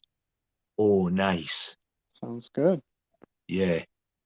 The DVD film bloke says, yeah, the BFI DVD with Devils has a modern Warner Brothers logo. I put the old logo at the start. Get in there. Sounds I thought brilliant. it was just me who liked stuff like that. People think, well, does it matter? It's not the film. Like, you shut up, you streaming motherfucker. I haven't got a fucking clue. And that's the final comment of the night. And my word, what an incredible stream. It's been nearly 8 hours. I'm nearly 7 hours and 39 in a couple of seconds, minutes. Yeah. And I'm nearly falling asleep now. I know, I can see your eyes. Yeah, just like this now. In French, Le Sheep de la Fanny. That's your eyes. Oh dear. But it's been an absolute blast tonight. It's been so much fun. Thank you very much for having me on. I've really enjoyed it. It has been one of my favourite streams, I have to admit. It's been so good. It's flew by the 7.5 hours it has. The logo came from the TX1138. It's similar to the one on Dirty Harry. Oh. Oh. That's cool. DVD from Fun Bloke says, good fucking night. Good night, mate. Good fucking night. You cunt. A great stream. Cheers, says Burger Cat Productions. Cheers, matey, mate. You're a star. Mate. You fucking vampire. Thanks ever so much, everybody, for joining. To the 11 people still watching tonight, go to bed now. Go to bed now, and I hope you all have a great night's sleep. I know I'm going to be knackered in the morning, but it's been worth it. It's been so much fun. Thanks to Andy and Mike for joining. As always, thanks to you, Nigel, for joining as well. Thank you very much for having me on. It's been a blast. Yep. Join me, Andy, and Mike next week at 7:30 for another Wednesday night movie live stream. But we won't be going as late as this. Well, we say that we might do. And I certainly won't. They won't have me back on for a while. I'm a fucking gobshite. Oh, you'll definitely be back on in January. Will be. Oh, the 2 streams. Yeah, and you'll have had 3 films added to your knowledge by the time I come back on. Yeah, definitely will. Yeah. So yes, join us all next week, 7:30, where our special guest will be Scott, the movie critic, Jamie Batman Smith, and Adam from What the Gym. We'll probably have some sort of Christmas quiz as well as it's coming up to Christmas. So see you all there. Night. Good morning. Good morning.